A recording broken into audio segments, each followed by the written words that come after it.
Oh, you want to go? Oh, okay, yeah. Oh, I forget you're super tactical. I remember playing Jen many years ago, and yeah, she just demolished me. It was like bam, bam, bam, bam. I was like, oh, that was aggressive. And yeah, so e4, yeah, knight takes d5, very good. That is a killer. Because if pawn takes f3, knight takes c7, and if knight takes d5, there's queen. There is that queen takes d5, and the rook on a8 is hanging. See, this is why you got to play castles or king e7 to avoid this type of variation where you're just losing the rook on a8, right? Okay, so knight c3. Knight c3 looks pretty good. Then what do you do here? It does. I mean, knight b6. I guess I have to go d4.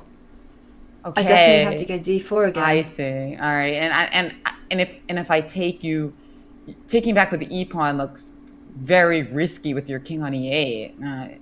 So what are you going to do if I just take? Yeah, you have to go c takes. Okay. And even then, this is a complicated position. I mean, it's complicated regardless, but this one is wild. It's like, where do you put the knight? Do you put the knight on e2 and try to kind of go to g3 and maybe look at f5? Or do you just kind of take a step back, go knight b1, go knight d2, and then try and put your knight on c4? And both sides are following the policy of restraint. You know, white needs to restrain these pawns in the center. Black also needs to restrain these two on the queen side. But it does feel, for the time being, black will have the initiative. Because when you control the center, you just control more squares, and also you have greater flexibility for the pieces. And I had a quote, I was given a quote by someone, and I've been waiting for the right time to say it. And this might actually be a type of position to say it. It goes, this is so complicated, like running through a dynamite factory with a burning match. That is this type of position. Wow. Yeah. Not the sedate game that we expected in game 12. They are coming to play, and we love to see it. It's funny. I'm just trying. I'm looking at this position, this analysis position we have up here, and I'm like, I wish I could make b6 work, because like if I play b6 and you play knight b6, I have knight b5, and that looks like really good. But because I'm going to take on d6 and then take on e5, and your king on e8 is going to be so sad that they're not castled yet, right? Yeah, but of course, you can be a huge party pooper by, in the initial position when I play b6, simply taking with the queen, and I just don't have any sort of follow-up. Yeah, keeping the knight on d7 and keeping the bishop on d6 just to stop any bishop a3 ideas. Yeah, but these ideas are very much on the board because they would work if that knight wasn't on d7. So it's definitely an idea to have in mind for the future. It's wild. And yeah, so going back to the position, this is it. This is the moment that Lei Tingjie is thinking about. It's not the quick draw that we were expecting. This is not a stable, secure position for either side.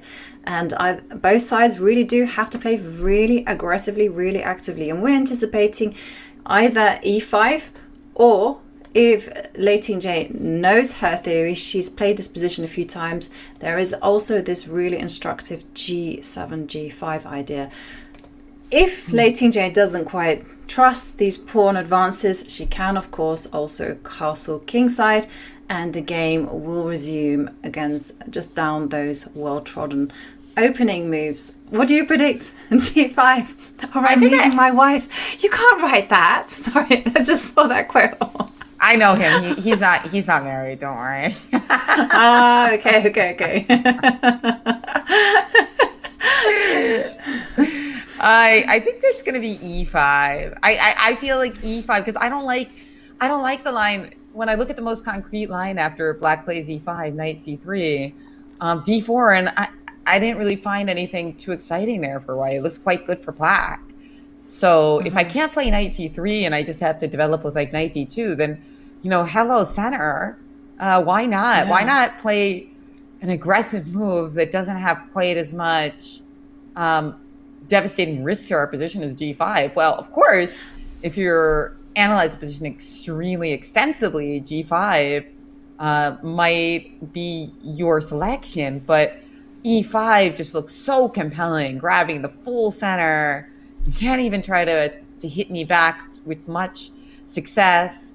So that's my prediction. Now, what if we just castle first?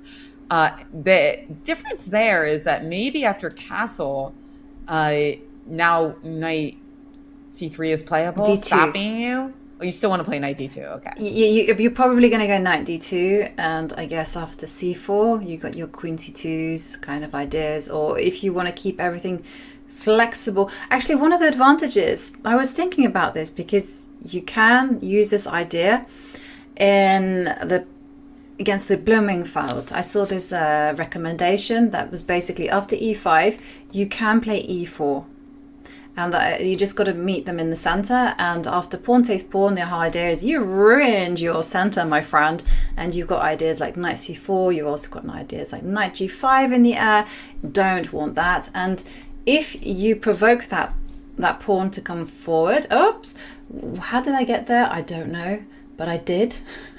We haven't even seen this line. Sorry, I have no idea what happened there. I must have been a bit trigger happy with my mouse. Okay, so after pawn takes pawn, after e4, what I want to say is after d4, you concede the c4 square for the knight to jump. And these pawns, they're very impressive, but they can't move. And slowly but surely, you can kind of see a world where a5 comes your way and then b6, and these two pawns on the queen side start marching up the board. So that is one concrete idea of knight d2. Look at this, or don't look at this, as Lei Tingjie is actually covering her face right now, and I believe she's on move. As this seems to be an expression that says, I am trying to remember what I looked at in this position. What do you think? What is it? Or is it just a reset, like a brain reset? What is that expression? Or what is that? What is that? Yeah, I think that is, I am desperately trying to remember my theory, remember my plans, and also not quite peekaboo strategy. I'm sorry, chat is too funny today. I might be clumsy with my mouse, like coming up with all sorts of positions, but chat is on point. And I just simple, just trying to remember, and just trying to not let the tension, the pressure get to her. And I think it's a good strategy when you're feeling nervous, because I'm sure the players are both feeling the tension. Just cover your face and kind of like take some deep breaths and just calm yourself down, and just fill yourself with that quiet confidence that says you can handle these type of positions. And big moment here, g5, e5, castles. King e7. I mean, there's so many options, Jovi, and that's why the great players are so good at sensing those critical positions. And we see that Lei Tingjie's been thinking for quite a while right now. I think over 10 minutes on this move, and it makes sense because this is it. And I know the chat is very excited about g5. They said, I hope she wins if she plays g5. I have to say your knight d2 e4 line, Jovi, was really making me a little less excited about e5, because the thing with pawn to e5 is that if my bishop is then stuck behind a lot of pawns on dark squares, it could be very unpleasant position to play. So if after e5 knight d2, there's no way for me to what was the line you were showing again? Was it was e5 h3? Yeah, so e5 has the great, if you do it now, it has the great point that e4 is coming your way, so you can't make this very quiet move, because e4 and whoops-a-daisy, this move the knight and your bishop on h2 has dropped, and that would be a tragic end for Ju Wenjun in the Women's World Championship. So she does have to take the time out to go. Let me head back after knight bd2. One move back. To play e5. h3. She does have to take the time to go h3, g3, something, and to defend this h2 point. And now, after castles, I guess you have to put your knight on c3. It doesn't make any sense to go knight d2 because you're not ready anyhow to push your pawn to e4. Right. Black has to play e4. But if you castle, exactly. So this is now the only time to play e5. But because if you castle, you take the time out for development, and white does get the time to go knight d2. Hang on, castle, and right, makes sense. There you go, knight d2, and now you try to go e5. This probably is an inaccuracy because it allows white to hit back with e4. Very, very instructive. Okay, so it's funny how like normally castling is a great move because of the flexibility, but here we're seeing that castling might actually hurt your flexibility because this is a very nice positional kind of setup for white. I mean, it's not like it's winning for white, but those lines you were showing with like taking on e4 or d4 look really bad. I think I would have to try taking on d4. E4 is just bad. Just you don't bad. want to do that. Maybe we could try c4, something more combative with the c3 strat. Yeah, but I although I'm not totally sure what happens on. Oh, okay. Pawn takes d5, c3, rook c1. There is knight takes d5, maybe. Yeah, and I imagine that you just go knight to e4. Yeah, okay. Good for white. Pile on the pressure on d5. So, I mean, but this is definitely an idea that will be running through both players' minds. And yeah, castles, knight d2, keep the flexibility. And maybe don't play e5. You can play rook fc8. You can also go c4 as well. Again, lots of options for black. And I would say that this position, castles played, by the way. But we do see castles after an almost 20-minute think.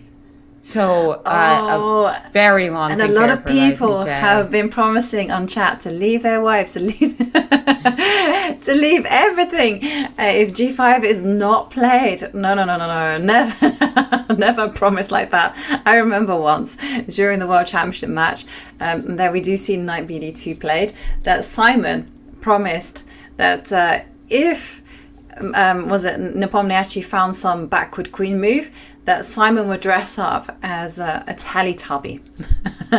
And I kid you not, Nepomniachtchi actually had this long thing for like 45 minutes, and we could just feel Simon go, is he gonna find this backward queen move? Is he gonna actually play it? And then the possibility of Simon appearing live on show in a Teletubby costume was like, oh, Simon, you ready? So never make any promises. Not like this anyhow. And knight bd2 played, and again we are transposing into the realms of the main line. And again, looking at the database, I can see main move is c4. It's also possible for black to play, let me just refresh the board and get to the position. It's also possible for black to play rook fc8.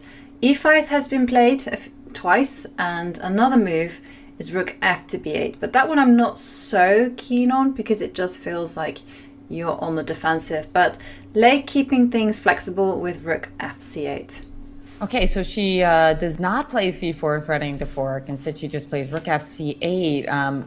Okay, all right, just adding more pressure, but it's quite clear that her intent is to ram that c-pawn down the board, right? That has got to be the idea. And yeah, definitely one idea, yeah. So what to do here as white? You mentioned queen c2 if c4 right away, but if queen c2 now, also eyeing that e4 idea, which you've had so much success within this analysis, Jovi, is white's gotten a lot of really nice positions after that. So how about queen c2 here? Yeah, queen c2 has been played twice, and interesting enough, top move has been c4, but only 2 games in the database. It's been either c4 or e5, and it's gonna get wild Because after e5, you can go, like I was indicating, e4. This was the point. And you don't want to be playing d4, by the way, because d4, again, you concede the c4 square. And squares, you got to care about the square. And c4 is too precious to just simply abandon. So instead, no d4, don't let your pawns get blockaded. c4 themselves, threatening this idea of c3. And now you have to take some time out to do something about it. I think it should be the F rook, because you need the A rook to support these two cheerleaders there, who are going to be the pride and joy, maybe 20 moves down the line. And this position is just still very, very complicated. Black is determined to force through c3. Yeah, it is quite complicated and very imbalanced. You know, I was expecting something so different from today's game.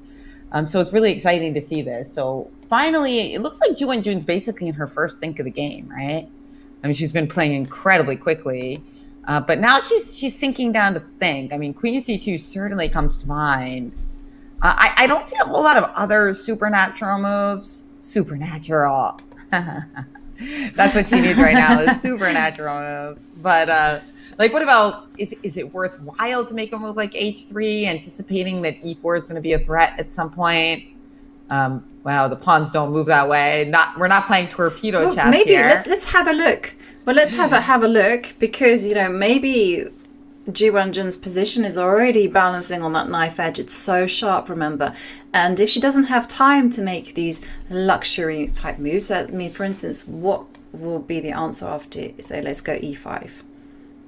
I guess you go e4, and now go c4. Okay, so you're saying that that c3 idea. And remember in analysis earlier, I was trying taking on d5 with the idea that if you play c3, I have rook c1. Let's see how that works I now. Guess that definitely. Apparently badly. Investigate. Yeah. And the Queen A5. Yeah. Okay. Is the point, because this dude is under attack. Oh yeah. And knight b3, you probably just have queen b4. I mean, I know you could take on a. You can take on a4, but queen b4 looks even stronger, because now we're continuing to protect that c3 pawn, which is a real goodie, right? And if you have to, you don't want to have to play bishop a1. Yeah, you don't want to have to play bishop a1. Okay, so this is the point of rook c8, that you're going to have extra protection for that that pawn that is barreling away at white's position. So if we can't play a quiet move like h3, we can understand now why the move queen c2 is mandatory. Okay, and it's super. You absolutely have to play queen c2 or get the queen out of the way in order for the rook to do some defensive duties on the c line. So you know, what a position.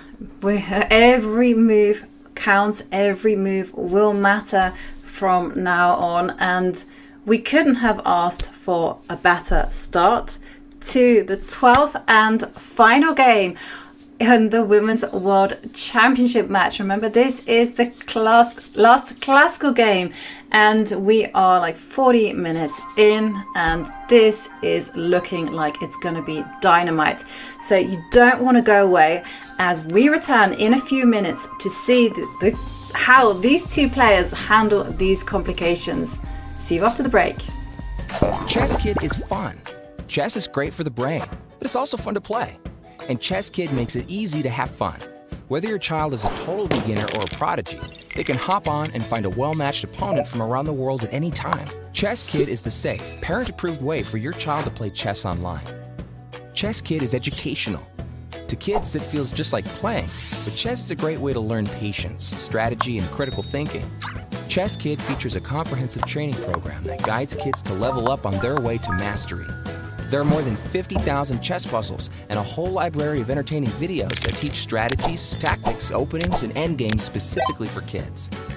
Chess Kid is easy. Whether you're a parent helping your child, a coach managing dozens of kids, or a school of hundreds. Signing up is free and easy, so what are you waiting for?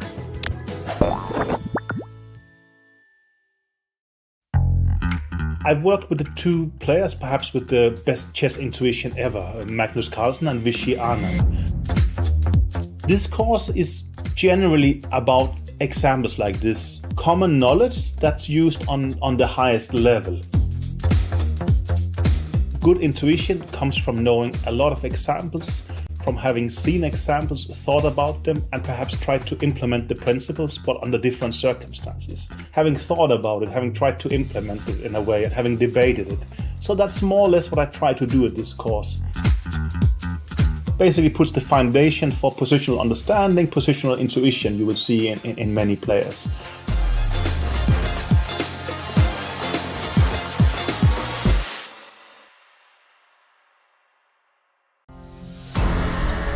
Move over, Mittens. There's a new top dog in town.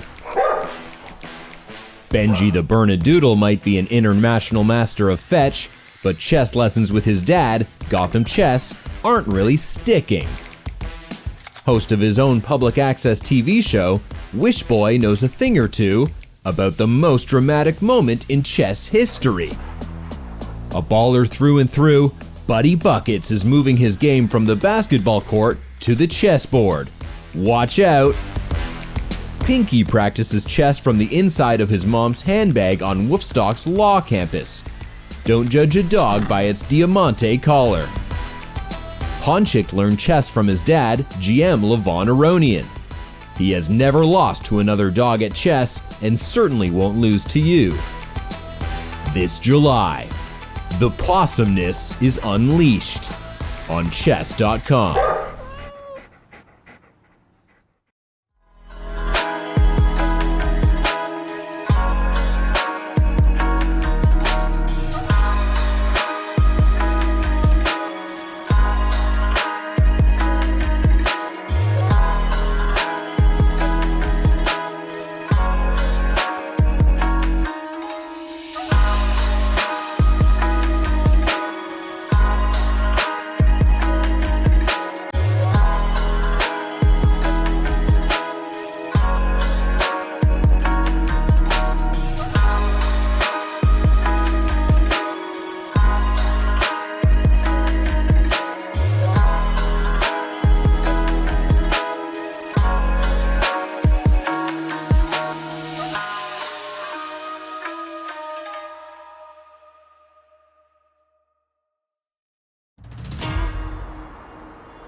And after that short break, we are back in Chongqing, the place where it is all happening. It is here where the Women's World Championship crown will be decided either today or tomorrow.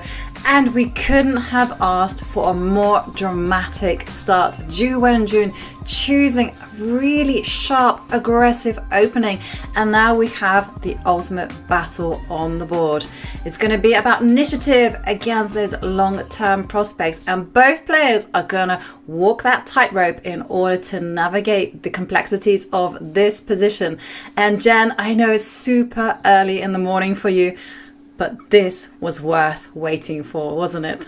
Oh, it was worth waking up in the middle of the night for, no doubt. In fact, my 6-year-old son who loves chess is actually on the couch right now.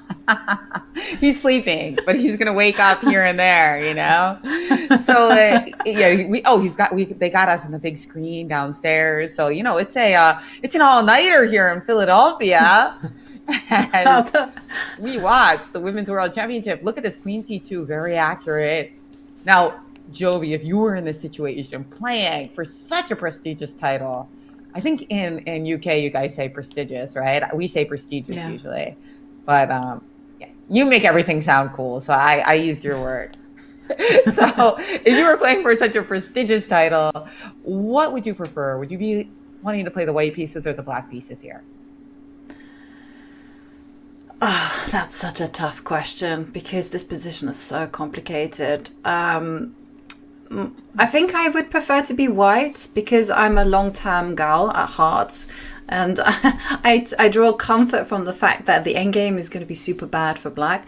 But then on the other hand, I really am concerned because Lei Tingjie loves these type of positions and she is going to know how to fight here. And I can predict, she's either going to play c4 and try to force through a c3, or she's going to play your move, e5. It really fits in with what we've seen from her. I think I take black myself. You take black. Yeah, for the same reason that you mentioned earlier. You're a long-term player. You love that advantage. I just like some of that dynamism we've been looking at in black's position. It really appeals to me. So this is a stylistic battle. I do like the extra 12 minutes for Ju Wenjun. Doesn't seem like a lot now, but what it indicates to me is more concerning. It indicates to me that Ju Wenjun has prepared these types of positions, knows the plans, even if she's not in theory for that much longer prep. Still, there's something about looking at a lot of these positions. So that does give her a bit of an edge. But from a pure position point of view, I'll take black and you'll take white. And well, let's see as the game progresses. What about you, Chad? Definitely. What about you, Chad? What would you guys take? This is a big question, right? What does everyone prefer? I've kind of I think I played this once and I felt that this was very scary. No, I analysed this position once many moons ago because I was considering playing something like this on the black side. And yeah, these two pawns were just very scary for me. So it's really tough. But I tell you what doesn't fill me with confidence though, and it's something that you mentioned, that Lei Tingjie is thinking. It feels like she's seen this position perhaps for the first time, and she's having to come up on the fly with all these ideas. But then for Ju Wenjun to also take some time out just to come up with this very natural move, Queen C2, which had been played before, which is the main move in the position, also suggests to me that she's not entirely familiar and she's simply reacting. So yeah, I think we are going to see two players who just wanted a game, a very sharp game, and they're just freewheeling as they go along. And yeah, this is gonna be an epic battle for sure. I gotta give a shout out to Twitch chat because there's a great comment here that really made my morning from Border Hop Unlimited. He says, "Jen reminds me of a female Willy Wonka that has a chess factory instead of chocolate."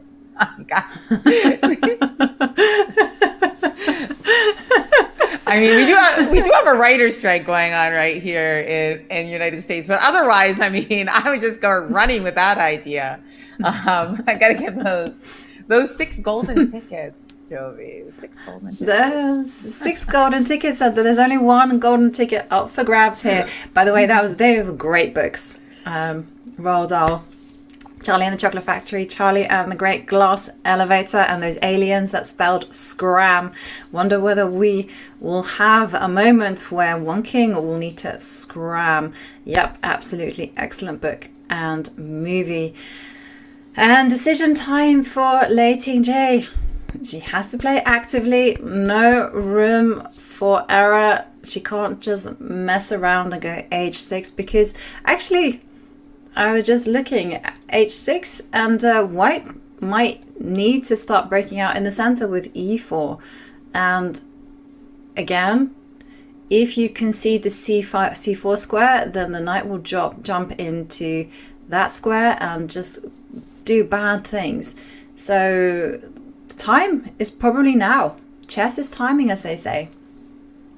Oh, so many things, aren't they? I mean, I think that that is certainly one of the big life lessons of chess: the time management and the kind of tension between long-term strategy and tactics, and knowing when you have the time to chill and develop your pieces luxuriously and when you don't. It's a huge skill in chess that these two women playing for the ultimate crown are clearly elite at, but hey, one of them still has to go down. The secret to great chess timing. Yes. Also, secret to jokes, timing. True. And wasn't there was a British grandmaster who wrote a book about like how chess and jokes are similar. I can't remember who it is. Was it Levitt? Or maybe anyway. Yes, yeah. There is something in the air. What's the secret to great chess? Timing. Yeah. Yeah. Oh, and Jonathan Rowson wrote about that quite a lot in his book Seven Deadly Chess Sins, where he felt like a great chess move is also a bit like a joke. I feel like that's especially true, by the way, in this tactics Zwischenzug, where you see this punchline that is unexpected and that your opponent didn't see. It's just kind of like you were looking at this move and that move, and suddenly they're just like, "Whoa, okay," but you didn't see this one. You didn't see that coming. I got a Gary has a Chessable course on it, on timing in chess, or I think he means an opening. I think probably Bigfoot, our producer says how my opening repertoire and jokes are similar. Yeah, I think a lot of us feel that way about our opening repertoire. Yeah. Yes. Well, okay, we do see Lei Tingjie pause. This is a big moment for her. She has to probably play very aggressively. And I was waiting for this joke to come along. My games are always jokes because I was thinking about them myself. Yeah. I don't do chess opening jokes because I've seen enough of them played on the chessboard. Oh, yeah. Okay, anyway, that's my contribution. I actually borrowed that one from the Mayor of London, Sadiq Khan. Oh man, don't get me started, Jen. It's early in the morning. It's just coming up to 10 a.m. Oh yeah, it's a beautiful day. It's 3 a.m. where you are. 4 a.m. Yeah, 4 a.m. in Philadelphia. Yeah. The sun is far from up. The sun is not up. Yeah. Oh, we got some great comments coming in from the chat, and they are slowing down here. So keep that coming. Well, somebody mentioned Jovi that they want you to write another fiction book. Is that in the cards? Maybe. No. It took. The thing is, though, when I write, it takes me a long time. So whether it's like being involved in a fiction book, and that project took about 7 years, and this writing chess books as well took me 2 years, and I was just like, I cannot do that. I mean, first of all, yes, I love doing it. Yes, it was a process, but at the same time, I just don't have the time. And it was quite a frustrating experience, especially when it came to writing chess books and also writing the fiction, because you write something and then or you're involved in writing something, and then you realize that actually no, it wasn't good, doesn't work, and then you have to just scrap that one, and then you have to just go back to the drawing board again, and then it's sometimes too long and sometimes too short. Things don't work, and it's too complicated, and you often wonder, like, was the whole process worth the time?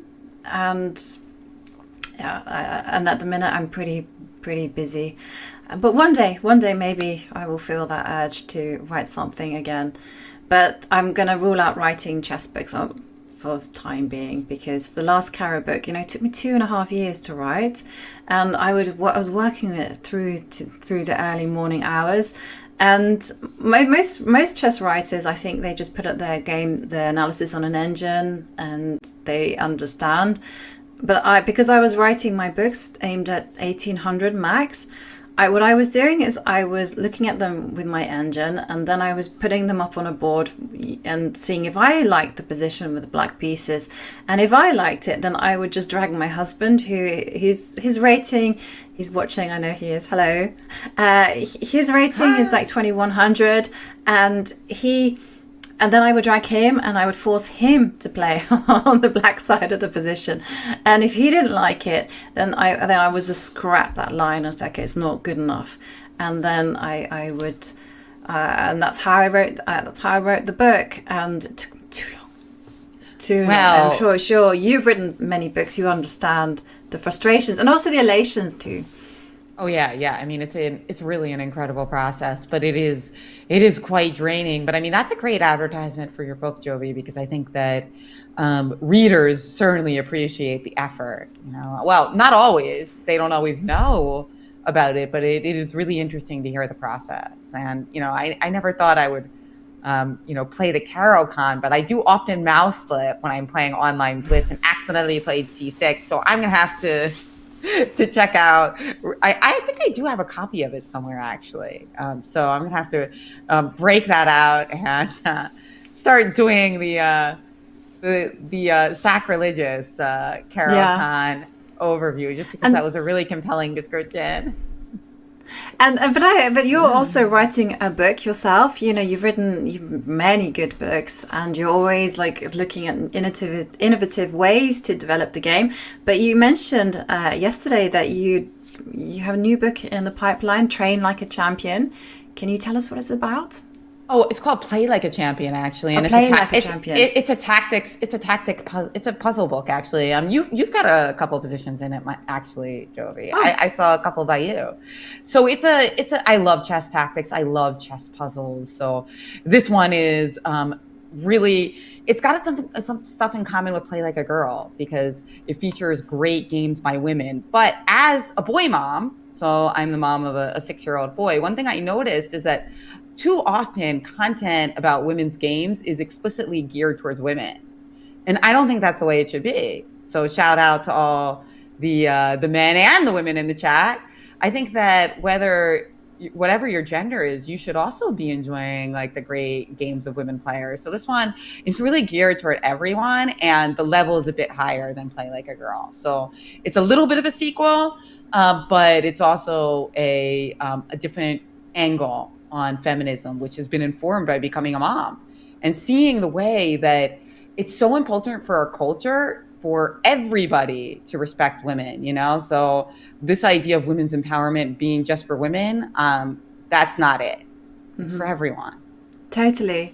Totally. I love that angle, that it should be very inclusive, and that's something that I have a bugbear with as well. Like sometimes women's tournaments and women's things are just aimed at women, and it should be inclusive. And I was watching a tournament. I think there was a women's Grandmaster Norm event, and they had men playing, which I thought was fabulous. Oh, that's great. Yeah. That is just a great idea, you know. Okay, you have a tournament which is predominantly women, but have some men playing as well. And I am dying. Yeah, I mean, one of my ideas was to have like a women's event where all the top women players are there, but then have a top male player there as well. You know, but they're just in the minority. I just want to have like that kind of balance, and we will see. I also, whilst I'm on my soapbox, you know what I want to see? I really, really, really want to see. I want the Olympiads to merge. I don't want there to be a women's Olympiad. I want there to be just one big Olympiad, one team. And the whole point is that each team has 4 men, 4 women playing one team, and have one reserve board. And isn't that going to be cool? And of course they can play interchangeably, like not by interchangeably, I mean like say for instance the top women player is stronger than the bottom male player in the open team, then have that woman player playing a higher board. I just want this whole mixture, and I think this way it will force federations to actually field teams of women players. Because often I see this complaint too much that like there aren't enough women playing in a country, and I'm like, seriously, you cannot find 4 women to play chess. I love that idea. I mean, it would be bad for the United States, I think, because I think it would be really good for China. And definitely be great for China, right? Because they have so many women's world champions, and they also have a great open squad, of course. Having one on the open side as well. So they would be like the heavy favorites probably, well, along with maybe Ukraine, Russia. But I think that it doesn't affect the top teams by any shot, because I mean they have a very strong chess culture and they're nurturing both teams. But there's a lot of countries where there's a big imbalance. They're very strong open team, not so strong women's team. Maybe they don't even send a women's team because they're like, oh, too difficult. But this way, No. You invest on every single level. You invest on the women, you invest in juniors. I'm a big fan of not just investing on one side. You invest everything, and not just in your elite, but you also invest in having a good structure and pathway for people who want to play chess as a hobby, chess as a sport, and chess as a profession. And yeah. Yeah, I think it's a great idea because it also forces everybody to work together. Well, it doesn't force, but it compels, it encourages, I would say. By the way, another deep think for Lei Tingjie. She's now in the tank for 15 minutes. There's been a point earlier in this game where she was in the tank for 20 minutes. The jacket is on, as we see that, she was wearing this kind of brownish gold shirt, and now she's got the blue jacket on as she is hammering down in this position what to do. What do you think's on her mind? Why has she been thinking here for so long? What are some of the candidates? C4, E5, what else is on deck? Yeah, and well, we've actually seen that White, with her last move, Queen C2, has a very strong positional idea of playing E4. So that means that actually her choices, Lei Tingjie's choices, are actually super limited. She has to decide between playing E5 or C4 with the idea of going C3. And let's have a look at C4, which is pretty committal. And actually I can just I just saw that the bar shot up, and C4 apparently is really not the best move because White has this idea. And hang on a second, I need to explore this because the computer is like spouting this really complicated line. Bishop C3, and after E5, and you're thinking that Black is doing fine, right? But you can just simply go H3. And after Knight C5, Knight C5, it gets really complicated, but White actually achieves A5. Right. Oh, yeah. That pawn is able to run away thanks to the bishop on C3. And then these pawns are just jammed. They can't move forward. Right, because if we play E4, you capture the beautiful D4 square, and that just looks like positionally absolutely bankrupt, right? Positional bankruptcy here as the knight comes to D4, and there is really no attack for Black. So if we can't do that and we can't do D4, I agree, it's very problematic. Okay, so Bishop C4, C4 will be met by Bishop C3 and blockade. So that's White's big idea. And then that means that after E5, you play E4. I'm just wondering whether you have to go E4, but that maybe we can take that decision. After C4, of course, you can't go Bishop C3 as you could in the previous one because, D4 is coming your way. Like there's no tomorrow. And yeah, this one you can see it will actually be curtains for White. And C4 played by Lei Tingjie. Oh, C4, and you had mentioned here that Bishop C3 will be strong, right? And look at that, look, there's a question mark on the move, and oh no. And there it is, she played instantly, she's still in her prep. Or like, no. Oh no, Lei Tingjie C3 forcing, forcing Bishop C3 because otherwise C3 was coming. And now Lei Tingjie in strategical trouble because A5 is coming, and there we see Knight to C5, A5. A5, and look at those pawns go. And could they be little queens? Yeah, and as you mentioned, the little queen just stealing the crown, right? Rook F to B1, A5. But which one of them is going to steal the crown? The A pawn or the B pawn? Probably the B pawn, right? Yeah, which I don't know. Yeah. Okay, let's have a look. Okay, so say you go A5. Let's go, direct chess.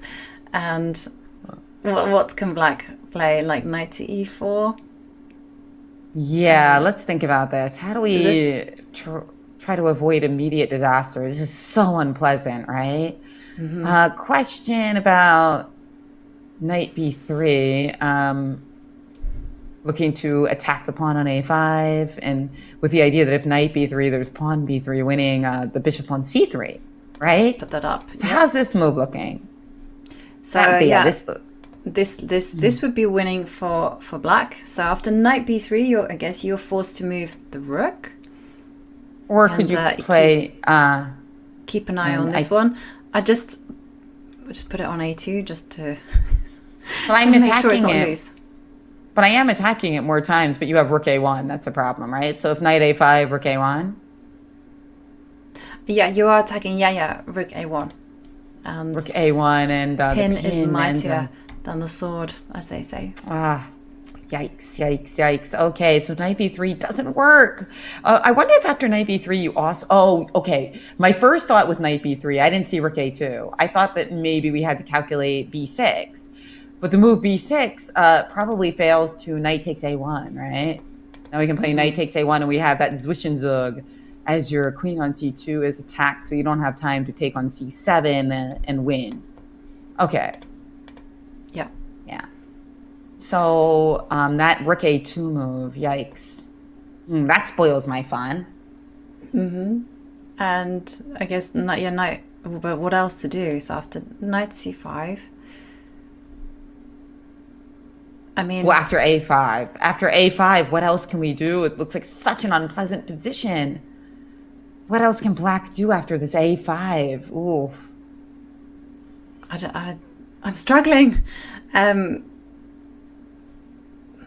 We can't play knight b. We don't like knight b3. Okay, and you tried e5, right? Did you try e5? Okay, no, we haven't tried e5. Let's go for e5 and let's see how far the pawns can advance.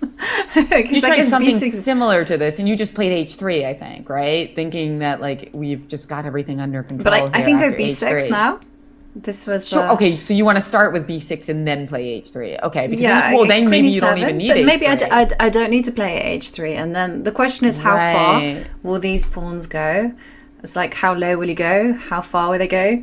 And now I guess rook f to b1 is what? But is rook f to b1 a good move? Rook f to b1. That's how I would naturally play it. I see. Okay. Blockade. I mean, it looks pretty horrible for black. Yeah. I mean, here you have a protected pass pawn 2 squares away from queening, and chat is saying Lei has maneuvered herself out of similar situations, but still, this is if white manages to get a b6 pawn, then that's 2 squares away from queening. It's protected. It's such a thorn in black's side. Yeah, this is okay. It might not immediately be winning, but definitely these pawns can't move, and these ones are just giving white all the time in the world. So knight c5. Let's go back to the game position and let's have a look, because Ju is pausing. I mean, is she considering rook f to b1? Is she looking at going knight to e4? Stress a factor? Well, is stress a factor? I would say yes, absolutely. It's the 12th and final game. I mean, you don't even know what's been happening behind the scenes. I mean, this is the thing with the chess match. We're just seeing 2 people play chess. Behind the scenes, there's probably been sleepless nights. There's been a lot of emotions when it comes to those missed opportunities. Also, again, the stress constantly. There's also been a change in location, and traveling does make one tired. And let's not also forget that there have been also a lot of preparations before this match as well. Probably physical training, mental preparation, and a lot of time and energy spent on memorizing the opening. So definitely it has been said that a lot of people, when they prepare for World Championship matches, they over prepare. They absolutely do that, and they leave themselves with no energy, and when it comes to the end, they just crack. Well, these players both have been showing great nerve so far, but this is very unpleasant. for Lei Tingjie on both the board and on the clock. She's down over 20 minutes. Ju Wenjun taking only her really second think of the game, but she's got a pretty pleasant choice here. Just push right away with A5, or potentially stick that rook on B1 to get things rolling. Play H3 looks a little bit safe, that move. And we have a question from Li Chen TPD, who says, how do you work on resilience and not mentally giving in during the game? And that is really pertinent questions. Jen, do you have any advice? Well, I got this question a lot about nerves and confidence. I get it a lot from my girls club that I teach as part of my work with US Chess. And I say one thing is that you don't want to be nervous about being nervous. So embrace the nerves, embrace the fear. I think that's a good way. Like, you can't always run away from your emotions, but you can learn to embrace them and make the most of them, because almost every emotion that you have has a positive side to it. Definitely. And on that subject, we actually had advice given to us by the England team's performance coach, Benjamin Porto, who, Benji, he's a great guy. And one of the things that he says is that often you can reframe nerves as excitement, because physiologically they are the same. So if you just, instead of saying I'm nervous, you just say I'm excited. And your body can't tell, and your mind can't tell the difference. And one of the things that Benji also taught us is that you can control your body by your breathing. You might not be able to control your mind, but your body you certainly can. So say, for instance, you do a little weather check, and we see A5 being played immediately by Ju Wenjun. And by a weather check, you just ask yourself, how am I feeling? And if you're feeling nervous, if you're feeling excited, you can actually calm yourself down by taking longer exhalations. And the body has to behave, right? And if you're feeling lethargic, tiredness, don't identify with the tiredness. Just go, oh, I'm such a tired person. I'm so tired. I didn't sleep, blah, blah, blah.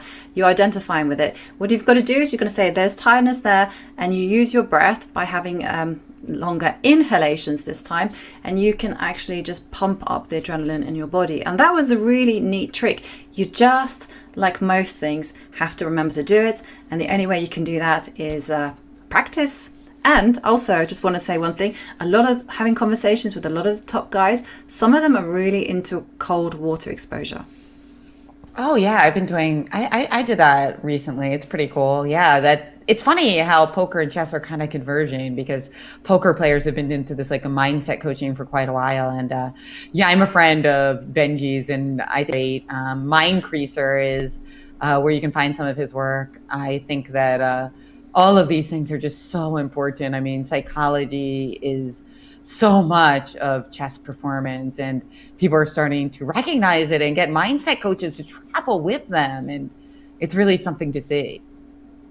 And what I think about a lot of mindset stuff that I've noticed in poker too is, for some people who are naturally confident or naturally thrive under pressure, it's very hard for them to relate. It's like when it's easy for you, it's just kind of like, well, you just do it, right? But obviously it's not that easy for everyone.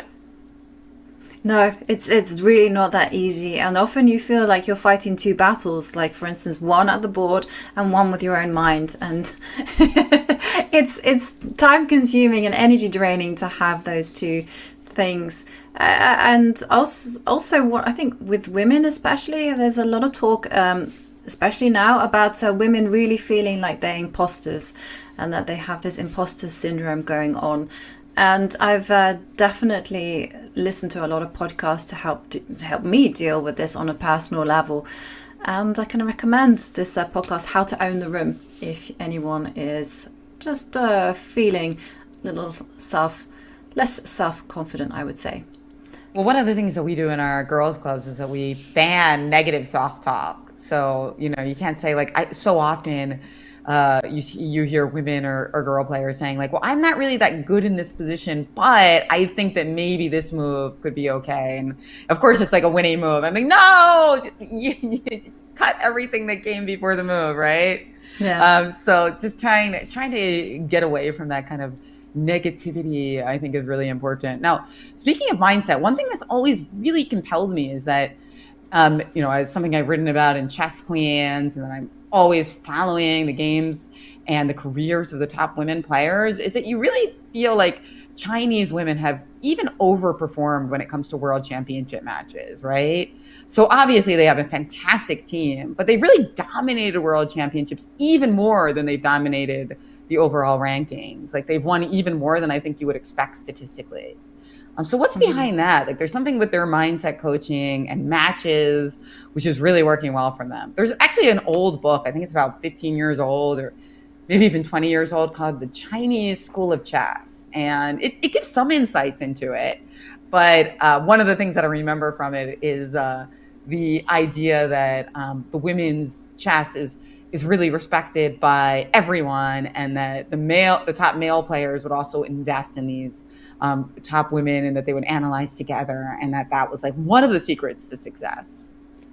I think that is a fundamental secret to success, that if you start from the top and you have a federation that respects that it's there and doesn't argue too much about the biological differences or whatever, the rating differences, you just accept that it's there, and you just, okay, we're going to put a lot of energy into developing, nurturing this part of the game.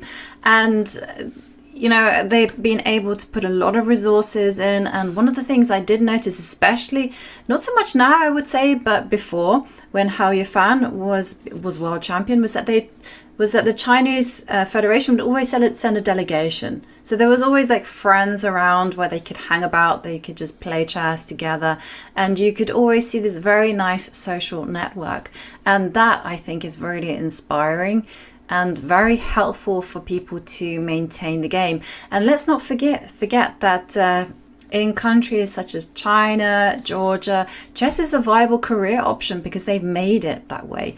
So they don't have that battle that you do in the West. It's like, what's the point in playing chess if it's not very secure, not very stable, and you might not even get there and you have nothing to show for it. Whereas in some countries, they're like, okay, you're top performer, like Uzbekistan, when Abdusatorov won the World Rapid Championship, he got a flat. The government is like, yeah, here you go, have a flat. And then it's like, have a car. have these like financial bonuses, and then it becomes very, very attractive. And you see this boom in Norway as well, because everyone is realizing that chess can be a career. Chess is something that does make the headlines, and it is quite an aspirational game. Oh yeah, I mean, it really is incredible how chess has boomed and allowed for so many more opportunities, both in the content, the popularization, but of course the play. And the play is the thing here, as we've got the Women's World Championship down to the wire, game 12. We thought that there might, in this move, knight b3, which, Jovi, this was so appealing to me because I also just wanted to tactically solve my problems. But you showed me that after rook a2, my problems were really only increasing here. It wasn't really helping very much because rook a2, knight a5, rook a1, and I'd even have to resign, I think. I mean, just losing a piece here. So a knight b3, rook a2. What do you think Lei Tingjie has up her sleeve after this? What's her plan? She definitely has seen rook a2 and knows not to take on a5, right? So yeah, what does she want to do with that? But how easy is it to find? First of all, we have to establish how easy is it to find rook a2, because we have the engine helping us and also the evaluation bar telling us what is the best move. And I'm just wondering whether, rook a2 to me also makes a lot of sense, because following the modern day rules of chess, right, you don't put your pieces on loose squares.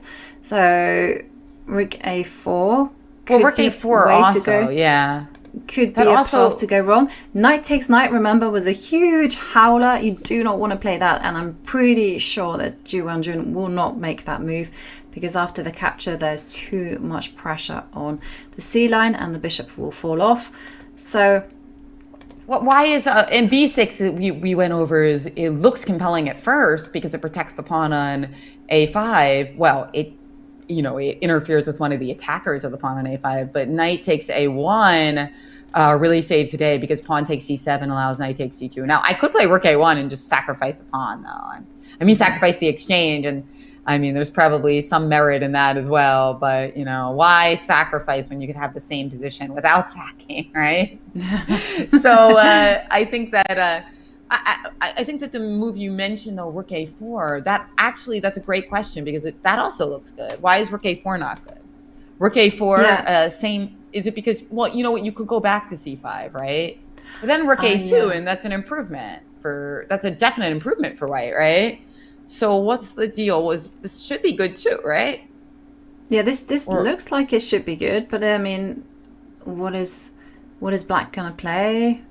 Knight c5 I also don't like because again rook a2, and it feels like, although we did see the ideas of going e5, right? e5, is this rook better placed on a2? I think the rook has got to be better in a2 than a1, right? I mean, I don't think she'll play knight back to c5. So e5, b6 was something that we looked at, and then the queen moves to e7. And how is this? I mean, there is a blockade happening. I mean, obviously, the pawn on b6 is really, really dangerous and really, really scary. But if we just pretend that it's not there and focus on the center, I mean, why? I mean, is this so bad?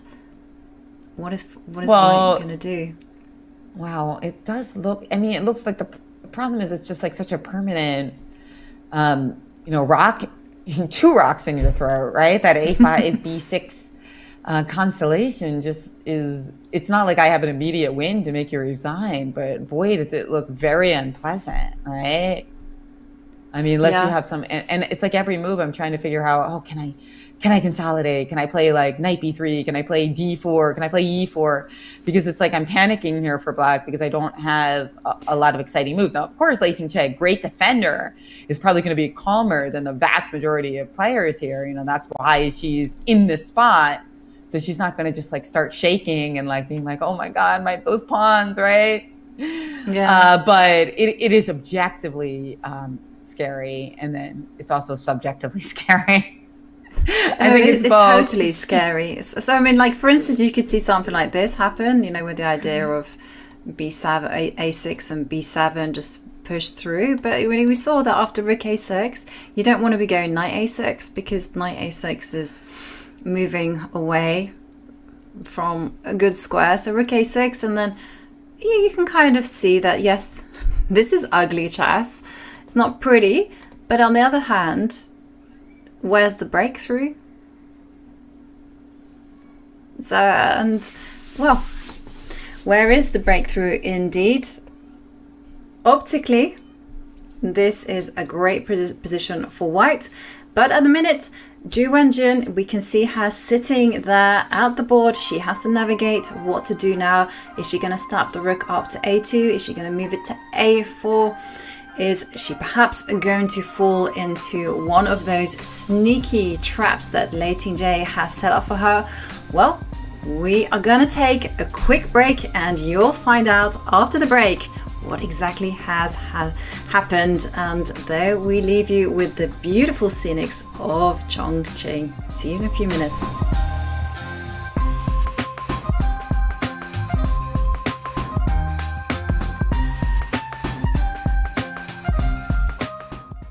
Have a friend or family member who loves chess? Gift them a Chess.com membership today and see them take their game to the next level. You can choose a gold, platinum, or diamond membership for 1 month or 1 year. Want your gift to arrive on your friend's birthday or on a holiday? Gifts can be scheduled to arrive up to 90 days in the future. All premium plans include an ad-free experience, unlimited puzzles and lessons, and unlock all bots. Go platinum to add unlimited game review or diamond to unlock insights and coach explanations. Give the gift of chess today. I was here! I was lost. Okay, well, hey. 8, let's go! Oh no, I think I should have just done that. Chat, I got 14! We beat it! Let's go! No, 15, unreal. No, first try. 8 in a row, 9 in a row, baby! Let's go! Let's go! I got a little achievement thing. I honestly really enjoyed that. That was really cool. Become a Chess.com community streamer at go.chess.com/start streaming.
I didn't think about winning or defending the goal. I just think we're still a strong team, and hopefully we can play our best.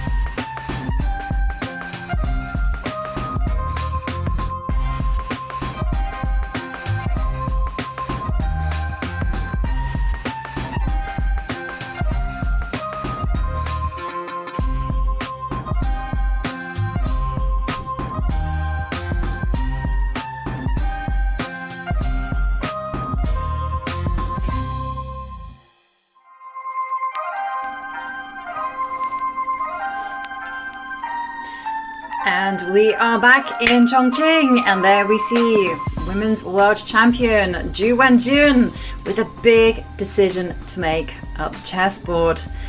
And it is a critical moment. It does look like Ju Wenjun is on the verge of securing a big advantage, but of course there are some pitfalls that she must not fall into.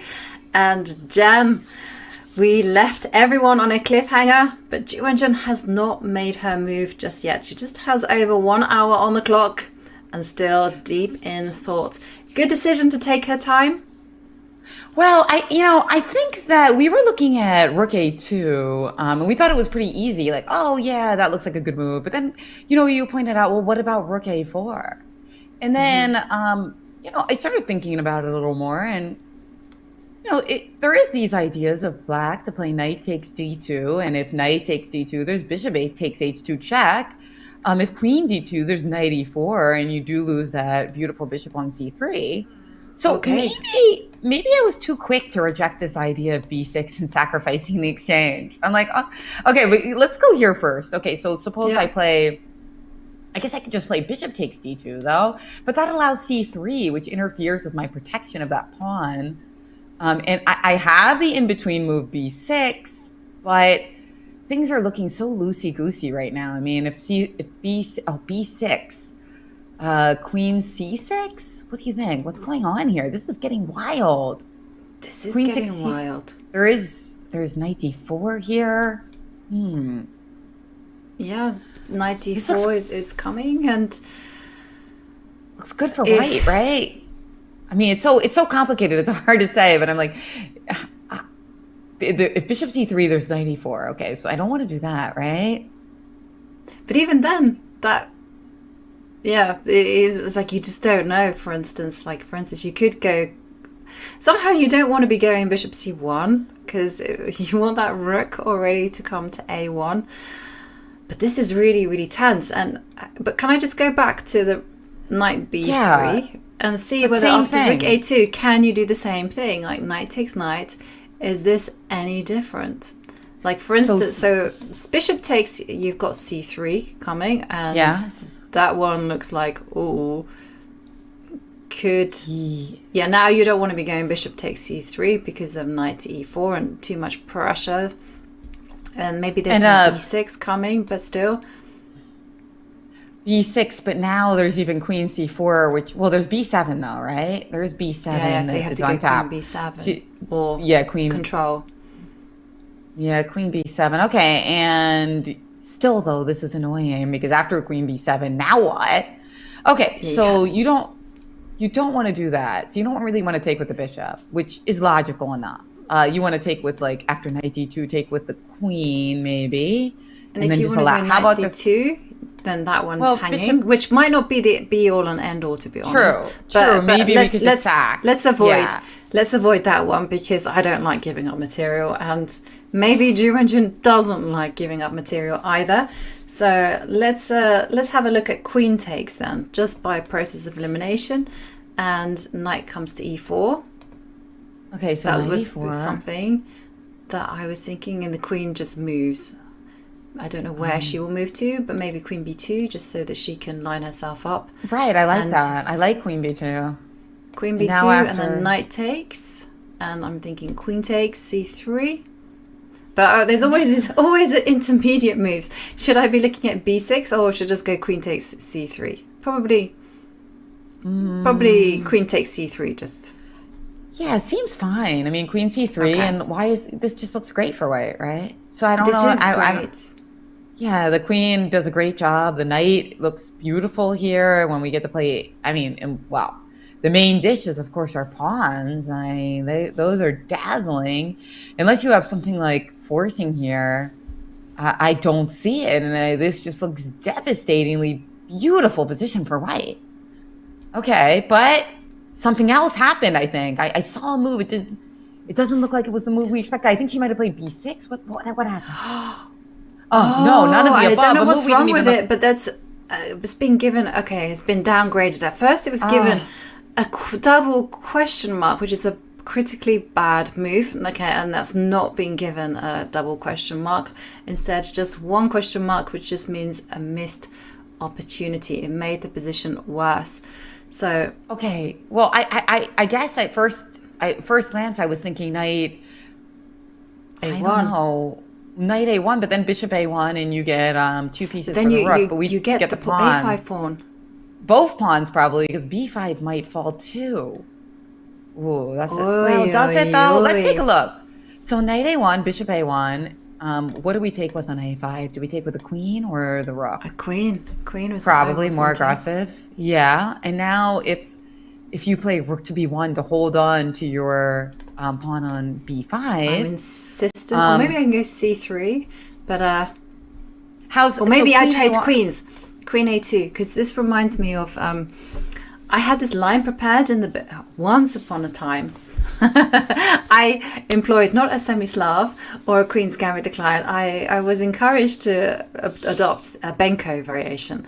And one of the lines that I had in the Benko was basically giving up 2 pieces for the rook. But I had the rook, but I had but in return, you know, white had this like bad bishop on f1, which wasn't actually doing anything. And I see the same thing here, that if you trade off queens, these knights have got no space, whereas these guys have a lot of mobility. But maybe I'm being optimistic. Maybe. No, I mean, I like the idea, but I could stop you by playing queen c3 and threaten checkmate. It's funny that you're the first thing you look at is queen a2, and the first thing I look at is queen takes a1. It's like I gotta check it, right? Okay, queen takes a1. Yeah. This is, let's go flashy. I like this. This is after all the analysis. We can take things back. It doesn't look like the computer likes it, but this is the thing, I mentioned it yesterday. You don't have to play forcing moves, but you have to look at them. This is something I'm trying to instill in my son, because there also becomes a point where people do too many forcing moves, right? That they suddenly do every check, every capture, every forcing line. But it's not that you have to do it, you gotta look at it. Because I was just thinking, okay, so knight f1, and I know I've lost a lot of material, but I do have some really strong pawns, right? And strong rooks, so it's worth looking at. Yeah, definitely. And these knights are not great pieces, as you pointed out. I guess are you rounding up the b pawn, or are you pushing your own pawn? Yeah, I know. There's so many options. Am I trying to play rook a8 and play rook a2? Am I trying to play c3? But it seems like maybe it's a bit much. This is a kind of variation that you would play if you had nothing else. Whereas you were showing some other ideas. Yeah, I really like it. There's this kind of idea, and it reminds me of a story where Shak Mamajarov, during the Champions Chess Tour, he sacked his queen. And we were like, oh, he's blundered his queen, and we were like, this is a terrible move. This is because we were guided by the evaluation bar. We were like, this is terrible, and the evaluation bar was saying, yeah, it was terrible, but you know, Shaq didn't know that. He was just like, yeah, I've sacked this queen, look at this look at the activity I got. It was against Duda, and after he wins the game, he turns around to his second and he's like, wasn't that a great game? And the second looks at him and goes like, no. Uh-oh. All right. Well, yeah, this is definitely something where black has a lot of compensation, but let's go back to other possible moves in this long line, because there's other more intuitive ones. There's your queen a2, right? And I mentioned that so this is knight takes rook, and we were looking at bishop takes a1, otherwise black captures. This is forced, and then queen takes a5, and what was the move we were looking at? Rook b1, just to hold on to the b pawn. Gotta save that pawn, right? So we have queen a2, we have rook c b8, rounding up this one, and we looked at queen takes bishop, and I guess there's also c3 attacks. Oh yeah. I'm trying to train myself. Checks, captures, threats, CCT, CCT at all times, and I'm hoping at one test stage it will be automatic. So for those of you in the chat, you thought that once you were an international master, you saw everything, but guess what?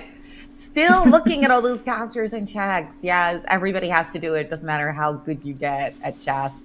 You still have to play good chess, right? So no matter how good you are in your rating and your accomplishments, you still have to come to the board and play. You still have to make it all happen again, huh? So let's see here. It seems like the engine about loves this position for black. Maybe they just think that if the pawn on b5 falls, it's a terrible position for white. That must be it, right? Right. And I'm just thinking, actually, if you go c3, if you just force that pawn, and then you back it up with queen a2, or even your queen a1 idea, suddenly. Right. It's like if you know your knight f1, and even like now, it's so tempting to go queen takes. Or now queen. Yeah, for sure. But Or now queen you're queen A2. A2. I mean, because queen A2 dislodged the queen. Because when you played queen A2 before, I had queen C3, which was threatening checkmate, and also stopped your evil plans for just a move, but really important move. But the insertion of C3 looks like a big problem for Ju Wenjun, as it looks like the evaluation could have flipped. Now, this is not the real board. If we see the game position, note that after bishop f6, Lei Tingjie is still thinking, are there other moves besides knight takes a1? What if she just recaptures the bishop straight away? Yeah, so knight a1, knight. Okay, yeah, so she could recapture the bishop. But then That is true. But then you're left back with this scenario where this horrible moment, right? When this looks bad because knight takes b3, and then there's knight takes b3, right? Yeah, and then after pawn takes b3. Well, let's see what's going on. I think the problem is pawn b3. There's queen b3, rook a5, b6. Is that why? Is this so terrible? I think so. Rook a5, b6. Yeah. Oh, do we take b7? The variation continues, huh? Do we play b7 right away, or do we take on a5 first? It should be noted that white isn't even down any material here, so it's true. Yeah, and we've got that gorgeous pawn on b6. My vibe is this. Yeah, and then I don't know, b7 was what I was thinking. b7, and then after this, just hold on. Yeah, it's not like there's a mate. There's not even a mate. It's just we've got everything going for us. Safer king and a much stronger pawn. Like if we had a less safe king, we still might be better here, right? No. Because of this beautiful pawn on b7. But we get, what do they say about having compensation for the extra material? Right? We have compensation for our advanced pawn. Yeah, someone said that about my position. They asked for an assessment, and they're like, okay, she's got the extra pawn and the compensation, and that's it. Let's move on. Yeah. So now, this is bad. This is super bad. You do not, in any planet, want this pawn on b7 and all the play as well to white. So knight takes bishop. Sorry, knight takes rook played, attacking the queen. Knight takes a1. Played. Very nice, very nicely spotted. Note that time could become a factor in this game. She's got under 40 minutes. Bishop takes a1 quickly replied because I guess rook takes a1 would just lose the piece on f6. So she obviously wanted to switch back and keep that extra piece at least on the board. Queen a5 immediately played by Lei Tingjie, and now we've got this moment where white has to show something. I mean, normally when you're playing with the pieces, right, you want to get some kind of middle game tactics going on, like threaten, checkmate. What about something like knight to g5 here, threatening mate? Well, it doesn't even really threaten mate, but essentially it does, right? You're going to lose after queen a7 and queen g7. Yeah, what do you because do, black is threatening c3, and just to overrun white on the queen side, it makes loads of sense. Let's go on the king side. After all, you want to attack. You've got extra pieces, so g6 is what I would play. Unless I can get... Yeah, because after f5, then there's bad things happening. F5. Although e6 is hanging, feels like right? there's too much. Yeah, and e6 is hanging, and then this is going. Yeah, so g6 forced. Or wait a second though. Could we just try, just to humor me? Could we also try c3 ourselves after knight g5, just to block your bishop and just give up h7? Oh wow. Oh, apparently not. Well, you can see I wasn't. You can see I wasn't using a computer for that move, really. No. But I mean, definitely need to look. So the first move is consequences. You allowed queen takes pawn, king goes to f8, and the first move I'm thinking about is queen h8 check, king e7. And then I see, and then if you have to move. I guess you have to move. Yeah, I got you. This is good. Yeah, if I take, that's a problem. Yeah, this is all puzzle rush solution there, and is that checkmate? Yes, it is checkmate. Yeah, my first thought was mate in 2, by the way. Bishop F6. My first thought was Bishop F6. I wanted to get another piece into the game. Your mate was faster, but my mate brought the bishop on A1 into the game. So I say it's just as good. Yeah. but I would get that X in Puzzle Rush. You got to go the fastest. Okay, so this just loses because of that. Nice. Yeah, I was just hoping that maybe I would be attacking the knight on D2 and your queen, and I would have something here. But no, I can't afford it. But the reason I just get a little scared about G6 because you've weakened this diagonal. But I guess what you're saying is that I don't have time to get on the diagonal because Queen B2, there's C3, right? Right. So this is the question, right? So moves that kind of like immediately come to mind is like, first of all, what happens if I try and trade off queens? I don't know why. It might be a bad decision. But we are analyzing, and so we definitely need to investigate it. And then other maybe, like you suggest, try to use the dark squares, and somehow others like, if only we could transplant the queen to H6, and it would be like game over. Well, that is the question. We need to avoid the queen trade. When you said queen trade, when I'm playing white here, I shiver at the thought. Oh no, don't take the queens off. As Ju Wenjun hopes to retain her chess queen title here, the Women's World Championship, because generally the rooks are very strong in the endgame, and generally the minor pieces are way better at attacking an enemy king. So as a general rule, the queen trade here will be really, really good for black. Also note the king on G8. Much, much weaker king than the king on G1, especially after this good move, G6, but it's also a weakening move. So let's say I play bishop C3. How about if I play bishop C3? And then if you play... I'm taking that.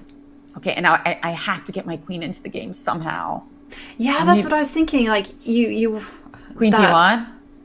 Yeah, Queen D1, get that over there. Yeah. So hang on a second. So Queen D1, we come, we're in for a party, right? If the queen gets to F6. So yeah, this is still dangerous. So how to fight this? Well, maybe you could have tried to, instead of just grab that pawn right away, maybe, because I don't know. Obviously, there's still juice in this, but I'm just looking at other possibilities, because is there a way for black to be more insistent and try to like force a trade of queens? Because I honestly think black will have a huge edge if she can force a trade of queens, even if she doesn't win B5 right away.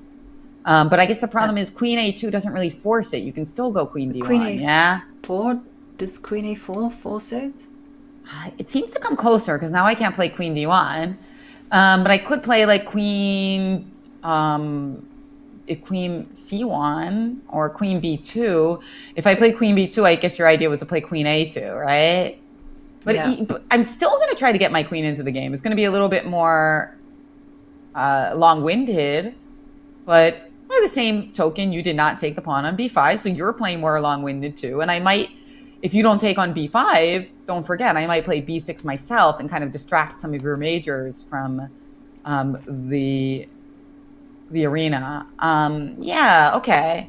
This is very strategically rich, Jovi. I mean, we couldn't have been more wrong when we predicted that this game would be kind of, not just us, I think a lot of people I saw in YouTube chat, they were like, this one's going to be so safe and so balanced, and it might last 4 hours, but there's going to be like a very, very high chance of draw, right?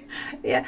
Wow. Well, no, I honestly thought that this game would be finished in 2 hours with a very safe draw, and then tomorrow we will see fireworks on the board. But here we do see Ju Wenjun. She chose an aggressive opening, very committal, very direct. And here, I mean, like you mentioned, it's a big, big battle. This is intense, because if white is able just to transfer the queen over to the king side, Ju is going to win. If the queens come off, then Lei will be the one who wins, because she has all the possibility, just first of all to round up the b5 pawn, and then secondly just to creep forward with her pawns in the middle. And these guys just don't have any stable positions at all, so anything can happen. All three results very much on the table, and we see Ju Wenjun thinking she has to, though. First thing she has to spot is that, as we've come to the conclusion, C3 is a big, big threat for black. You gotta stop it. Whether it's by going knight to g5 and then going bishop c3, you have to stop this bishop being just locked in on the corner. What if we start with bishop c3, by the way? How does that change matters? I mean, I think it's bad because now... Can we still do this? Well, okay, then this transposes, right? Because then you can go knight g5, g6, and then move the queen. But we haven't even stopped and looked at this position. Like, what on earth is happening here? Because I don't know. Because I was like, okay, so if you chase this away, I mean, how is this for size? Yeah, good question. I mean, this looks like some fun and games for sure. And don't forget. Wait a second. Down. Did you have d4 in some positions? Yeah, maybe. Okay, hang on. So, because I was just like racing. This the also grab material. Okay, so queen to d1 and d4. Is d4 an idea here? Why don't we have d4 winning? There's some tactic here. What is it? Is it knight e4? This is the move that gives a small advantage to white. Okay. But why is this? I don't know. But then let's have a look. This knight apparently is not so good because of pawn c3, maybe. Yeah. No, then you have knight takes d6 and. This is just so complicated. Okay, so hang on. Okay, so let me knight e4. Bishop takes h2 check. King takes. Okay. Oops, no, not d3. That was me being takes on c3. And then queen h5 checks in the air, which is our dream to get that those queens off the board, right? Yeah. Okay. And you're right. Take here. Right, queen e5 check. Okay. Oh, what lines? You know, what thrills and spills. And I think that only at move 20 now, Jovi, and with so many complications on the board, this is going to be a major time factor in this game. I know it's still a little ways away. We've still got well over an hour total on the clock, right? But I'm telling you, it's looming. It could get really dicey looking at the time control. I mean, I wouldn't be surprised if we really go down to the wire on the clocks in this game, just because there is so much to think about. Yeah, there is certainly a lot to think about. And priority number one, as you mentioned for Ju Wenjun, stop black from playing c3 and then following that with queen a2, or just getting the queens off that board, because the c pawn is just too powerful. It needs to be blockaded. And Ju has a choice: bishop c3, knight to g5. Either one will do, but she has to find those two moves. Maybe she can also play b6 with the same idea, but I prefer bishop c3. Oh yeah. B6 followed by queen c3 or something after b6. Oh, and what about queen b2 and b6? That's one we haven't looked. Oh, there's c3 right away. There's c3. So b6 first, and then queen b6, queen c3. We hadn't looked at that one. I'm just wondering. Yeah, queen b6 and then queen c3, but I'm guessing that you just go bishop f8. I was going to bishop f8. You can block it with f6. Yeah, and there's no real weakness induced. That's why it was so important to induce that weakness with knight g5, threat and checkmate, right? Such a critical idea. And whilst Ju Wenjun is thinking, let's just deep dive into that position once more, because that is the one we have to break down. So let's go knight to g5. Threatening checkmate, getting all our pulses up and racing. And okay, you have to defend g6. This as a consequence, whoops, that was a weird diagonal. That weakens the long diagonal, maximizes the power of this. Then we have to stop c3. That is a must. So that's why bishop c3. Queen takes pawn. There's just, I don't know, maybe other moves are possible, but queen to d1 with the idea of queen f3. We saw that d4, and now this is a super important point, that knight to d e4 is the only way for white to get an advantage, because after bishop takes, it's not so, I guess it's not so important to bishop takes. Yeah. So if bishop you h2, just take, and then here, and I would just ignore this pawn, and I would just use the queen to come to d4, and then just start looking at these holes. Now this one would be losing for Lei Tingjie, so she can't do that. She can't go bishop takes h2. And that means that she won't play d4. I don't think she'll play. I don't think she'll play d4. Do we have to play d4?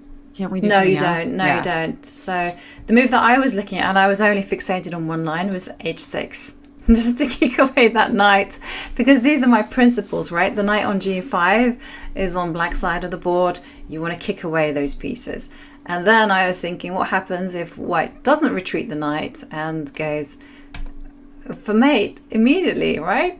What could be more attractive than that? Let's do it. Queen f3 takes on g5 and queen f6. Queen f6. And then I got here and I thought, wow, what happens if the king just runs? So it goes to king f8. Yeah, that is a question. That's exactly the same question I had when you had this position up earlier.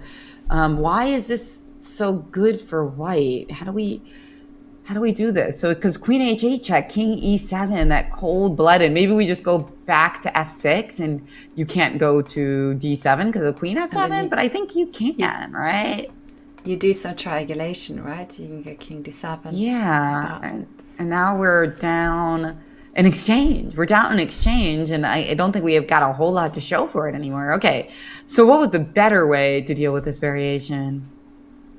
So it might be that queen f3 is not correct. It's just too ambitious. So instead of queen f3, maybe let's go back to h6. It might be that white has to be a bit more careful, a bit more tempered here, and go knight.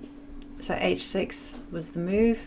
Maybe knight f7 instead. Maybe just take on f7. Just go for, wow, what a move. Didn't even enter my radar. Just okay, so king takes. Well, then queen f3 proof of the pudding is in the eating. Queen f3, and then I don't know where I'm going. My pieces. King to.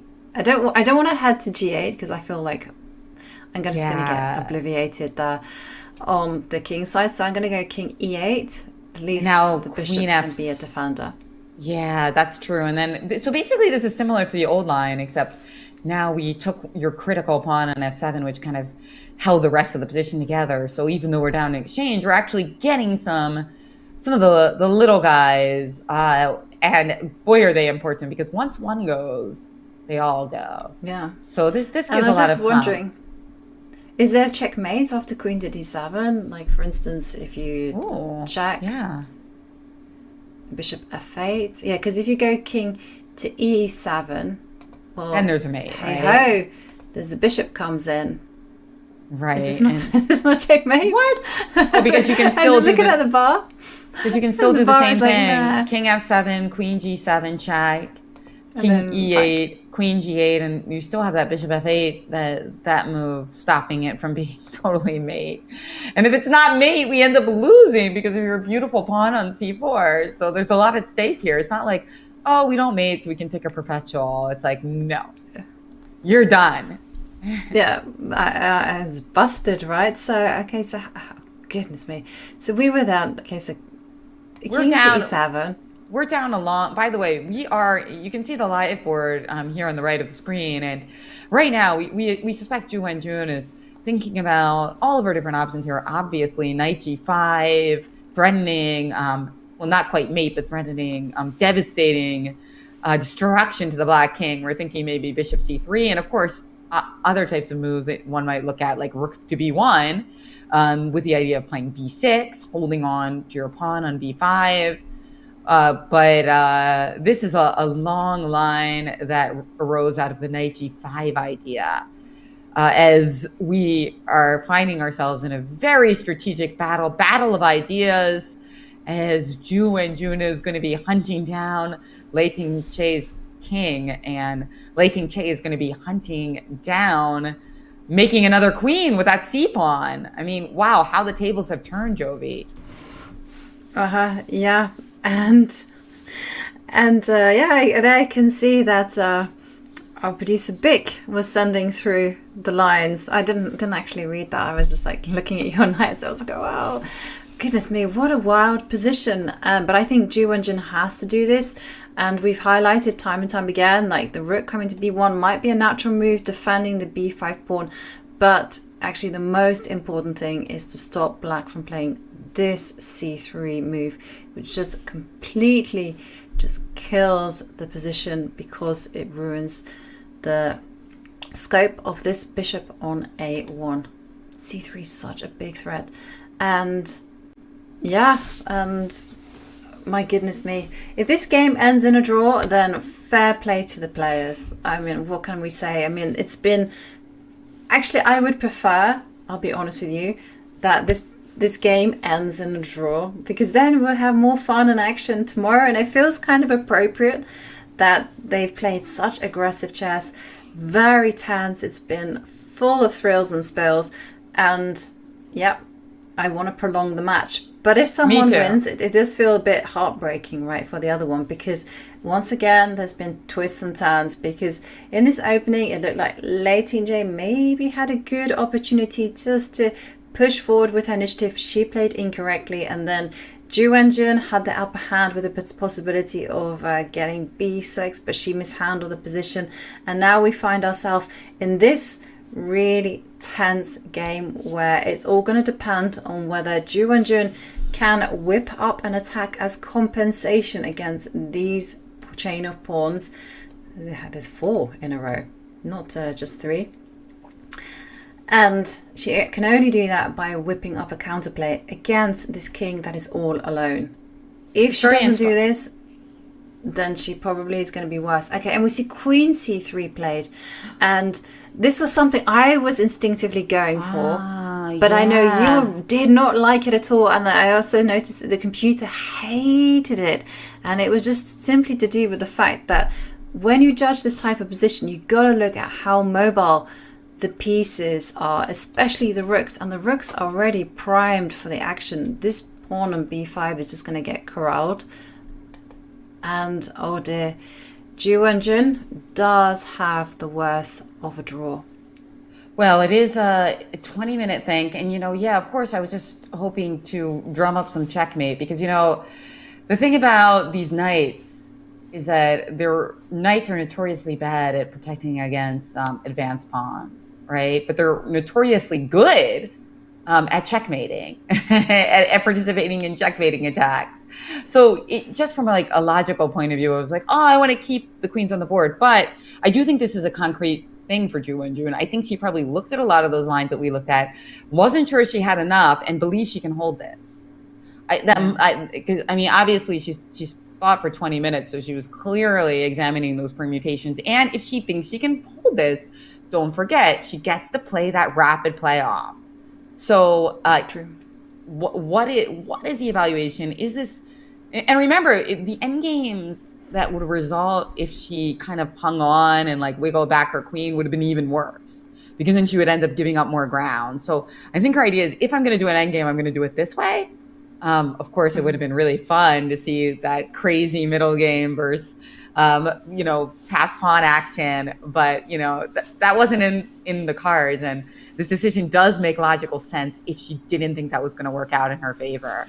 Do it now, not after Lei Tingjie is already taking your b pawn and she's already moved her c pawn forward. Then it's going to be too late. You're just going to be dead in the end game. Here, is she dead? No, by all means, she's not dead. I mean, my big question is, what about rook a3? Can we bolster? No, sorry, and I'm trying to boot that bishop on c3 out.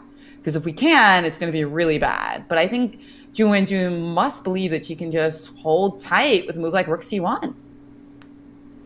Yeah, rook c1 is one idea that certainly you can hold tight. The question though is, how are you going to defend this b pawn, because that's going to get rounded up. Rook b8, and I guess can you hold on to it? Well, can you play knight d4, and then if e5, at least we get to win the e-pawn, or play knight f5, we get to really complicate the issue here?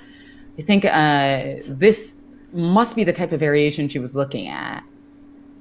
Yeah, so e5, knight c6, and this one feels like white is or knight doing f5 okay again.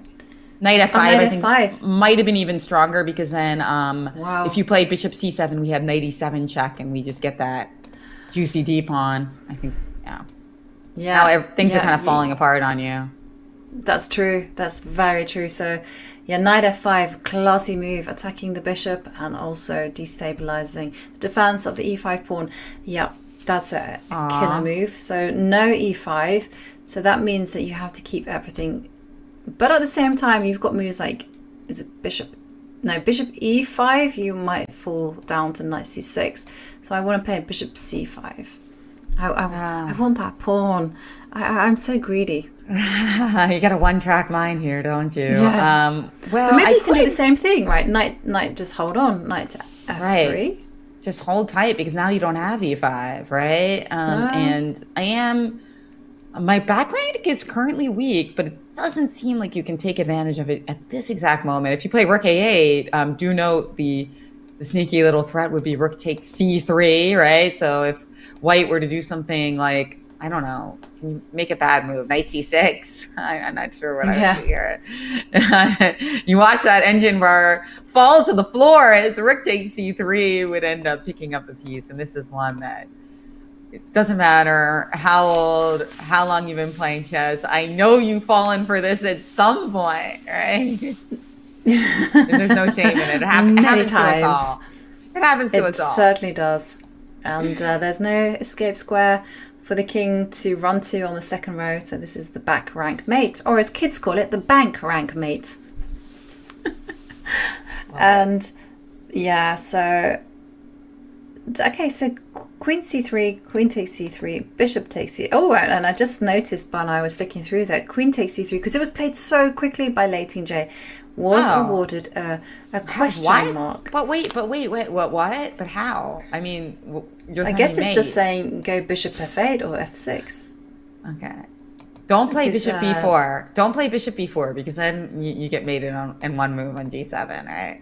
The bishop and the queen, they're lined up. It's called a battery for a reason. And queen takes g7 would be a big moment. So, that's shocking. Yeah, queen c3. But queen c3 is a question mark. That's crazy. Okay, show me again, Jovi, why is queen c3 a question mark? Because of bishop at f8 or because of f6? Okay, so I was thinking bishop f8 or f6. So let's go bishop f8. You want to keep the pawn structure kind of relatively solid. And why is this so bad? I mean, can you not do the same kind of things with knight to d4? Yeah, I don't get it. I feel like this one is hang on a second. This is bishop will come to b4. Okay, so you can't knight go to d4. But what if you just play like a regular move like h3 or something? Yeah, let's go h4 just because. Yeah, okay. And now, why would this be so bad? And now it's saying no. It wants to actually switch back. I think it wants to switch back to like taking on b5 or something maybe. Yeah.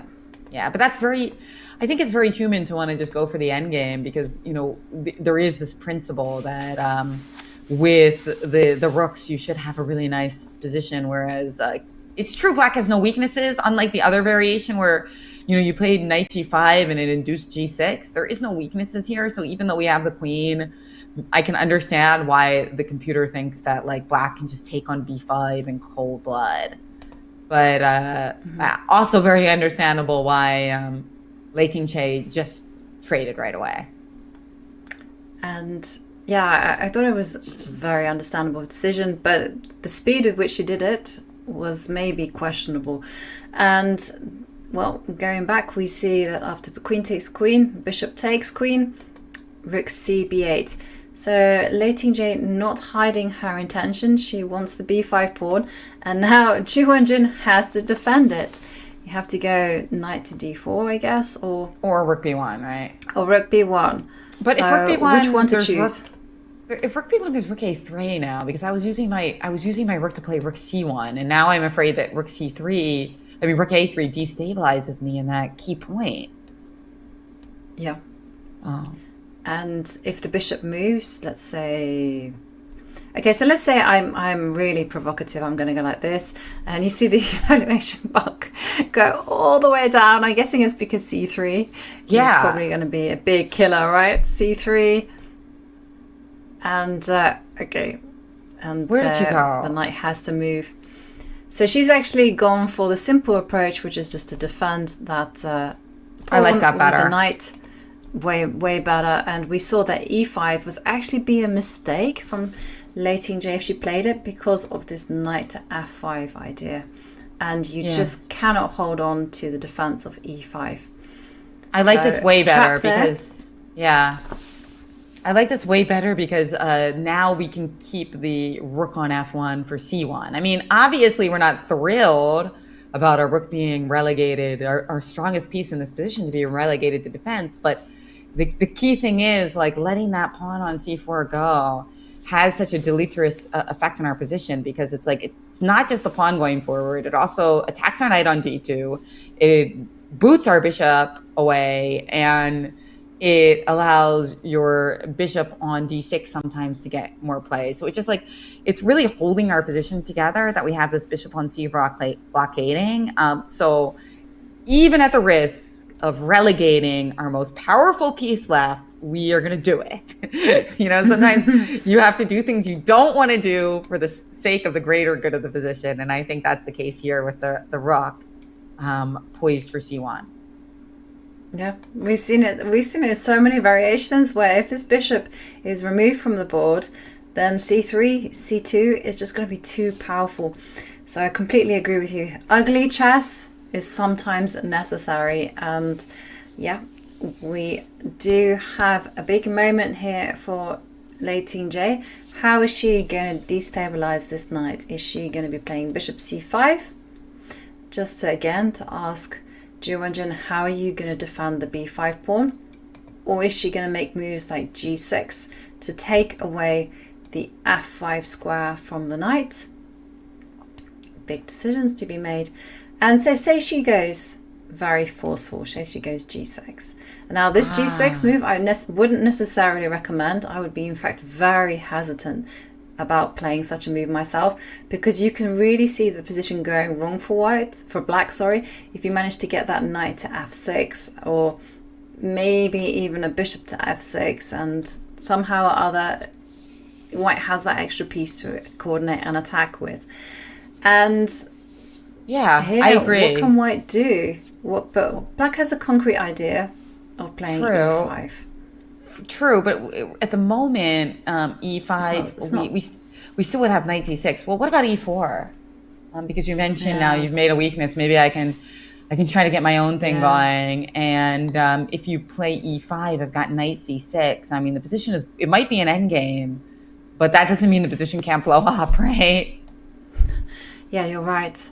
I mean, if the knight jumps into e4, then this is going to be just horrible on the dark squares for black. No, I'm going to use my power of take back and take back g6. Although don't quit yet. What about e5 and knight c6 and sacrifice in exchange with d4? I got to check that out. I mean, that could be kind of fun, right? Apparently not fun, considering the computer doesn't like my move. Maybe because of knight takes c4 though. But you see what my idea was, that it looks like this could be the killer. But yeah, I was just trying to get some action going with the pawns. Oh wow, what a game, Jovi, as we see Lei Tingjie puzzle over what to do. Does she want to play for bishop c5? Does she want to play for rook a3? But I'll tell you one thing. The chances of a draw, I feel like, are a lot higher now than they were, 10 minutes ago before the queen trade, when we were looking at those wild variations with knight g5. So that's good, though, in a way, because we're more likely to see a playoff, which will be really exciting. And I almost feel like, to me, it almost feels more fair, because I know a lot of people think that classical chess is more fair because, there's more time not to make a mistake. I feel like in this match, because it's been so tightly contested, because both women came with such great form and are playing so awesome, the idea that you have to win in a 4-game match to win the title rather than just in one game is kind of appealing to me. So, you know, and it's still quite exciting. I mean, anything could still happen, but you can kind of imagine certain fortresses where it's hard for either side to make progress, right? Especially with like white already kind of setting up a position like that where you see everything kind of protects each other. Like you could see like rook a3, rook c1, and maybe bishop c5 attacking this knight. You see knight coming to f3, and then here you can kind of see that maybe there's like no room for improvement. Maybe is e4 an idea? I don't know. I'm just thinking h6. And yeah, you don't want to be going e4 because pawn takes pawn is now possible. And what is, and so you go h3, and then what? Like both sides have got their optimal setup. It's difficult. So say for instance you try to go rook a8, but there's still no threat. There's no way for the rooks to come to a1 and make that trade. And there's no target. Remember, these knights are just so effective at controlling all the squares. There's just simply no way through. So you can kind of almost see like this type of position that the black rook would be like going rook b7, rook b8, and white would be waiting. And we've seen Ju Wenjun do this, right? She's not afraid of just going making moves like king h2, king g1, and just asking the question what to do. I mean, maybe white does have a plan of improvement. If you just go rook b7, maybe you can go king f1. And say black just is like, yeah, I'm gonna wait. True. I'm gonna wait again, and then, but where else? Well, maybe it's only seasons. Maybe you can go with 2 check and then drive it back, and come back up again. I see what you mean about this potential for fortress. I mean, if I were black, I'd be. If you're looking for any kind of active play for black, although I see people in the chat are saying they actually like white's position, I would think about, if I were to get my king to e7, could I arrange some kind of f6, e5 idea? Okay, let's try that. So Instead of h6. This was just black waiting. So black waiting and white trying for something, but even so that white wasn't necessarily possible for white to actively improve the position that much. But let's have a look at whether black can do it. So knight to d4, rook a3, rook c1, bishop c5, knight here. And now let's move the king to f8. And oh, what? She's played e5. We thought it was a bad move. It is a bad move. Knight f5. It is a bad move. Okay. Isn't it a bad move? She has done it. Knight It f5. looks like it. It looks like a bad move. I mean, what do you do after knight to f5? Well, the computer hates it. Maybe she's thinking knight f5, bishop goes to c5, and then after bishop e5, rook b5? Maybe she's, because of course bishop c7 is terrible, right? Because then knight e7 check and knight takes d5. Maybe she's just thinking bishop c5 here, bishop e5, rook b5, but then you lose g7. No, you'd use g7, so you have to hold on to f8, the g7. So bishop f8. By moving the bishop f8. So bishop f8, and then bishop e5, rook b5. How's that look? Or is there another move here?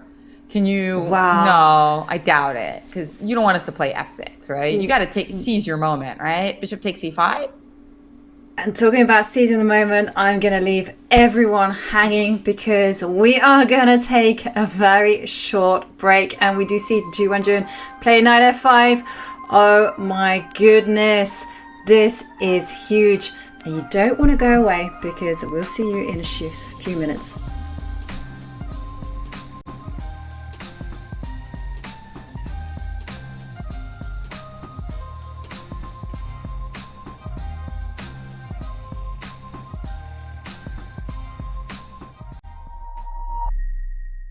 International Master Danny Wrench, Chief Chess Officer, back again with more chess terms here for you today. We're going to talk about the passed pawn. The passed pawn must be pushed. You hear it said often, and that's because just about every endgame you see that isn't a blowout often comes down to maybe someone's up one pawn, or maybe even just the first person to create a passed pawn is the person who goes on to win that game. We're going to talk about what the passed pawn is and define it for you in today's video. Let's do it. What is a passed pawn? A passed pawn is a pawn that has no enemy pawns stopping it from moving forward. That means pawns either on the file in which it resides or on the adjacent files that would therefore capture the pawn should it advance. So if a pawn has none of those things stopping its way, then it's time to push them, baby, as our boy Yasser would say, and as you hear mentioned on many broadcasts that you would watch on Chess TV.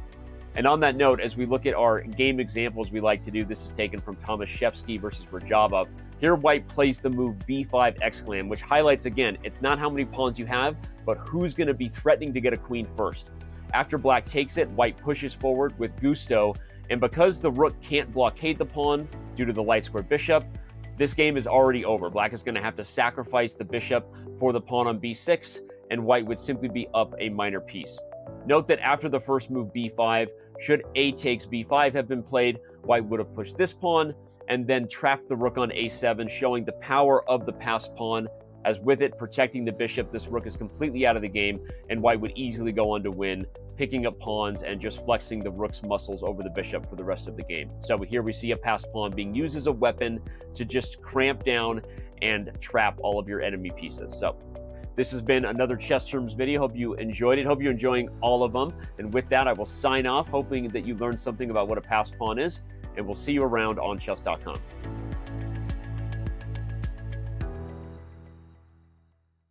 Chess grandmasters can lose 10 pounds and burn 6,000 calories just by sitting. Yeah, so I've actually been spending a lot of time getting in shape. Wow, that's great. What are you doing? Mostly like rook lifts. Oh, I've never heard of that. It's a thing, don't look it up.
Hello everyone, and we come back to full-fledged excitement on the board. There we see Ju Wenjun.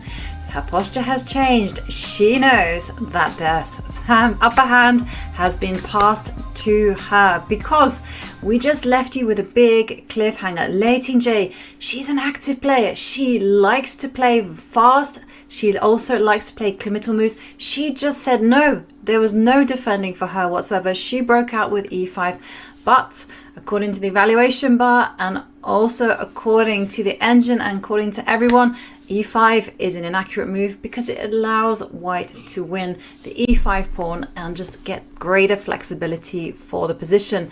So after knight f5, as played by Ju Wenjun, Lei Tingjie was forced to defend the g7 pawn, and here we are. And it is now Ju Wenjun's move. She's thinking before she can take this pawn. She can, of course, play it, but as Jennifer, during the break, you also mentioned that it is possible for Ju Wenjun to play another move, perhaps this move, f4. Right, f4, and yeah, you can see the evaluation thing sign. I'm under caffeinated here in the middle of the night in Philadelphia. But okay, my idea is simple.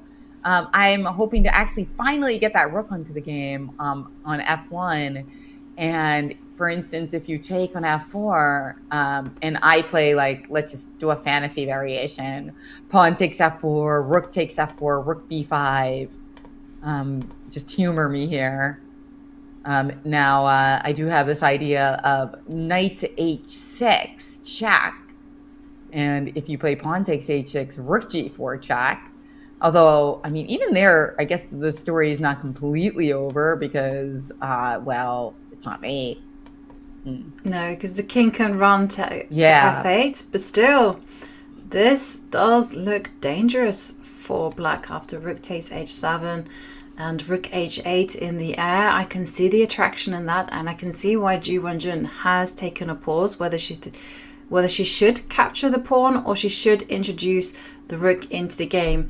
And yeah, it is true that Lei Tingjie just played e5 in order to win the b5 pawn, but there were consequences to that. And let's have a look at Ju Wenjun's most natural move, which is simply to capture the pawn in the middle of the board. I think I would play this without even thinking, but that perhaps would not be the best strategy. It's always good to take a pause and consider all your options. And now this is the position. And one of the things you do immediately notice is that white's pieces have a lot more freedom than before. So for instance, the bishop can come to c3, the rook can come to c1, and the knights can just maneuver around. They now have very comfortable posts. So what move kind of appeals to you? It's white to play. c3 is not a threat at the minute, so you do have a spare move.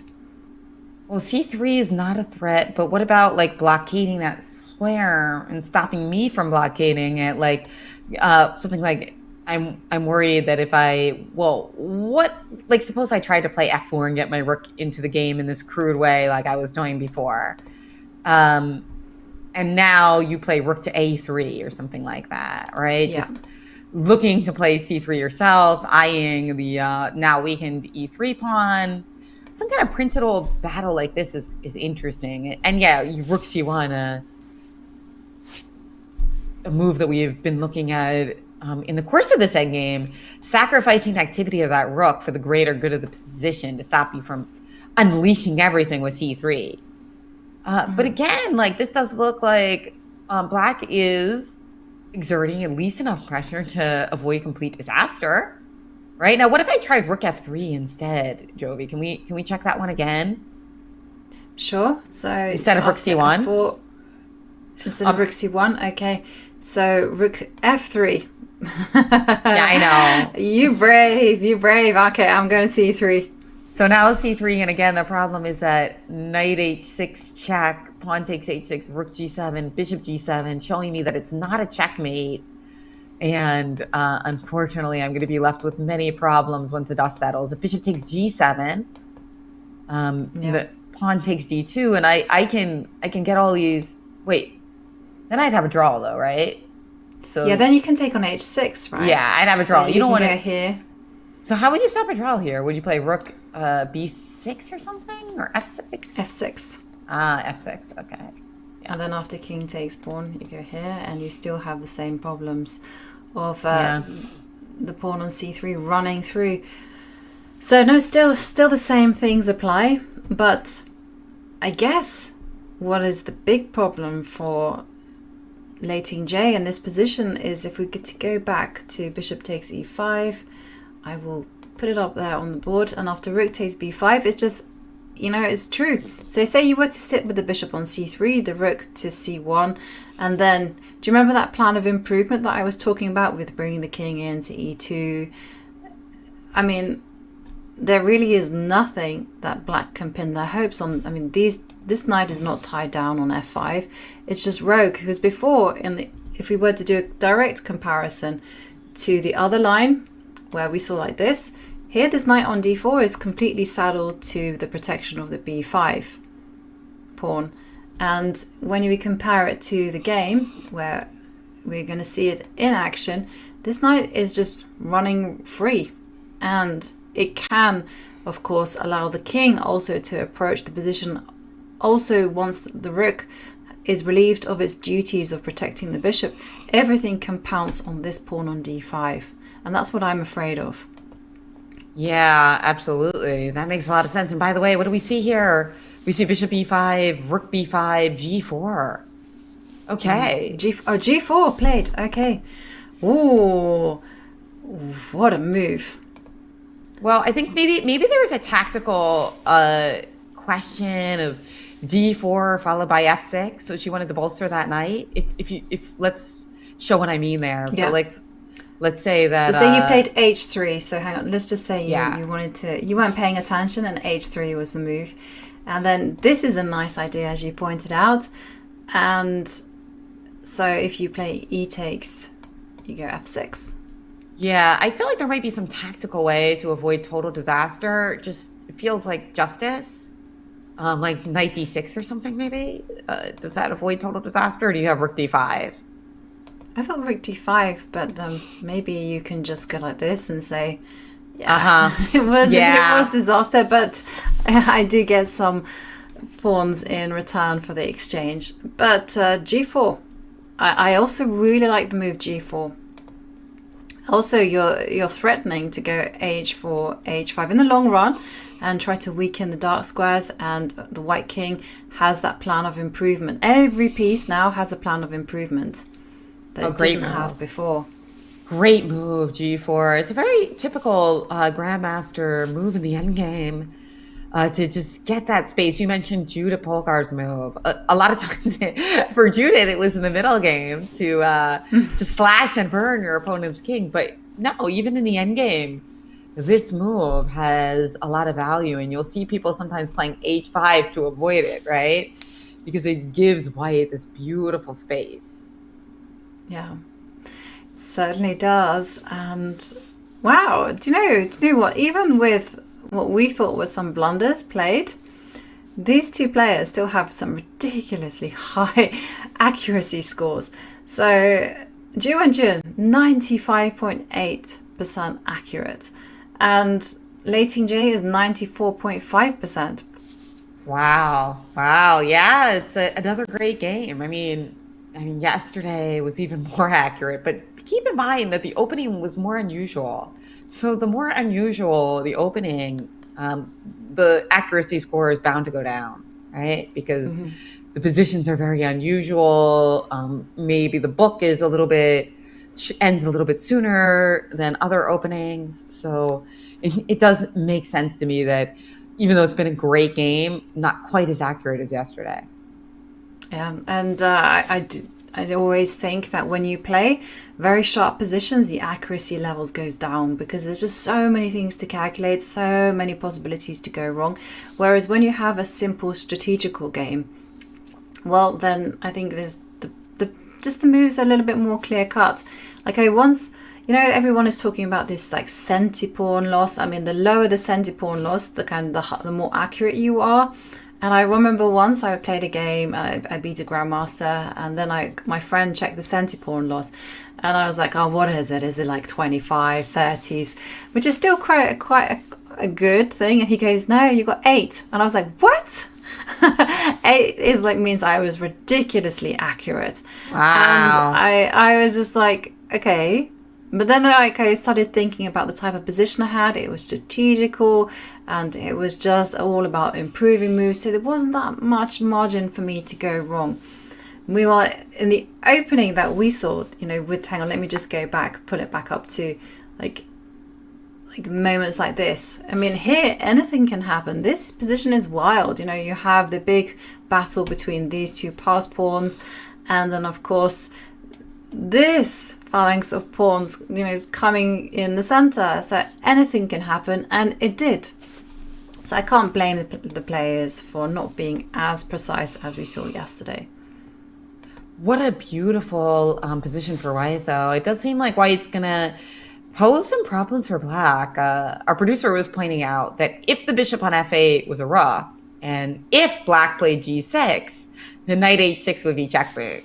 So you just gotta always fantasize about those checkmates, right? Exactly, and that mate actually does have a name. So it would be checkmate on h6, and it would be checkmate on e7, and that's kind of suffocation mate, I think. When it's just a knight, it's smothered mate. When it's a bishop and knight, it's suffocation. Okay, wow, an important distinction there. The smothered mate being the one where it's just the knight on s7 with the rook. So here he's got a partner with the bishop on e5. Okay, but g6 was played, by the way. So good eye, Vic. Although thankfully that bishop on f8 is not a rook. So white will be able to, black will be able to potentially even try to trade off the dark squared bishops. Like, for instance, the knight now doesn't want to go to d6 or d4 or g3. Where does the knight want to retreat to? Knight d4 gains a tempo, but it does allow rook b2 gaining a tempo of our own. Right. Let's have a deep dive into this position, because you kind of hit the nail on the head. Because if you're not clever with your retreat, then bishop g7 is coming your way, and we've seen it time and time again, right? So you go knight g3, bishop g7, then this pawn on c4, it's gonna be a nuisance. It's gonna go drive down to c2, and I would say maybe black has really good practical chances of winning. Obviously, I think white's position is defensible, but this pawn is just so annoying. A lot of danger there for white. So if you gain some time by attacking the rook, where are you going to put the rook? That's the question number one. Well, how about rook b2? Rook b2. You are on the same line as this. I know. Immediately I'm like thinking, what can I do? Your tactical antenna has gone up for sure. I get it. It does. But I don't see anything as of yet. But I really want to attack. This is the point that I really want to do. I need to, somehow or other, I need to blockade the c3 square. That is like the key setup. And then from the c3 square, I can hit d5. So how can I get that? Good point. So you're trying to figure out a way to get that knight to c3. Well, what about knight b1? Is there rook a1 then? Yeah, there could be a rook a1, and then there's knight comes to c3. Anyway, it doesn't really matter, right? Your idea still stands strong. I remember actually reading. I think it was in a Dvoretsky book that they said that the great late trainer. Mark Dvoretsky wrote a series of wonderful books, but this idea that when you have that black pawn on c4, it's all about getting a white knight on c3. You give up everything for that. And you did. You gave up a lot, but you got what you wanted, and your position's great now. I mean, this is... Well, I don't know whether it's that wonderful, because I do feel that this blockade could be broken down. But I mean, the pressing thing is that this knight on c3 is both an attacker and defender, right? And it's targeting d5, and at the same time stopping this pesky pawn. And yeah, so it's a g6, knight to d4. So maybe you don't go rook b2, because that will drive the knight to where it wants to go. Maybe you put it somewhere else, but where, I honestly can't tell you where, like rook b7. Yeah. So you're saying no rook b2 because our rook is going to be exposed there later, and just like drop our rook back to b7 or b6. Let's just put it in a random square. Maybe b6 so that we can play f6 at some point. Okay. Oh yeah. That's a better one. So let's knight to d4, rook to b6. And she's done it. She has that knight to d4, so we're going to see where Lei Tingjie decides to drop that rook. There's so many options. I mean, b7, b2 being one of the most logical ones because it attacks the knight, but also illogical. And she's played quickly. She did do rook b2. So this move is both logical and illogical at the same time, right? And the big question here, oh, it's been given a question mark. They do say that mistakes don't come alone. They usually come in pairs. And there you can see the explanation of what is a mistake made the position worse. Why did it make the position worse? Yeah, why is it so bad? Because, okay, I thought about knight b1 to go knight c3, blockade the pawn on c4 because that pawn was just super annoying. I mean, what else can you do? I guess you could also retreat a knight and go back to f3 and still blockade the pawn.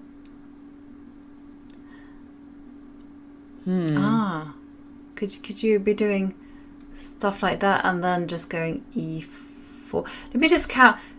So people in the chat are saying knight b3, but if knight b3, we can just take it, right? And then we win 2 knights for knight one b3 rook. like this. Yeah, we just take it, right? Just take it with a rook.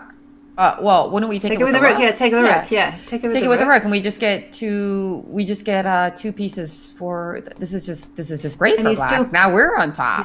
I mean, I guess it'll probably be a draw, right? But this is be a huge relief for black, a huge relief. So you can't play knight b3 to try to trap the rook. That would not be enough. I loved your idea of knight b1 to c3. Honestly, I think that was great. Yeah. So is there something better though? Is there another knight retreat that is even better? Like with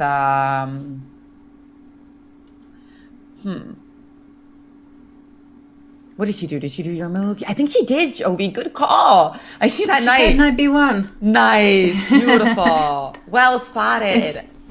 Knight going to knight c3. No, I love backward knight moves. It's quite funny because backward knight moves, I feel like, are my specialty. They don't slip me by.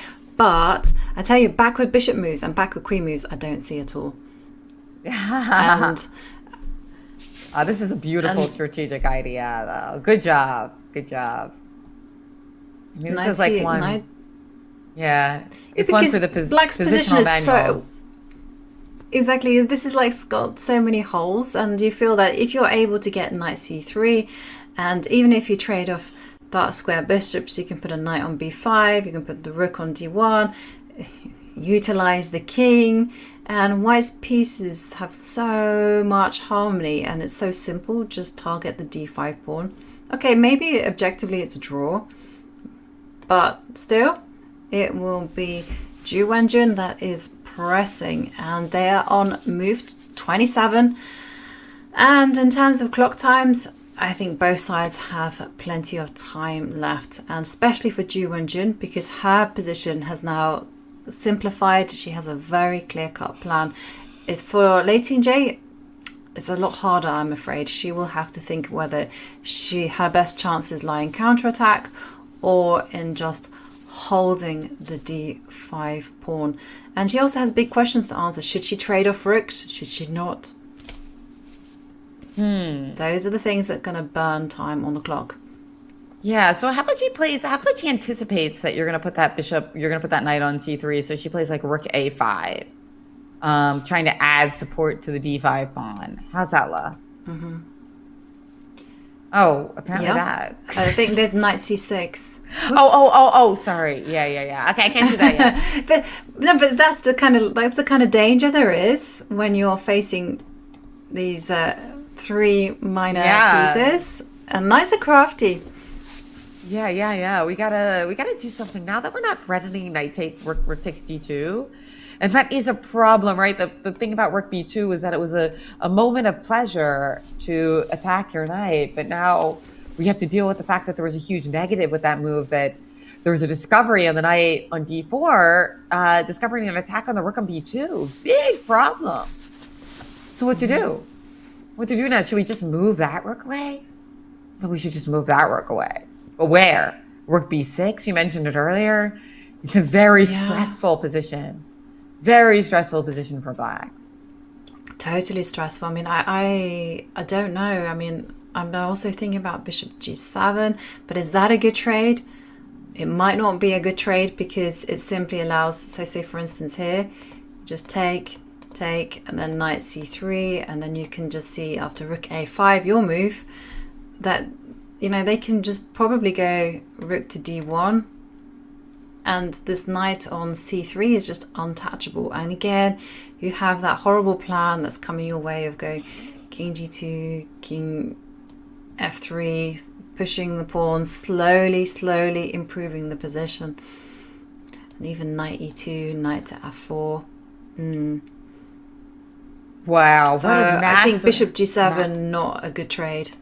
What a master class by Ju Wenjun so far, though, Jovi. I mean, like, if you just look at these last two moves, g4, and, well, I guess they're not technically the last two moves because you also threw in knight d4, but if you look at the moves g4 and knight b1, it's really marvelous to see how Ju Wenjun has handled this two very instructive moves, right?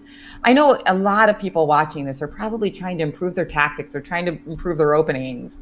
But what do these moves g4 and knight b1 have to do with openings or with tactics? Nothing, really.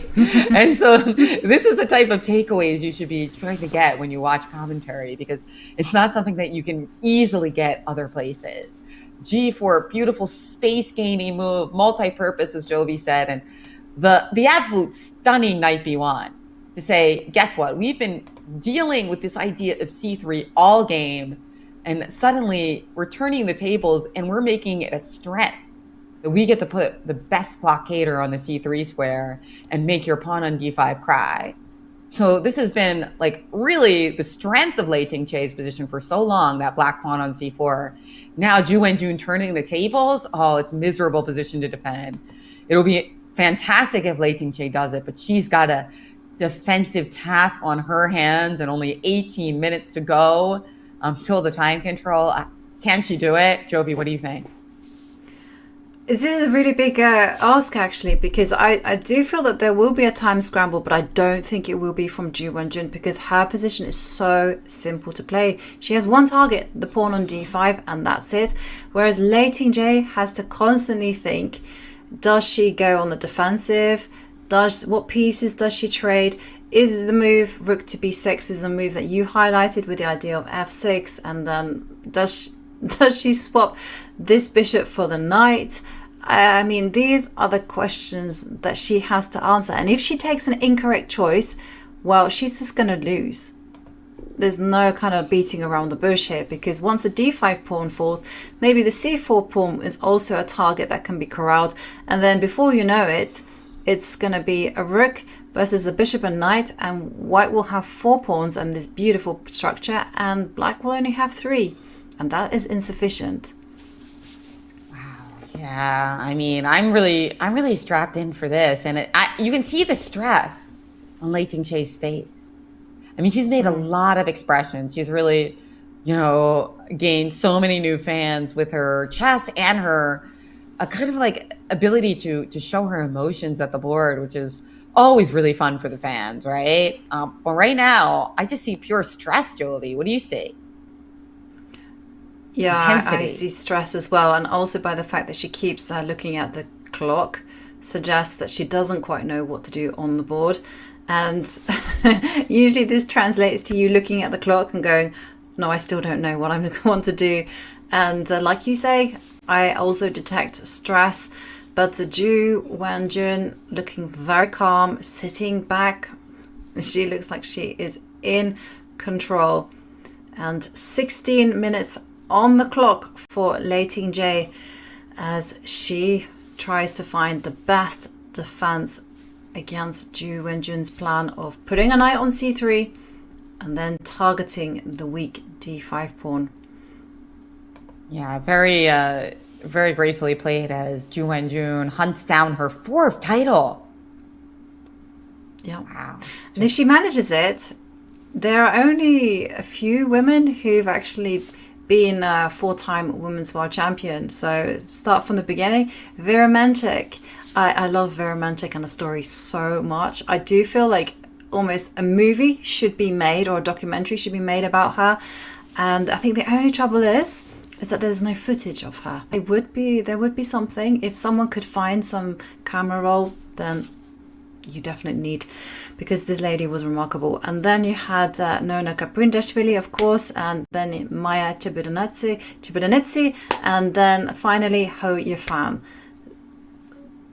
If Ju Wenjun wins this game, she will join those big names.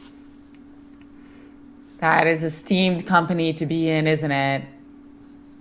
Incredible indeed, as Ju Wenjun hunts down this title. And what a game she's playing to try to seize it, and what a moment to do it in game 12. She has drawn so many of the games with white, but knowing that this is the moment to pressure her opponent. Maybe Lei Tingjie also thought that it would be an easier game today. I doubt it, because she certainly came playing to fight as well.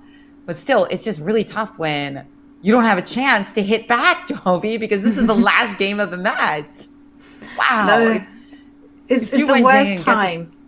It totally is the worst time to make a blunder, but it's just kind of symbiotic of what's happened before. You know, there's been so much tension, so much pressure. I mean, one of them was bound to crack, and it's just very unfortunate that if Lei Tingjie loses, it's because of this E5 move on move 22, and it's just because she just could not resist her urge to just break open the position and remove the b5 pawn. But now for sure she's regretting it, because what a change if that pawn had been on e6. I mean, white doesn't have a clear-cut plan at all, but you can't take back the past. What's done is done, and now Lei Tingjie has to focus on the future, has to find a really good way of defense.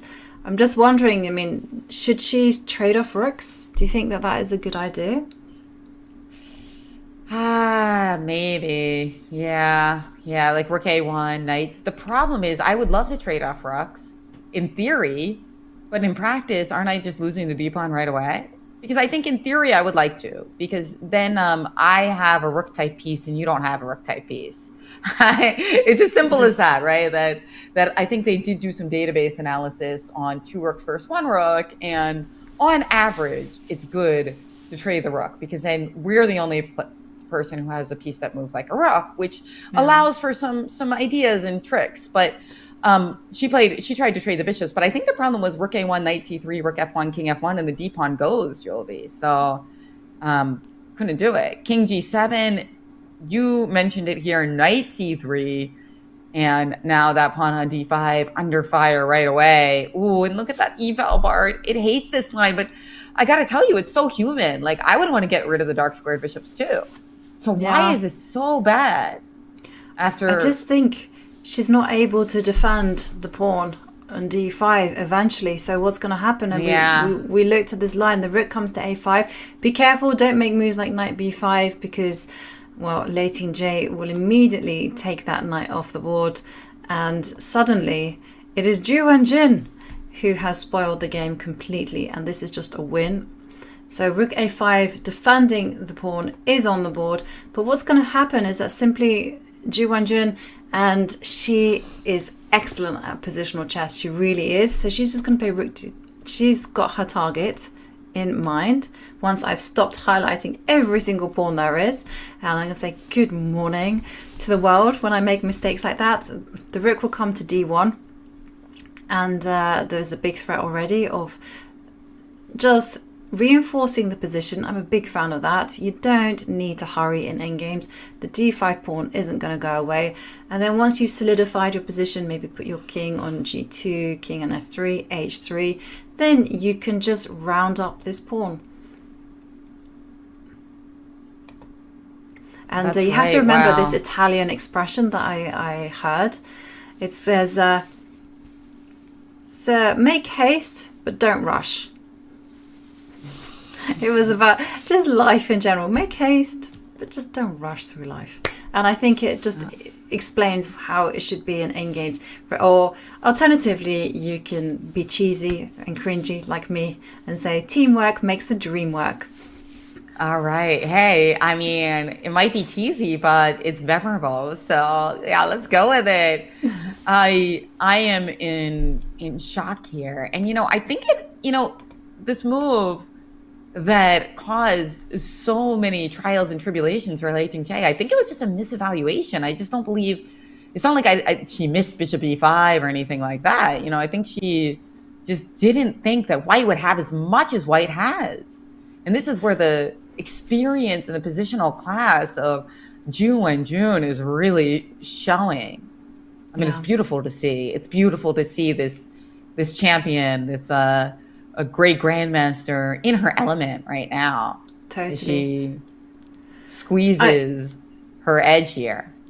Yeah, and I was going to say, just to piggyback on your point, I think she lashed out with e5 because it's stylistically Lei Tingjie. She likes activity. She likes to determine things. But also I feel like she got too nervous and she couldn't hold her nerves, because what she needed to do was just grit her teeth and maintain the tension for as long as possible. In fact, this was going to be a challenging thing for Ju Wenjun to do as well. And as a result, we see Lei Tingjie playing this position. And this one, we can see the evaluation bar tells us is plus 2.46. That is not a good evaluation for Lei Tingjie's chances.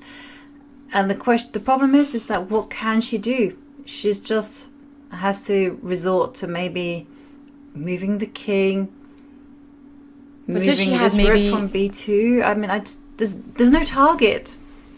Well, does she have maybe more practical chances than that? Because sometimes the evaluation bar doesn't really represent reality. So let's look at like maybe rook to a3. Let's see, what about rook a3? I'm just seeing. And if I get greedy, let's look at these moves. Like greed is good because that's tempting, right? And then maybe you can come to a2. Could that be something? No, because the knight comes to c3. Yeah. So I was more thinking about rook d3 or c3. Okay, okay. So let's try rook d3, and I need to keep control on this pawn. So I go here, and how am I meeting now rook d2? Rook d2. How am I meeting that? How is every position good for white? Like I don't understand. I feel like I'm getting. Do I just have to go rook f1 and say? That's you can't ever go c3. That knight coming into being able to guard c3 has just been the combination of the knight on d4 and the knight on d5 are just this like unbelievably strong defense against all of my ideas. It's quite frustrating, to be honest. Totally. Very frustrating. And let's try like let's not lose hope, and let's have a look at some practical. So rook to d1, rook a3 I think is a good choice. What happens after knight takes pawn? You just go c3. Okay, the most natural, just play c3 right away. Yeah, sure. But then after rook c1, you just lose the pawn right away. Yeah, that's the problem. You just lose the pawn straight away. These knights, I mean, this is a pattern. I mean, I don't usually see knights like this. Knight d4. I think it's a combination of the knight d4, which is like protected by the pawn. So it's an outpost. And it kind of like by proxy helps its friend on d5, because a lot of the squares that would destabilize d5 are taken by the knight on d4. Mm-hmm. It's really annoying. Those knights are the bane of Lei Tingjie's existence right now, that's for sure. She's tried something different. She did not try any kind of rook a3 business. She slid her rook back to b6. Okay. Is she just trying to go for passive defense? If you attack my pawn on d5 again, rook d6. Yeah, so maybe her idea is that when the king walks to, because I'm expecting Ju Wenjun to take it easy, enjoy life. She has all the time in the world now, so I'm expecting her to do either moves like rook d2 or king to g2, h3, king to f3, and king to e2, and then just enjoy. And then when she's ready, and only when she's ready, and got perfect control, and there we see knight to e2. Okay, no, Ju Wenjun is immediately going for the pawn on d5. Consequences. She can win it, right? I mean, if you play rook to d6, knight to f4 is on the board, right? And you just can't defend it enough times. We're just attacking it 3 times and you're defending it twice. I mean, hey, that's one of the things about having 3 pieces where you only have 2. And can you somehow break this down? So for instance, can I tempt you with material? So after here, and what do we see? No, we see rook b3 being played. Rook b3 is her choice. So now, so what's the idea here? That you're getting some counterplay if I take on d5? With well, let's take with the knight, right? But then rook d3 maybe. Okay, finally. So that's a trick. So knight takes d5 would be a big mistake because of this beautiful rook d3 move. Yeah, I've been trying. Remember, I was trying rook d3 earlier, but then you had a knight on d4, so it wasn't very good. Now, my knight on d5 is not actually protected, so it works. Actually, I mean, at first glance, you think white might actually be losing because if rook d3, pawn d3, I'm attacking both knights at once, and my pawn is encroaching on your position. But okay, apparently white can at least avoid total disaster. But this is a lot better for black than the positions we're looking at. So knight d5 currently untouchable. You also don't want to take with the rook, right? Mm-hmm. In the position here. So let's have a look. So rook b3, sneaky move there from Lei Tingjie. And if you take with the rook, I'm guessing it's the same idea. I guess you go rook d3. And after the thing is though, if the knights are protecting themselves and this pawn is restraining them, then there could be some weird equilibrium where, you know, white can't improve, but neither can black. Like this knight can't move, and this knight probably can't move either. But this one seems to me look like it's okay, like it's good for white. Whoa! But I mean, this should be winning somehow for white, right? I think it does feel like that way. But how? Because your rook is stopping us from getting to the. Obviously, if we could get our king to c5 or something, we win easily because the pawn falls and then we win.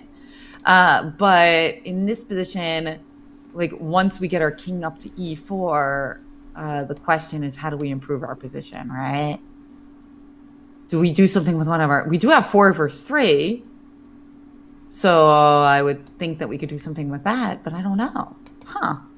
Okay, so this is a concept. This is a drawing concept for Lei Tingjie. I'm not saying it draws. I'm saying it's a very, very valid attempt at trying to draw the game, right? Exactly. And yeah, you can see a situation where life is difficult for Ju Wenjun, and I really like the practical problems that rook b3 does present. And yeah, and the thing is though, the pawn on d5 is not going to go away, so I would be tempted not to win it just now and just kind of focus on my king g2. I'm obsessed with this plan. King g2, h3, king f3, build, and then when you're ready, put the rook on d2 or something. You know, when you're ready for rook d3, then you can take on d5.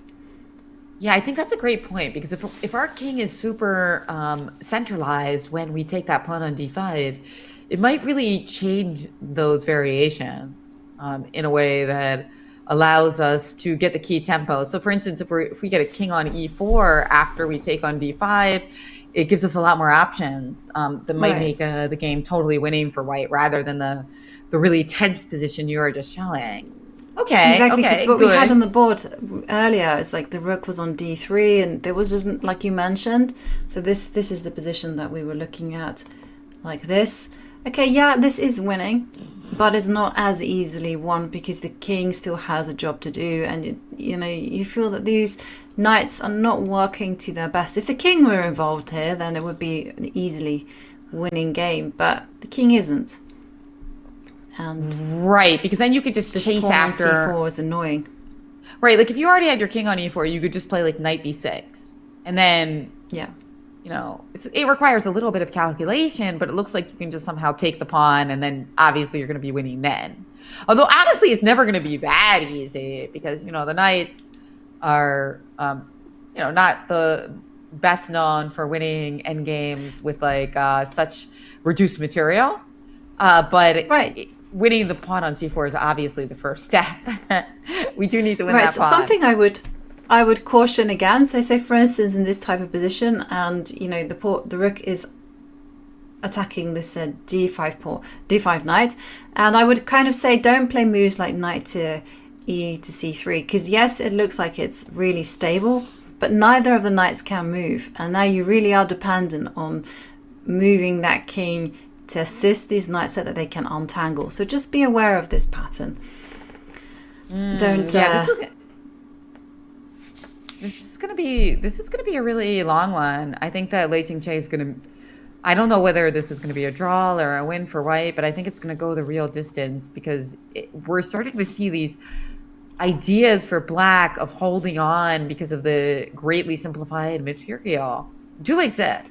So it's never going to be easy for Ju Wenjun. I mean, she's playing a fantastic game, but as great as she's playing, it's still going to be really difficult, right? Because there's just not that much material left, right? Totally. But there we see Ju Wenjun moving the king forward. She's on the same page as me. Improve all your pieces before you capture that pawn on d5.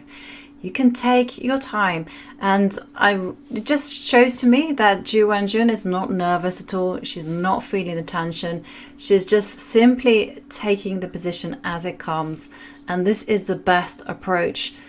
She can leave the emotion for after the match. And there we see h6 from Lei Tingjie, playing fast now, and Lei Tingjie 10 minutes on the clock, and they are move 32. Now, I mentioned it earlier, Jovi, that in general, when you've got the one rook and your opponent's got the two rooks, you as the better player would prefer to keep, or Ju Wenjun would prefer to keep that rook, so that we can use the rook and our knights to attack some other weak points, like let's say f7. And then all that garbage I was saying about how it's difficult to win, it's going to be a long technical battle, no. I mean, if you start winning other pawns other than d5 and c4, okay, white will win. So is there a way that we can remove that pawn on d5 without giving you the option of trading rooks? That's the dream. That is the dream. But we saw that black was being cagey and preventing that. But can we just play knight takes d5 without any rook d3 business? How do we make that happen? I think. Can she do that? Like, first of all, kind of go like h4 or h3, I don't know, and then king f3. Yeah. So just make those small improvements. I do quite like h4, because at the same time, your idea of like going for other targets comes into operation. Maybe g5 and you mentioned the f7 pawn. I'm like, oh yes, I'm down with that one as well. And yeah, I mean, maybe she should start with h4 if she wants to go for this g5 idea. Okay, she has to time it correctly, because g5 obviously can be vulnerable to d4. So obviously there are ideas on the board for Lei Tingjie, but h4, king f3 immediately also makes a lot of sense. And then you can start looking at going knight takes pawn, and your idea of capturing the d5 pawn and then going for other targets is still game on. Wow. Yeah, I think that I don't see a way yet, Jovi, though, to stop this like idea of rook d3. That's my concern. That's my I don't see it. I don't see a way to stop it, because black has a clear eye on what white's trying to do, take on d5, and she's got a clear idea of what she wants to do against it, which is to make sure to trade rooks. I'm just wondering, like, so just because I'm obsessed with it, so I'm sorry, I will kind of go king f3. Okay. And then show me. And then like, I don't know, I was thinking, could she even go rook d4? Is that even a possibility? But how does that? See the evaluation. goes But down. how does that because change? I can still play just rook then you oh, can go knight takes d. I can go knight takes d5, right? But I still will try to play my rook d3 thing. I'm obsessed. You're obsessed with expanding and all that, and I'm obsessed with trading off a pair of rooks because some of those positions we were looking with like 2 knights versus rook. I was like, wait a second, that's not that easy. Like even if I lose another pawn, that is going to be brutal for white to win. I mean, if you play knight d5, my idea is still going to be to play rook d3, and isn't that going to force a trade of rooks anyway? It's always forcing a trade of rooks. It seems like it's totally. always. Yeah, I have to figure this out, but I'm not finding a way to both win the pawn and avoid a rook trade. Well, Ju Wenjun, she has the time in the world, and there we see her in the playing hall. She is thinking about all those possibilities, and in the meantime, well, something special is coming your way because the wait is over. PogChamps 5 is back. 16 of the world's biggest creators will go head-to-head in the greatest event in amateur chess, brought to you by Chess.com and PogChamps legend Ludwig.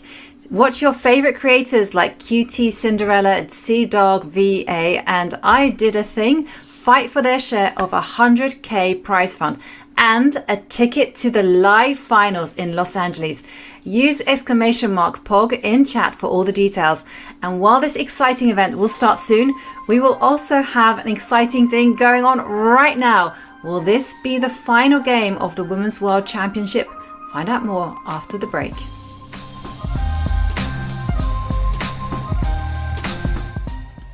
Oh, confusing one. Yeah. Yeah, this one is a bit difficult, I can say. Really? I thought that you didn't solve it for a second. Good job. So I'm going to show you some puzzles. You're going to have 10 seconds to look at the tablet, and then I'm going to take the tablet away, and you're going to have to give me the solution. Okay. You ready? Sure. All right. Mate in 5, white to move.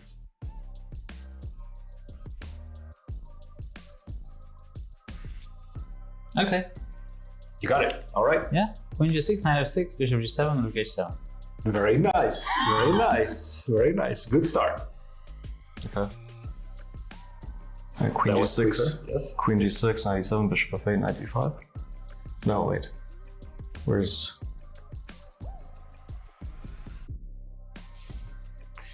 If you go knight e7, I go king h8. Bishop f8, bishop h5. Yeah, that's not working out. Okay, queen g6 has to be the right first move. Yes. Bishop. Knight f6, bishop e7, rook h7, rook f7. That's right. Yes. Very good. Okay. So it's queen takes g6, fg, knight e7 check, king h7 or king h8, bishop f8, and then bishop h3 or h5.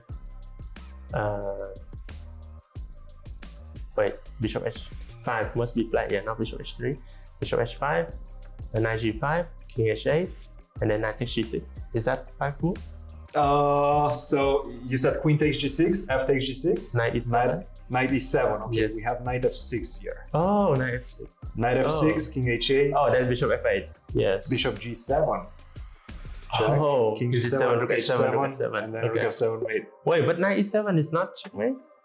Let's see. Knight e7, king h7. Bishop f8. Bishop h5. Bishop h5. Knight g5. Wait, do I have a knight on g3? F3? You do have a knight on f3. So knight yes. g5 check. King h8. Knight g6. So what if I go king h8 first instead of king h7? Bishop f8. Bishop f8. Oh, yeah, it's bishop not weight. h, Yeah, h5. then bishop h5. Then knight g6, king h7. Then Yeah, king yeah, that's h7 not weight. and I Yeah. pick up the knight. Oh, Yeah. okay. Yeah.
And we are back in Chongqing for the 12th classical game of the Women's World Championship match. And it has been an intense battle. It's been 17 days. Now moving on to the 18th day of chess. And wow, what a fight these two competitors have brought to the table. And we see Lei Tingjie with the black pieces. We left her with a decision. How is she going to defend this uncomfortable position? There is some pressure on her. And would you say, Jennifer, that Lei Tingjie has been feeling the heat throughout this game? Maybe she's feeling stressed, maybe a tiny bit nervous, because she's taken decisions that haven't necessarily suited her active style. It's true, but we also thought she had the upper hand at some points in the game. So it's really been all over the place this game with who we thought was better, whether it was balanced. There's been a lot of twists and turns. But now for sure, she is looking at the prospect of a very long defense. Will she be able to do it and get her chance to strike in a playoff tomorrow?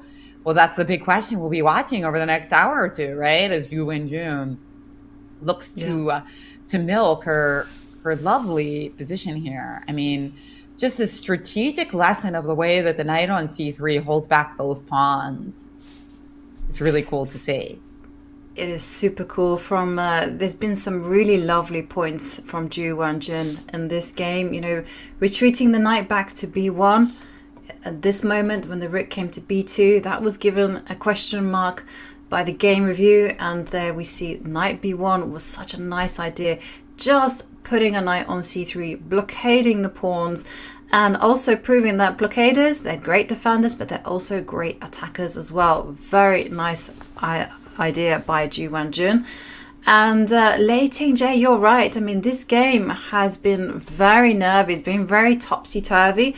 And I do think, though, that Lei Tingjie has been the more nervous of the two, because there was, do you remember, right in the opening, there was a big pause where Lei Tingjie had a long think around about bishop d6, and after Ju Wenjun quickly castled, she stopped and had maybe a 20-minute think, and it seemed like she was assessing whether to go e5, g5, and after this very long thing, she just went and calmly played castles. But if you're going to make that move, you should have just made it at tempo, so to speak. You should have made it instantly. But yep, that was a critical moment where Lei Tingjie, if this had been game 3, I'm sure she would have gone g5. I'm sure she wouldn't have second-guessed herself. But later on, you were right. The nerves this time actually came from Ju Wenjun. As after knight b3, where Ju Wenjun has a great position, she's on the verge of establishing wonderful pawns there on the queen side, about to play b6, and she could have neutralized this with rook a2, but she got nervous because of the consequences of knight takes knight, and instead played bishop takes knight, and suddenly the advantage just completely dissipated in favor of Lei Tingjie. And again, it all kind of swung on another critical moment where Ju Wenjun played queen c3. It looked like things were turning in Lei Tingjie's favor. And here, without thinking too much, Lei Tingjie simply traded off queens, and maybe that wasn't necessary. And she could have perhaps played bishop to c8 and tried to round up this pawn in a better way. And finally, the biggest mistake of all for Lei Tingjie, I would say, came on move 22, was when she just couldn't hold her nerve any longer, and she decided she was not going to wait and maintain the tension and dislodge the knight from e5, and this had terrible consequences on her pawn structure. And the result of this is here, and you kind of mentioned it, the knight on c3 hitting at this weak point on d5, which no longer has any protection whatsoever. And Lei Tingjie, tough job ahead of her. Objectively, I think it's lost. So what she has to do, in my opinion, is just find the path, and this was a term coined by Ding Liren, of the most resistance. Just keep playing on a move-by-move basis, and if you don't see a completely winning line for your opponent, make that move. That is the path you should choose. Yeah, I'm just starting to get less sure because I'm worried about, like, first of all, f6, cool move, stopping my king from getting in via e5, but I don't see how it's ever going to be easily winning if I have to trade off rooks. I know you're not saying it's easy, but how do you win with the two knights? You basically you round up the c pawn and then you somehow round up the f pawn. But I mean, I'm going to be doing something in the meantime, right? I'm not completely let's take a look. Like, suppose I play rook takes d5 here, right? I'm not saying that. I wouldn't rush with that though. That's sure. the thing. But I've been like, I'm really tempted to go h4. Okay, with start the with idea of h4. going rook d4. And then king f7 or something. And yeah, what I wanted to do was rook d4 and go h5 and then just get an extra square for a knight to potentially hop into f5. But I can see that Ju Wenjun wasn't happy with the idea of capturing on d5 immediately with a rook or the knight. So instead, she's gone for an alternative plan, which is to relocate the rook to c1. She wants to put a knight onto f4. And now she's going to go for d5. But I think you can, okay, yeah, that's good. That's good. Okay, so she saw a way to do what I was trying to figure out how to do. Very nice. But king f7 was played. Is there a problem with this, though? After knight f4, so king f7, knight f4 must be the idea, right? It would appear that way, unless I can see the evaluation bars like, no. Oh, no. Maybe there's d4 there? Is that a trick here? Like, after knight f4, d4, pawn takes d4, rook a3? Does that work? But you have knight back to e2. I can drop it back to e2, and now I have a passed pawn that I'm going to promote. Oh, this is no good. That can't be it. That can't be it. So maybe there's nothing wrong with. So why is this? So this should be a really good plan then. We didn't get our king to d6 in time. I don't see how this could be. I don't see how this could be anything but terrible for black, right? If we don't get her king's just a little bit too slow, right? Totally. Yeah, and I'm a bit confused by why Lei Tingjie played king f7 so quickly. I mean, I was expecting g5 or something, just to take away the f4 square from the knight. And knight f4 played by Ju Wenjun. Well, that's looks like a really great idea. I mean, I think we probably have to play d4. It's better than the alternative. I mean, if we're gonna lose that pawn, we might as well. But if you lose it, you give white a pass. Sorry, not the king. You give the white a passed pawn, and it's quite simple to push that pawn. True, but at least we get counterplay in that we're pinning your knight on c3, right? That's true. I guess, but if it's lost, it's lost. So, Yeah, it has to be the path of most resistance. What is going to trouble white the most? Well, and maybe you're d4. right. It could be like this whole idea of just getting that pin, because ultimately, as you mentioned, if you just lose this pawn, the king will come forward, the pawns will come forward, and that is also pretty straightforward for white. Well, d4, pawn takes d4, maybe g5 right away, and then f5. Okay. Trying to make a bunch of trades. So d4 takes on d5. G5. You can't play knight d5 because of rook takes d5. So that's already a nice trick. Yeah. At least there's that. I like it. And you don't want to go anywhere besides e2 because then rook a3 would be super powerful. And now after f5, okay, I'm trying to, do something. This is a something. Exactly. This is what I would kind of call the path of most resistance. I'm going to take that one because otherwise I don't want to allow f4. Right, and I'll take it back with the check. And you'll take back with a check, and then king will move to e3. Yeah, king e3 looks good. I mean, this is looking pretty powerful. Okay, I don't really have any goes to A1. G4. I could play g4 here, but Yeah, it looks like I'm getting a little play with the rook at F coming to F3 with a check. But you're right, that pawn on B4 is now unencumbered, and it's not like my threats are winning or anything. Well, rook F3 is a threat, so I guess I could go knight F4, but then, yeah, you're right. D5. King will come to E4. Oh, I mean, it's just a question of building slowly. I mean, Ju Wenjun is not in a rush at all. And yeah, Lei Tingjie thinking she's down to 2.5 minutes in the following position. And unfortunately for Lei Tingjie, her pawn on D5 is about to fall from the board. Oh my God. 35. I didn't realize she was down to 2 minutes. Oh my gosh. 2 minutes for 5 moves. This could be it. Because, it seems like in a lot of these lines, she has some possibilities to make it interesting. But with only 2 minutes, she's on a tightrope. And what did she play? She did play D4. She played D4. E takes D4. Now let's see what her follow-up is. Is she going to play rook A3 right away? Is she going to try to trade some pawns off? I mean, she doesn't have that many possible moves. And she has played G5. So she played that move that I mentioned earlier, G5 on the board.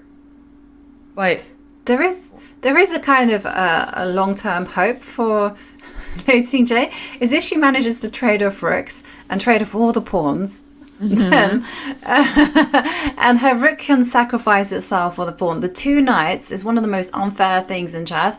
2 knights against a king is a draw.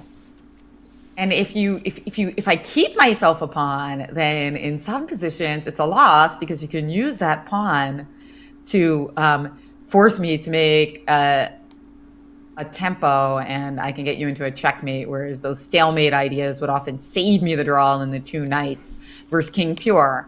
So let's see if she can arrange anything like that. And the position we were expecting is on the board after F5, and here we were looking at pawn takes F5, rook takes F5, king E3, and thought that it looked incredibly promising for white. Let's see if we see that on the board. Is there anything else, though, that's better? After pawn F5, is there any other move that we can play? Yes, you could go H3. You don't need to allow the rook to F5. That would be another candidate move that I would look at, because, I like that. F4 was a move that I was briefly worried about, but I guess if you can just put your king on E4, and also once the king is on E4, you can get on with the idea of going D5. Moves that you must not make are D5. D5 would be a bad move, and you'd have to start your journey all over again, because after rook takes D5, oops, oh dear, knight takes rook isn't possible because of the pin against the knight. Yeah, you want to keep that pawn, that's for sure. That is your prized possession right now. I'm expecting H3. Yeah, I like that. That's also, it seems like, in her style. Preserve the integrity of the pawn structure. And I still remember this interview by Ni Hua, who is the Chinese women's team captain. And he's incidentally someone who's worked with Ju Wenjun for her first World Championship match in 2018. And he described their Ju Wenjun style as very much like a shield. Her excellence is in positional chess. And Lei Tingjie, she's a much more aggressive player. So he was like, she's the sword. And it's a battle between the sword and the shield. And at the minute, the shield is looking like they're going to win it. Wow, yes. Looking to capture this Women's World Championship title, or rather retain it. As she is the reigning world champion, but will she retain that title for quite a while longer? You know, once you have it, she doesn't want to give it away. And here she is clinging to the crown. And she can take it home again. It all came down, it's all coming down to this 12th and final game. And the players have entertained us with fighting chess throughout. And today didn't break that formula. Ju Wenjun came in an aggressive mood. She chose a very committal opening. Pawn takes pawn played by Ju Wenjun. And after rook takes pawn, I'm expecting the king to move to E3. And we are approaching. Working working his way to the center, and Lei Tingjie just under 3.5 minutes, and they're on move 39. But it's not the clock, which is the only problem for Lei Tingjie. Her position is on the verge of defeat. And if this happens, well, it's been just a fabulous tournament for Ju Wenjun. We also have to remember that Ju Wenjun played some of the match in just trailing from behind. She was in a must-win situation, and she eventually did it in game 8. And it looked like ever since they've arrived and started playing in Chongqing that Ju Wenjun, she feels comfortable with the surroundings. She's leveled up. And yeah, because she's had a lot of opportunities, hasn't she? She had an opportunity yesterday. She had an opportunity in your favorite Carol Khan. So she's been on top in multiple games in this leg of the match. We do have a few moves as they've seemed to have passed the 40 move mark. And your move G4 on the board. And just a quick observation. This rook on F5, it's not been placed correctly. I personally have no problem with such a piece. What about you, Jennifer? Would you have adjusted it? Oh, you mean it's like on rook 4 3/4? Yeah, that is a little sloppy, right? I don't know. I might. Yeah, I might. I might adjust that. And I guess it depends on my mood. I mean, she's thinking about playing the move knight f4. So while she makes the move knight while she plays the move knight f4, she could kind of like push the rook ever so slightly, right? Right. Yeah, just kind of like and just to say, yeah, I like that. But just to kind of reinforce the point that she has to play knight f4 because black is threatening to play rook f3, check, and win the f2 pawn. And there's no other way to deal with that. If you go king e4, you let go of protection of f2 anyhow, and only move knight to f4. Well, if you play pawn to f4, then you got that beautiful en passant rule, right? That again, you remember Yovi yesterday? You were saying, we don't need en passant. But can you imagine? That would just be another way to lock up the position. I guess you do have knight f4, so it's not so relevant here. But there are some positions where it would make the difference. And there it is. It looks like I see that knight on f4. Did she push back the rook at the same time? No, she's getting up. Move 40 is done for her, so she can take a little break. She certainly can take a break now that she's got the bonus time of 30 minutes on the clock. And Lei Tingjie, well, her threat has been parried, and so now she has to come up with a plan, something that will at least trouble white, because white's plan is so simple. It's just to kind of step forward with the king. She can take her time over this. There's simply no access points for this rook on f5. It can't move to h5. That knight on f4 stops everything. Wow. Indeed. What a nice plan by Ju Wenjun to play rook c1 and knight f4. And just in the nick of time, she was able to actually pick up that pawn with no problems. Very, very well done and well calculated. Because I do think that if she had traded off rooks, this would be a heck of a task. Just because of what you were pointing out earlier, that even the two knights versus king, you can't win. So therefore, if there's too much simplification, it's going to be really, really hard. So let's see what Lei Tingjie comes up with here in trying to defend. She looks very frustrated. A lot of people are pointing out in the chat that she looks sad. She looks frustrated. Such a well-played world championship match. But it all comes down to this. And right now, it is Lei Tingjie who sees that dream of winning the world championship potentially evaporating in front of her eyes. But you know what? You can't think about that now. Think about, can I find some way to make it tricky? Most resistance, right? She's done a lot of that so far, right? It's a very challenging task, and she's trying to keep it interesting. And there we see Lei Tingjie retreat the rook to b8, and now she does have that bonus time of 30 minutes as well. And now for Ju Wenjun, it's just about consolidating and picking up this c4 pawn. If she can do that, then the game is very straightforward. Rook coming maybe to e8, but there's just no way for these two rooks to harmonize with each other. They need to be singing the same tune, and that's not happening. Yeah. Huh. Yeah, just your rook e8 check can always be met by knight e4, huh? Yeah. Those knights next to each other end up becoming powerful partners.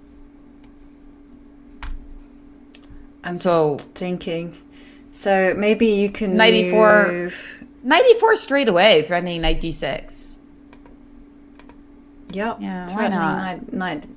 Okay, maybe now we can throw in a rook b3. Check. Ah, okay. Okay. And I know you're reluctant, so I wouldn't be reluctant to go rook c3, but maybe that would be a mistake. Maybe you have to go knight c3 again. Okay, well then if you have the rook b3 still, maybe it's not my top choice, huh? Because I don't really want to go back and forth Could like you that. maybe mobilize the rook? I'm thinking, is there some kind of danger? So for instance, so rook, I was first of all thinking rook a1, but you're simply going to go rook b3, and I have to go rook c1 again. Yeah. So let's not do that. Let's wait and see a little bit more. So I can wait and see by putting my rook on c2, and I'm going to pass the move to you and see where it goes. So rook c2, just to overprotect f2. Right. Okay. And rook. I don't know. So maybe if I you should touch pass the- too. Rook a8. Yeah. So if you pass 2, and I want to keep myself these options of playing rook a3 check or rook e8, depending on what happens. By the way, I noticed we have some comments in chat about how the engine evaluation is so heavily favored in white. Why doesn't black resign? Well, actually, the engine outputs in games like this are a little misleading sometimes, because a lot of times it's harder than it might seem, right? So like if you have a middle game and you're up a rook, that's very different from like this position. It's way harder here, because if you mess up, again, don't forget those looming end games with great simplifications that could be draw, even if white has 2 extra knights. Whereas in a middle game, that's never the case. In the middle game, if you're up 2 knights, obviously it's a resignation at a grandmaster level. But in end games, it's very different.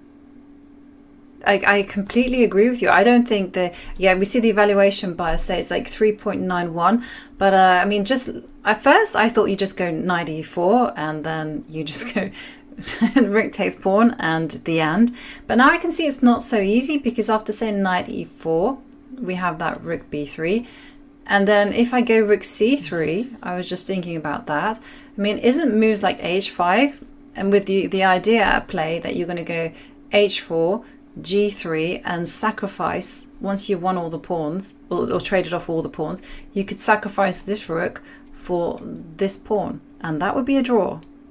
And I can't play rook takes b3 and knight d6 check, because after knight takes f5, there's b2, queening. And if I play knight d6 check, king f6, knight f5, the c3 knight hangs. So somehow... I forgot about knight d6, but somehow or other... But what I just wanted to say was, like, maybe, I just wanted to highlight this point of going h5, h4. So, even if you do wait, so for instance, you go rook c2, and I was just waiting, and say you go h5, I mean, how is this? You get ready for your h5, h4, the big swap off. Oh, yeah. Wait, where's the big swap off, though? Because even after h5... my dream, and I admit it could be just a pipe dream, is just to go h4 and then go g3 at the right time. Right, g3 right. And then make the trade. And then when everything is traded off, play rook g5 or something and manage to get and the then pawn back. try to sacrifice the rook for the pawn, and try to trade off rooks. I mean, there's a big ask. First of all, I need to trade off rooks, then I need to trade off pawns, and then I need to sack the rook for the pawn. So those are the 3 things I have to do, but okay, might be possible. Well, yeah, but you're going to try it. I mean, this is your chance to win the world championship, right? Lei Tingjie, she's going to try every trick up her sleeve, as this is not an easy defensive one, but she's going to try. It is certainly, and Ju Wenjun has to find a move here. Let's not forget that, because she can't move the f4 knight because rook f3 is happening. So if she moves this knight to e4, then okay, she's come up with d5. D5, That's a good okay. move too. Yeah, so now if rook e8 check, we still have knight e4, right? So no worries so far. And if but yeah, because this knight on f4 is not being pinned. So yeah, that's annoying. It's annoying. Both knights protect the d5 pawn. And so rook to e8, knight e4, and then whoops, the pawn on c4 will fall. Right, yeah. And after rook e5, you've got this. Yeah, it's almost like we don't want our rook to be on e8 because we want to be able to play like rook a3 check when you play knight e4. Yeah. Yeah, or rook b3. So we want our rook to be either in b8 or a8 so that if you play knight e4, we could play rook b3. You don't want to play rook c3 and trade rooks. I don't think you do. I think it makes it harder because some of your ideas of trading everything off and getting into one of those end games become much more likely. So we want to keep that rook on b8 or a8 so that knight e4 is met by rook a3 check. I like your move h5. You mentioned it earlier. Yeah, exactly. And at least you give yourself the opportunity that Ju Wenjun might go knight e4, and after rook b3, she might just think, okay, well, whatever, and go rook c3, and then we might get that situation where the pawns come down. Obviously, there's a big threat of knight to d6. Once you deal with that, maybe the idea of h5, g3 is viable. So definitely white does have the upper hand, but there are ways that Ju Wenjun can go wrong.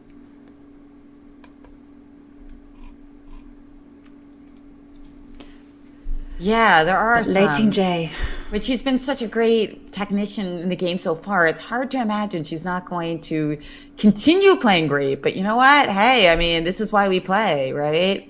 And look at Lei Tingjie. I've got to say, she seems a little bit more hopeful now. You know, she's not completely despondent. It looks like she's got an idea. She knows she's got to try it. She's got to try to defend it. She's accepted the new situation. She's in trouble. She might not get that chance to win the world championship in tiebreak, but she's going to do what she can right here and now to draw the game and get there. That's all she can do. Objectively, the game is lost for her. So all she can do is keep on fighting, keep on posing problems to Ju Wenjun, keep on setting those traps. And if Ju Wenjun falls, okay, great, then she saved the game. If Ju Wenjun plays perfectly, Ju Wenjun is a great technician, as you mentioned, then of course Ju Wenjun, by winning, she will be crowned Women's World Champion for the 4th time. She will join the history books with some amazing names in women's chess. But we will see. There's still very much play, still a lot of play left in the position. That's right. H5. Where is she going to go now? You know, that second time can disappear fast, Jovi. It really can. It's Lei Tingjie now in the tank. The thing, though, about time here is I'm not sure it's going to be a huge factor, only because there aren't even that many possible moves for Black, right? I mean, like, what is she thinking about here? A couple moves. Of course, she wants to be super accurate, but there's H5. Maybe I like rook A8, rook B3 maybe, but there is a limit of how many moves you can even consider. Yeah, there is a limit, and also you can't just make moves for themselves. Like, for instance, you can't just give a check, because of course you have to consider what white is planning. What does white want to do? So again, you constantly in this position just simply have to react and simply say, what does white want to do? Okay, I will stop it. I will be a nuisance. And we've already seen there's one pitfall for white. They can't just trade off rooks. And, well, Ju Wenjun, if you carry on posing these problems, Ju Wenjun could fall into some of these traps. She might not, of course, but then again, who knows? And there we see Lei Tingjie. I find Lei Tingjie might be full of expressions, but I find, and we just seen a shrug of the shoulders from her. No. And she's just thinking, yeah, I think she's coming to terms that objectively, this match might be over for her. Yeah, what a devastating way for it to happen, you know? Like, oh yeah, look at those expressions. Oh, I know people are suffering along with her to play such a great match. And in the final game, when you were so close to getting all of those playoff games, to getting that chance in Rapid and Blitz, to face that prospect of ending it right now. Well, you know, all I can say is that the pain of Lei Tingjie is the joy of Ju Wenjun, who, you know, I mean, what greater feeling can she have as a champion to say, like, hey, I'm going to just win it in the last game, you know? And she still has to win it. She still has to convert. But that, I mean, it's just to win on demand like that, to avoid a playoff would really be something. And again, just show us, like, whatever the format, whatever the situation, Ju Wenjun is a champion. Undoubtedly a champion. And we see Lei Tingjie retreat the rook to f6. Again, asking Ju Wenjun just to show us all what is her plan to win. Is she going to play knight e4? Is she going to fall into that trap? Or is she going to play something else? Move the knight to e2 to reinforce protection of f4 and then use the king to get to the middle of the board. Will she be doing these things? We don't know. We don't know. And Ju Wenjun unfortunately has all the time in the world to think about what she's going to continue. And there, once again, we see Lei Tingjie just look off to her right as she considers and just thinks about the consequence. I am sure for Lei Tingjie, it's all about going back to that moment where she played e5. Your brain has a nasty habit of doing this to you. You know you should be defending, but at the same time you're thinking, why did I do this? Why did I make that move? Why did I voluntarily? And then what's even better is that your brain often goes back and starts analyzing that position instead of the position you have.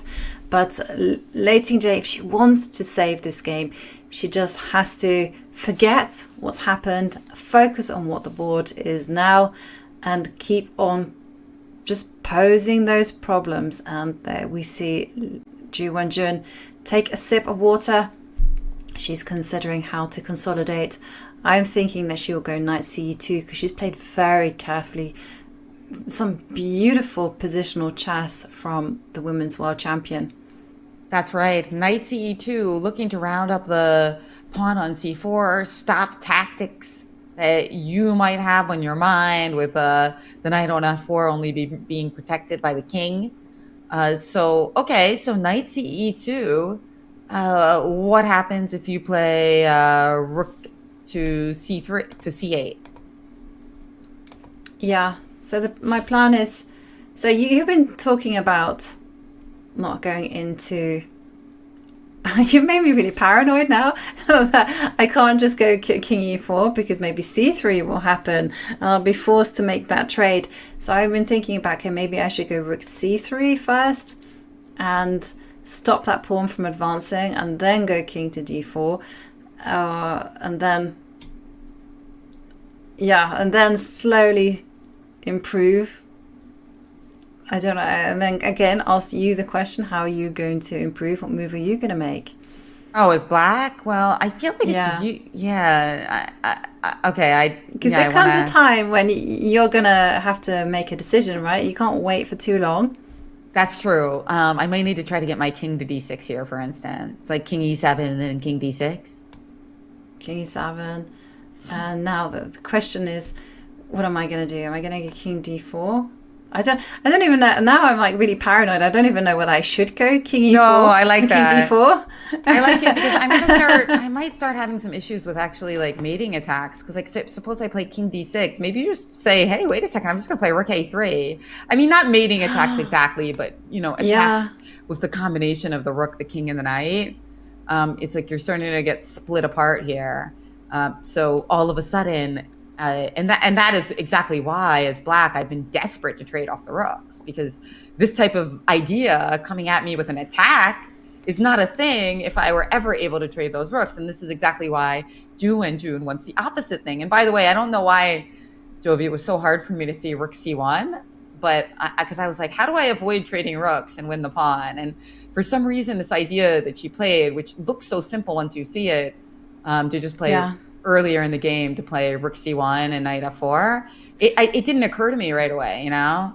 It didn't occur to me either. I wasn't thinking about that one. I also was completely shocked by d5, which is really the most logical move on the board. I mean, going back to this. I mean, let's rewind back to rook c1. So because that's very instructive. So focused, exactly. So she played knight f4. So we got to this type of position. Right and before, and then she played. Oh, it was right before this. So let's go. Yeah, let's go before she played rook c1. Yeah, because I was trying to figure out. Like, okay, we were talking about improving with h4, and I kept saying like, but we don't want to play rook takes d5, and if knight takes d5, there's rook d3. We tried rook d4, that doesn't work. But yes, of course, rook c1. That's such a brilliantly simple move.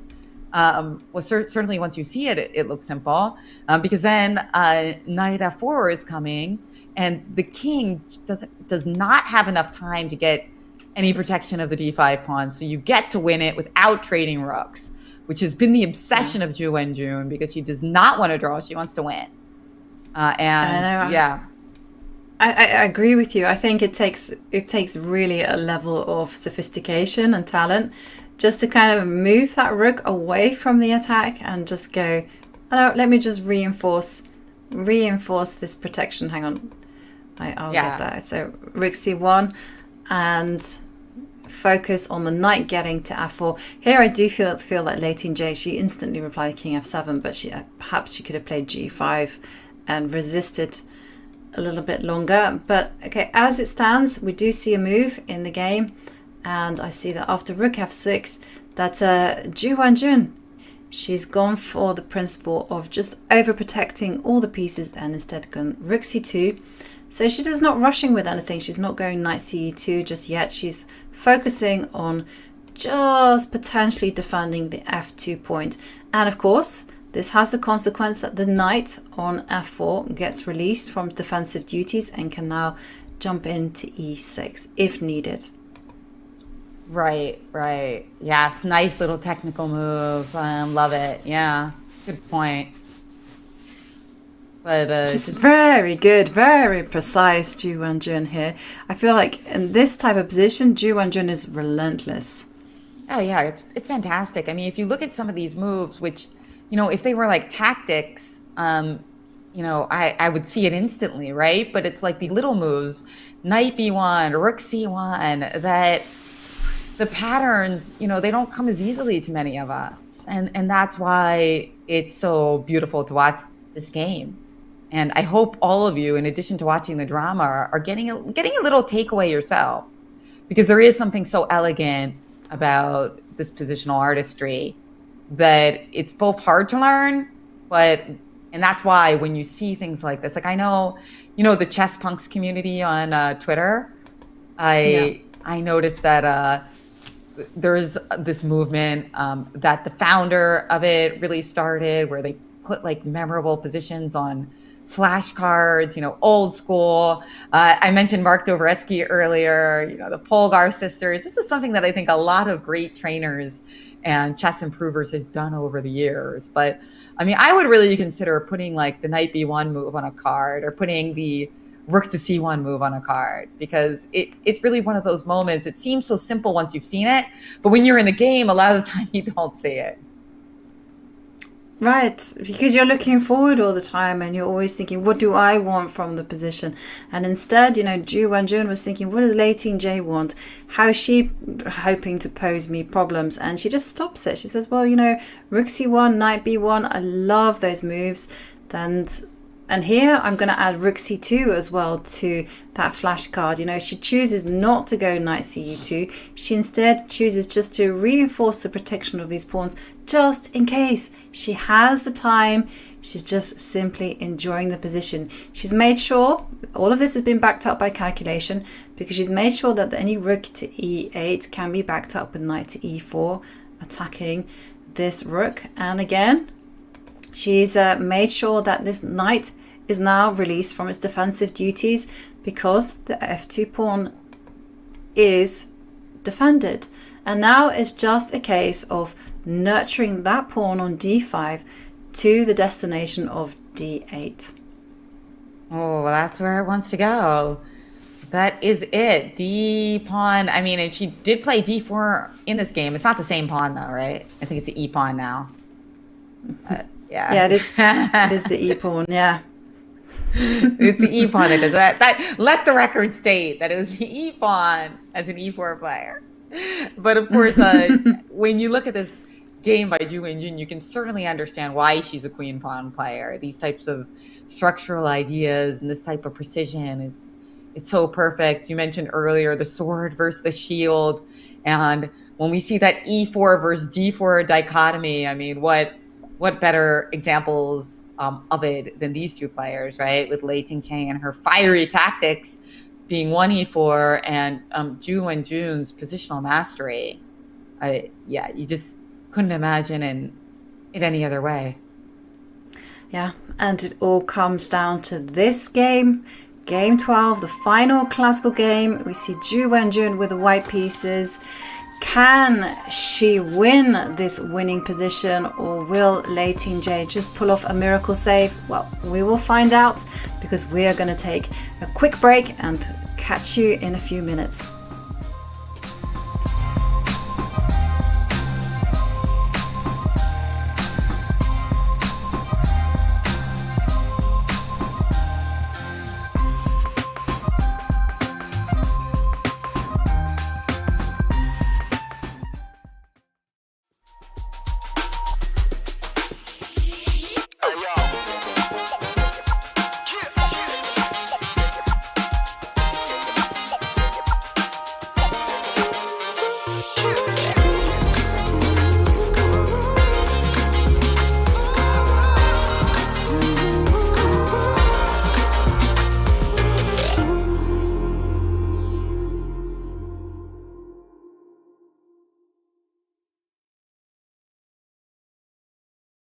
You guys play chess? You want to talk about it? Yes, we do. Let's do. Oh yeah. Where do you play chess at? In our dorm. Okay, when I say chess, the first word that pops into your mind. Protect my queen. Hikaru. Intelligence. Strategy. Tactics. Toby Maguire. Oh my God, you saw Pawn Sacrifice? Yeah. If you're on Tinder and you're scrolling and someone has a chess player on their profile, is that swipe left or swipe right? Swipe right is good, right? Yeah. Then yeah. Instant swipe right. Okay, super into that. Right, I'm into it. Yeah. You're ready to chess? Yeah. Okay. Probably whatever the swipe is, not interested. You're not interested in chess players? I'm not interested in chess players who are on Tinder. Oh, I get that. In fact, that checks out. If I ask you to name one chess player in the world, can you name a chess player? Yep. No, I cannot. Anna Taylor-Joy. Capablanca. Wow, name another one. Oh, Kasparov. If you name 5 other world champions in the next 15 seconds, I'm gonna give you $50. Karpov, Spassky, Holgar, Carlson, and Anand. Holy shit, he did it! You get $50, dude! Oh my God, we just lost $50. Whose idea was that?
Hello everyone, and we are back in Chongqing for the 12th and final classical game in the Women's World Championship, and we can see Ju Wenjun with the white pieces. She has an excellent position with fantastic winning chances against Lei Tingjie. Lei Tingjie is in complete survival mode. She must defend this very difficult ending if she has any hopes of staying alive in the match, and of course taking it to tie breaks tomorrow. And during the break we did see two moves played. We saw Ju Wenjun move the rook up to c2, showing some excellent positional understanding, just defending the f2 pawn, whereas Lei Tingjie, she seems to have gotten a new kind of spring in her step as she realizes that she is now fighting to stay alive in this match. She moved her rook to a8, hoping that any knight to e4s will be met by rook a3 check. And Jan, it's a big ask, but do you think that Lei Tingjie can save this position? I don't think so, but I think she's got to keep fighting because it's an end game. There's not that many pawns left on the board. And as you've pointed out, two knights versus a king isn't even a win for the two knights. So you must keep fighting till the end. I mean, and for everybody watching at home, that applies to you even more because Ju Wenjun, of course, knows the end game. She's a master positional player and theoretician, grandmaster, world championship, looking for her fourth world championship, in fact.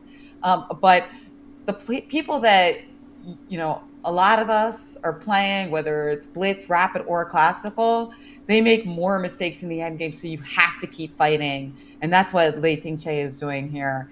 She will not give up until it's completely over, because when it's completely over, that is the end of her world championship matches, world championship chances in this match. And, you know, I noticed that in the chat that some people were making fun of me because at the beginning of the day, I seemed so confident that you and I would be back to call a playoff tomorrow. But you know what? I mean, could you really blame me? I mean, there have been 9 draws before this game, right, Jovi? So it was an easy prediction to make. Right. And you know what? I was thinking that this has been a super long match. You know, let's not forget that these two players have been preparing for this match as well for months and months. The tiredness has got to start creeping in. And we anticipated, I am guilty of this as well. I thought that Ju Wenjun would come to the game, you know, thinking, okay, she will try her luck. She will just play a solid system, see how Lei Tingjie handles that. And if she handles it well, great. It will be an easy draw and we will return tomorrow for that playoffs and those tie breaks. But instead, Ju Wenjun, she completely rewrote the script. She came in with seemingly an innocuous opening, which quickly sharpened into one of the most complex middle games I've seen. And from there, it really has been a full-fledged battle with the advantage swinging from Ju Wenjun to Lei Tingjie, and eventually it was going to be a draw. And now we see that after Lei Tingjie made that critical mistake on move 22 where she succumbed and pushed the e-pawn, now it is just a one-way traffic for Ju Wenjun, and wow, what a competitor. That's all I can say. Yeah. This match has had it all. It sure has. I mean, it's been so dramatic, such high-level chess being played. You know, I think these two are really an inspiration to players everywhere, all genders, all ages, all nationalities, and in particular for people looking to play better positional chess. You know, we can learn a lot from Ju Wenjun. I learned a lot from her today, and I feel like just you mentioned her, you know, writing the script, but I mean, really writing the script 4 times, right? I mean, just rewriting, finding every way she can to win the Women's World Championship. She's going for her 4th right now, and it looks like she's going to do it. And I mean, that's something. That really is something, because her rating, you know, there's other women who have comparable ratings, but for the level of dominance she's had in the World Championship, it doesn't really match her rating, right? With Ho Yifan, it did. With Vera Menchik, it did. Because they were like way, way higher than anyone else playing at the same time. But with Ju Wenjun, with Nona also, but with Ju Wenjun, it's kind of an anomaly in that having such World Championship dominance, but it not being matched in the ratings, she just knows how to win matches, Jovi. It's kind of amazing. Yeah. No, I mean, Ju Wenjun's remarkable story actually is very impressive. I mean, first of all, you know, she became Women's World Champion 2018, and then almost immediately she had to defend her title in the World Championship knockout format, and she managed that. She became the only person in history to successfully defend her title in 2 types of formats.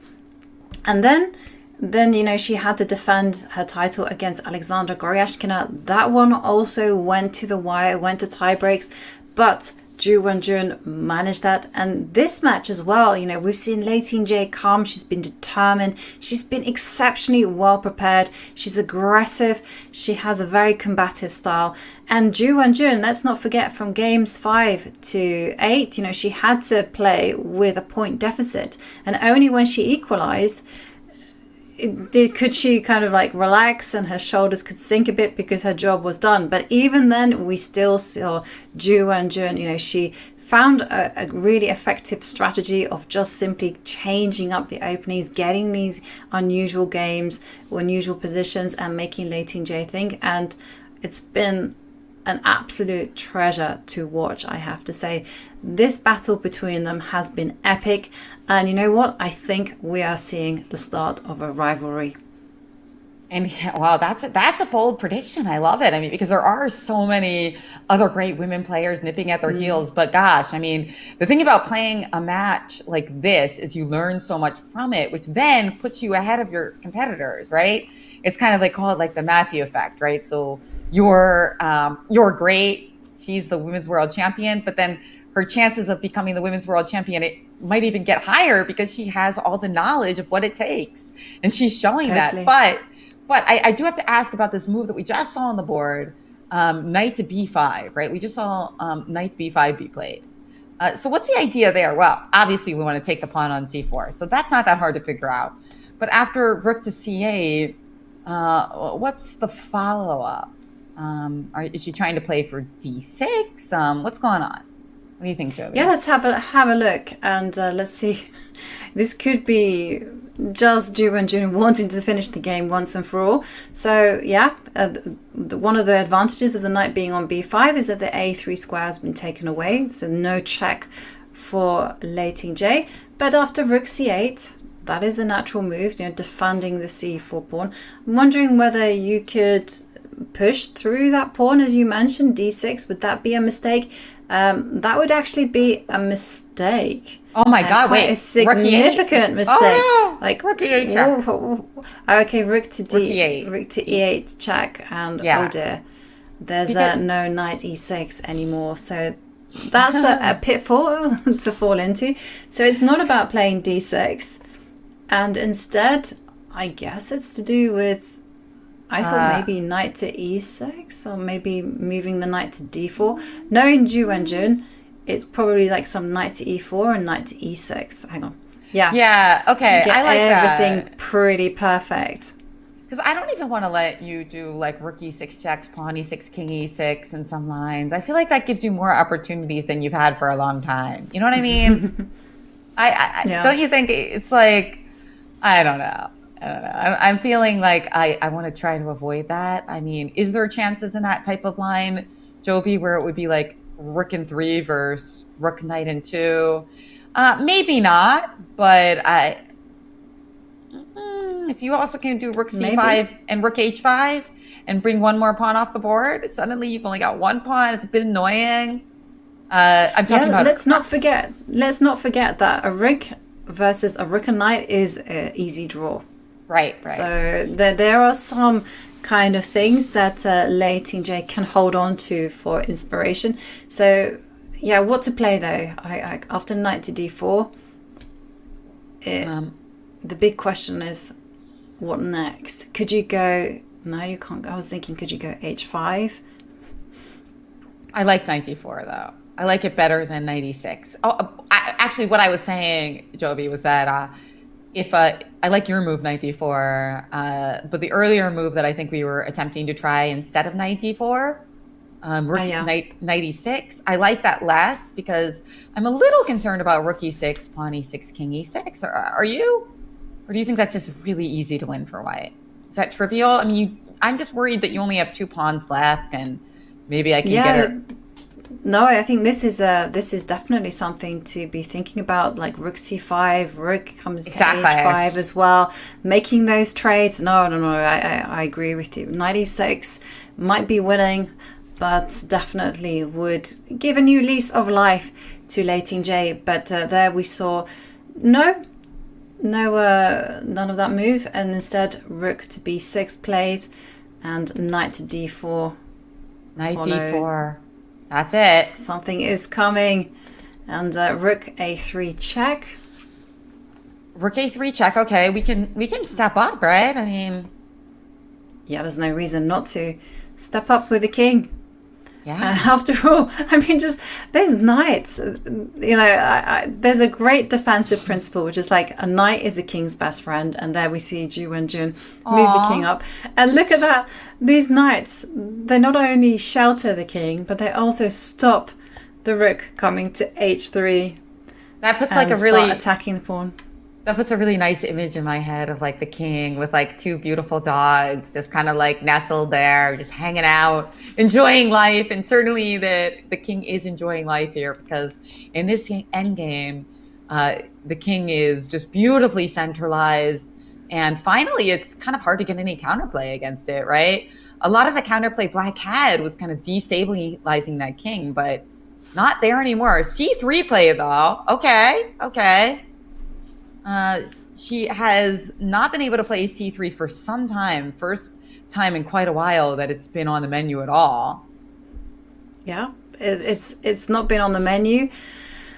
And unfortunately for Black, there is the existence of the d5 pawn. And the d5 pawn, I feel, is way more important than the c3 pawn, which can easily be blockaded by this rook on c2. And also the knight on d4 keeps a close guard on that.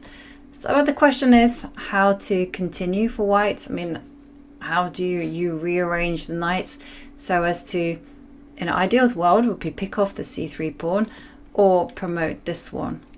Right, or both. I think that, I mean, a couple moves come to mind here, like just trying to pick up the c-pawn, knight e2, but then you do have to move rook b2, which, again, we've been trying to avoid trading off rooks, but of course, in this particular case, that d-pawn is an absolute nightmare with a K. And so I think we'll be okay there. But if we want to be extra careful, we could do something else and avoid the rook trade, right? Yeah, so I guess if you want to avoid the rook trade, rook b2 is the plan. I guess you could be like really mercenary about it and just go, no, you're not gonna get a rook there at the end. I like that. Although, I don't know, at this point, I mean, maybe it's time to just cash in the chips and take that pawn on c3. And that's exactly what Ju Wenjun is thinking about here. Is it time to just cash out and go for the gold, go for the trophy? And this is what great players are so good at, knowing when it's time to cash out. A lot of us, we cash out too early or too late, right? Like, but finding that exact right moment. I mean, in a way, that's the definition of technique, of being a good technical player, converting your advantages. And what converting your advantages mean, don't try to convert it too fast. And well, if you convert it too slow, then you're not going to win either. So in your case, Jovi, where did you feel like you fell on that? Did you try to convert too quickly, or like how did you feel on that continuum? Well, usually I was on the too quickly scale, and it was a constant weakness that I had, that I got overexcited, and then I just impulsively played a move and then thought, why did I do this? Why did I not consider what my opponent wanted? And this is something that I've been trying to work on this last few years, just to kind of calm that impulse, because it manifests itself in middle games and the openings and the end game as well.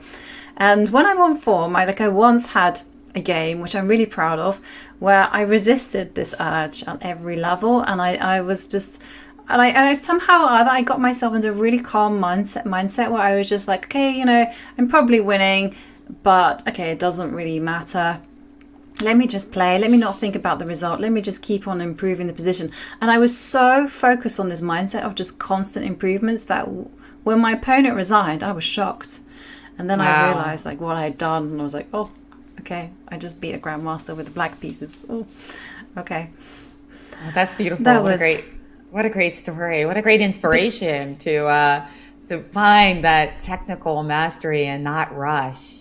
You know, it's just about the mindset, to be honest with you. I mean, it wasn't anything other than that. It was just being calm, and it was just, again, not thinking about the result, and it was just constantly, okay, how can I improve my pieces? How can I do this? What do I want to do? And I came up with all weird ideas, like I triangulated my king, and there we see your move, Jennifer, on the board. The knight takes a step back. Ju Wenjun wants to round up the c3 pawn. And now the big question is for Lei Tingjie, will she just try to go rook to b2 and make those trades? Remember, there is still some salvation in this position. If if Lei Tingjie can get into a position where it's 2 knights against the king, that is a draw. If it's a rook and knight against a rook, that is a draw as well. So still hope. Oh yeah, hope does spring eternal, especially for such great fighting players, no doubt. So we're expecting rook b2. And you know, as this is such a critical game in the World Championship, I got to take you back in a little history to one of my favorite World Championships, which was the World Chess Championship in Buenos Aires in 1939. It was actually the outbreak of World War II coincided with that World Championship, which meant that a lot of Jewish players, a lot of anti-fascists were able to relocate to Argentina and avoid getting slaughtered by the Nazis. One of those players was Vice World Women's Chess Championship Sonia Graf, one of my favorite players. She was up against Vera Menchik, 8-time champion, as we see rook b2 on the board. And she was about to win, but she did convert too fast, lost the game, and forever regretted this moment where she, liquidated too quickly and lost the win. Of course, women's chess has grown by leaps and bounds since, and now these players are at an extraordinary level in all phases of the game. And I don't think we're going to see that happen right here to Ju Wenjun, but hey, it's not over until the score sheets are signed. Totally, and there we see Ju Wenjun with that king retreat precise as ever. You know, she's anticipating that she can simply, if there is a rook trade, she can either step back with the knight or capture with the king. It doesn't quite matter, probably the knight. And then her idea is just simply to overprotect the d5 pawn and round up this pawn on c3. And with the remaining pieces on her army, she is just simply going to push forward this d5 pawn. Excellent technique from Ju Wenjun.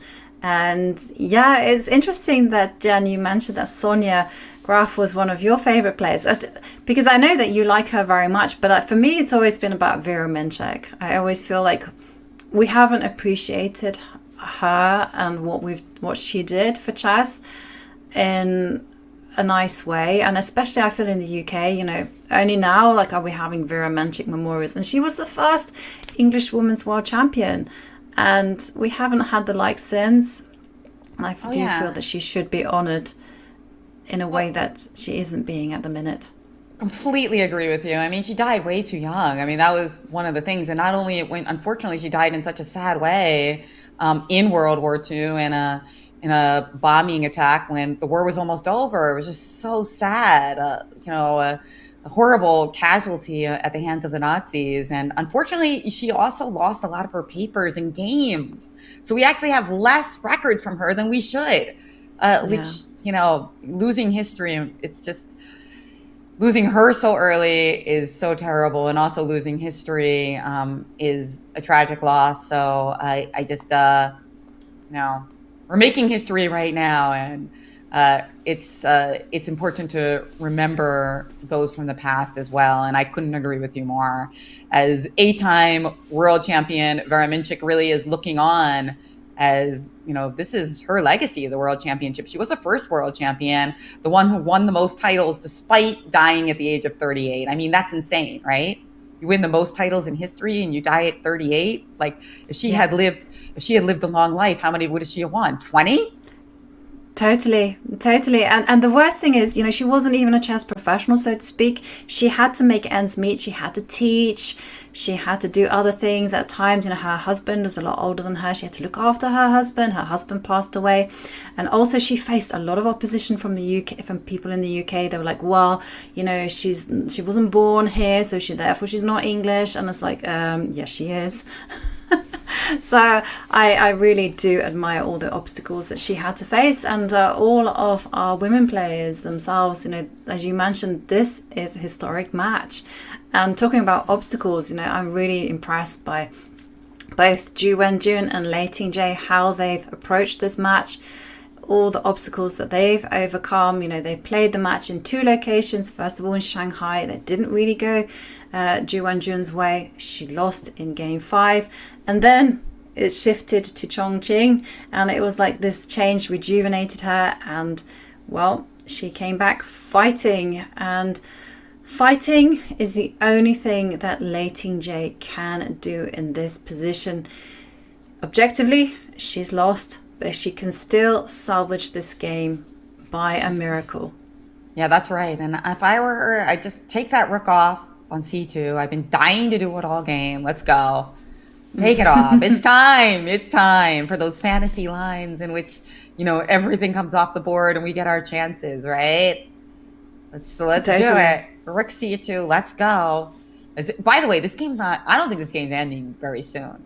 No. I know it seems like it might because they've only got, some time on the clock, and it looks like Ju Wenjun is crushing, but no, it's going the distance because this is still a fight. Rook takes c2. Finally. Exactly.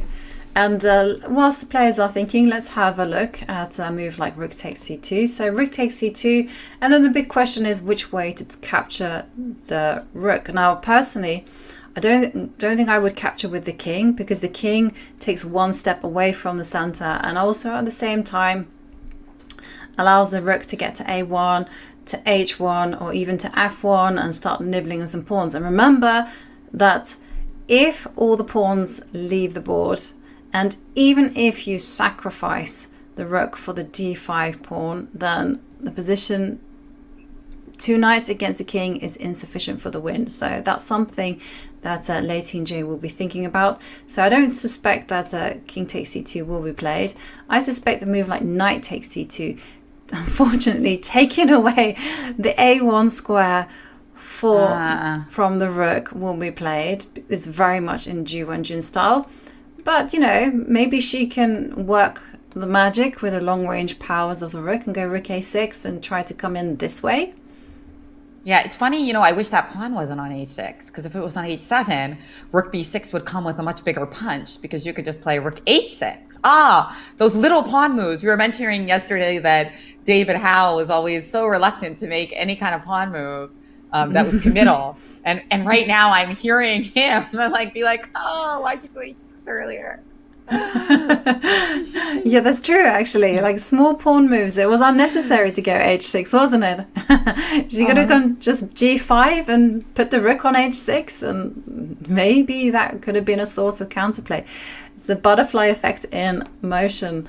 Those small moves have an unintended larger consequences. Yeah, that's something that Lei Tingjie can go for.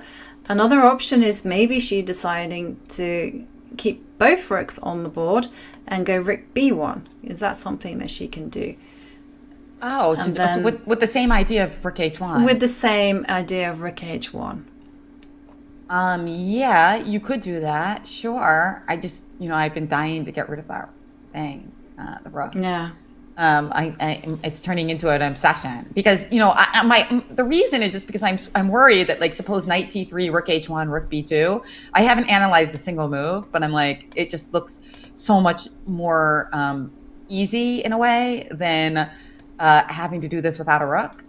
You know, being able to usher my pawn in with rook and knights as opposed to just the knights. So and that's why I would just take the opportunity, you know, like just get those rooks out of here. I mean, well, get white's rook out of there. Get white's rook out of there, because this guy, I mean, come on, it's got to be winning, right? Rook b2 or something, or rook e2, cutting off the king, maybe even better, right? It's just take the pawn on h2, and yeah, I'm just gonna close my eyes and win somehow. No, I don't think Rook b1 played. Okay, so she did go for this though. She disagreed, and I mean, I can't argue with her. I'm sure that if she played rook b1, she really did think that rook c2 was totally lost. But you see what I'm saying, right? Like knight c3, Totally. it just feels like one of those lines with either rook e2 or rook b2 will be winning. That said, I just noticed something. Knight c3, maybe her idea is rook d1 check because of the pin, right? So you can't take on d1, and so maybe it's more to hassle this way. Maybe you can step forward, but the thing is that these damn knights. The knight on c3 takes away the square on a4. Yeah. So, for instance, like king e1, king e4, you can't coordinate them. And if you just keep on checking, I guess, keep on running, right? So up the board. Yeah, this just looks delicious for white. Absolutely, it looks very nice. I mean, I think that we're gonna have to see what Lei Tingjie had in mind, because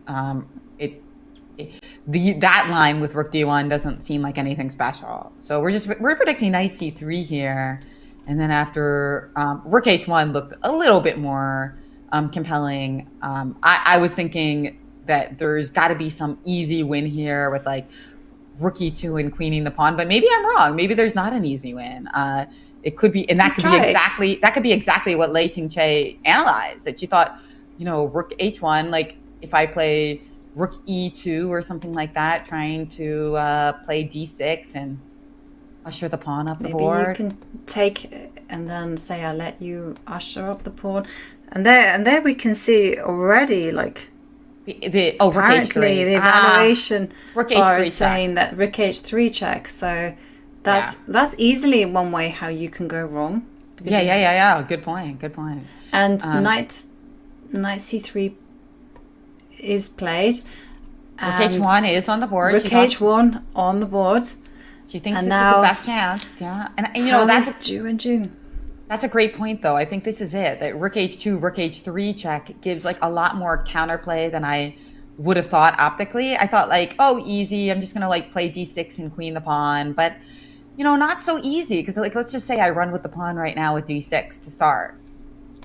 You can play king e8, right? Or do you have something else in mind? Can you not do the same idea, like rook takes? Because I'm just praying that the king will catch the king and just go rook takes h2. So start with rook h2, yeah. And now, I'm just surprised that I don't have some kind of way to fork and, you know, distract your king somehow. But okay. I'm sure you do. I'm sure I saw knight f5 or something. Okay, and well, we see a move from Ju Wenjun. She's not giving anything away, Jan. She's simply playing for protection and protection only, and she's saying f3. Gotta love it. Just keep that h pawn, and also remember that it wasn't just taking the h pawn. It was also the counterplay that you were getting on that third rank that was quite irritating. You know, kind of stifling me in some of these variations. So I like this. Okay. But you know something? If Lei Tingjie manages by a miracle to swap off rooks, then she is getting closer and closer to that draw. Right, absolutely. Yeah, you're totally right about that. Although the h-pawns aren't off the board, right? So that's true. And it's going to be harder to trade them now because, yeah, wow, it's not easy to trade. Those pawns are stuck, right? They are stuck. And there we see rook f1 played, attacking the knight.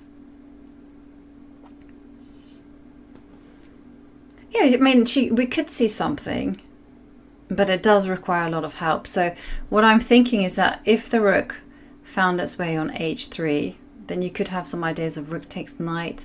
But yeah, again, I'm asking for too much from the position because you need this pawn on d5 to also go away and the pawn on h2. And for the time being, that is one step too far.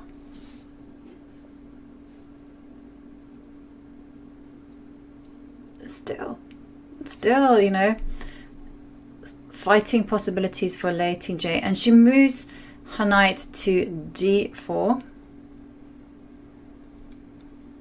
Everything is protected. Rook to d1, jack can simply be met by moving the king up to c4.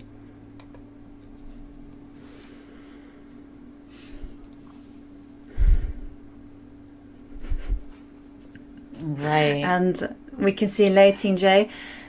She's normally a very precise player with how she centers the pieces, and you can see in this game she's put her rook on f5 off center, and now I'm just looking at the camera and you can see that the king there on f7 is also not precisely in the middle of the square. Yeah, is that a tell? It probably is, huh? It looks like a tell. The word tell is something that we use in poker. It's supposed to indicate something that you're subconsciously doing that gives an indication about your mental state, about in poker what hands you have.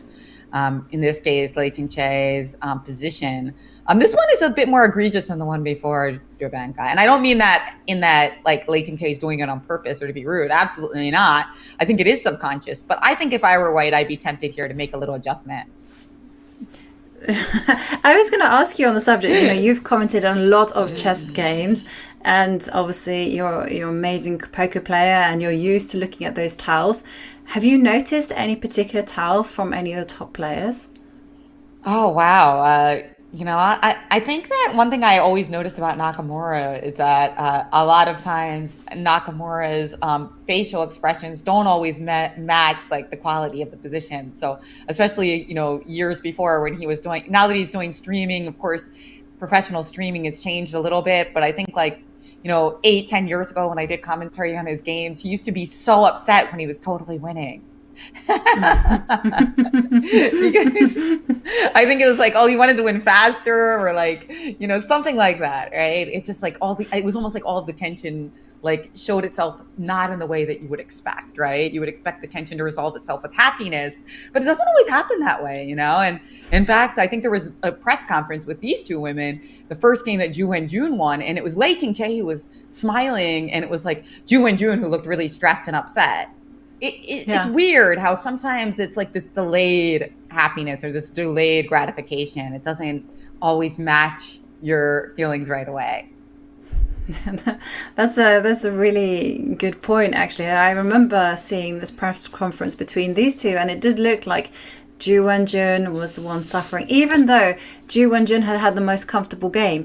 But Lei Tingjie always attending the press conferences with a smile. And speaking about press conferences, once this game is finished, we will, if there's been a decisive result, we will head there as well. And now the king moves to c4. Ju Wenjun playing very careful, accurate chess. The king on c4 cannot be checked, but the plan is very clear. She just wants to move the king forward. It is the d pawn on that square that wants to make itself into a new queen. Oof. There we go. King to c4, and you see the power of this construction here that Ju Wenjun is just making it so that the rooks are not powerful, right? It's like it's hard to get through this. I mean, we've seen these rooks be super annoying throughout the game for Ju Wenjun to win quickly, right? There was always a little nagging rook check here and there, and I find it interesting that there's literally no rook checks. It's actually hard to even threaten a rook check. I think you have to drop your rook back to a8, but we saw the rook come to f4 instead. Yeah, rook f4, okay, cool. That is... But, I mean, I guess the idea is just to drop the other rook back to a8 and then just start checking the king from in front. Yeah, just continue to be annoying, right? That's all you can do. You know, that's a good thing in chess, right? Keep the game alive. That's the only thing to do. Because I think I just saw there in chat that someone said, no, you never won a game by resigning. And I always had this quote as a cold, hard fact until I was corrected by one of my friends. And he said, actually, there is a story about someone trying to resign and the other person wouldn't accept it and said, no, I'm going to resign because I actually took back a move earlier on and I feel really, really guilty that I did that. Oh, wow.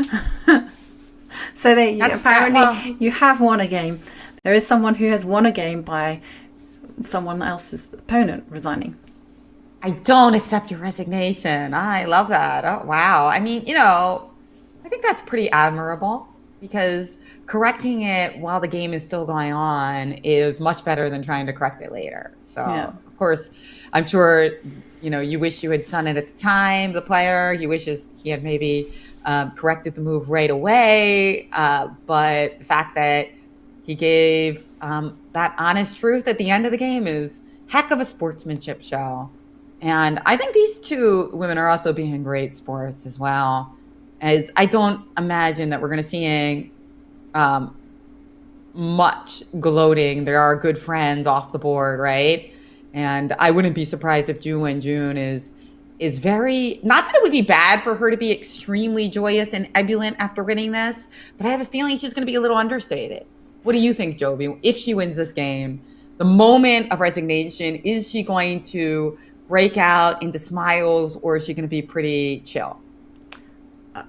To be honest, I think that she's going to be quite chill about it. I think she's going to be very reserved, and I think you're going to see the emotion perhaps in private when it will all come out, but they're certainly in public. I think both these women are definitely going to be outwardly the same, and then inwardly, when you see them with the team, perhaps with their supporters, their parents, their family, then the real emotion, you'll see the amount of effort that they have put in, and it will just all come flooding out because it has to escape somehow, right?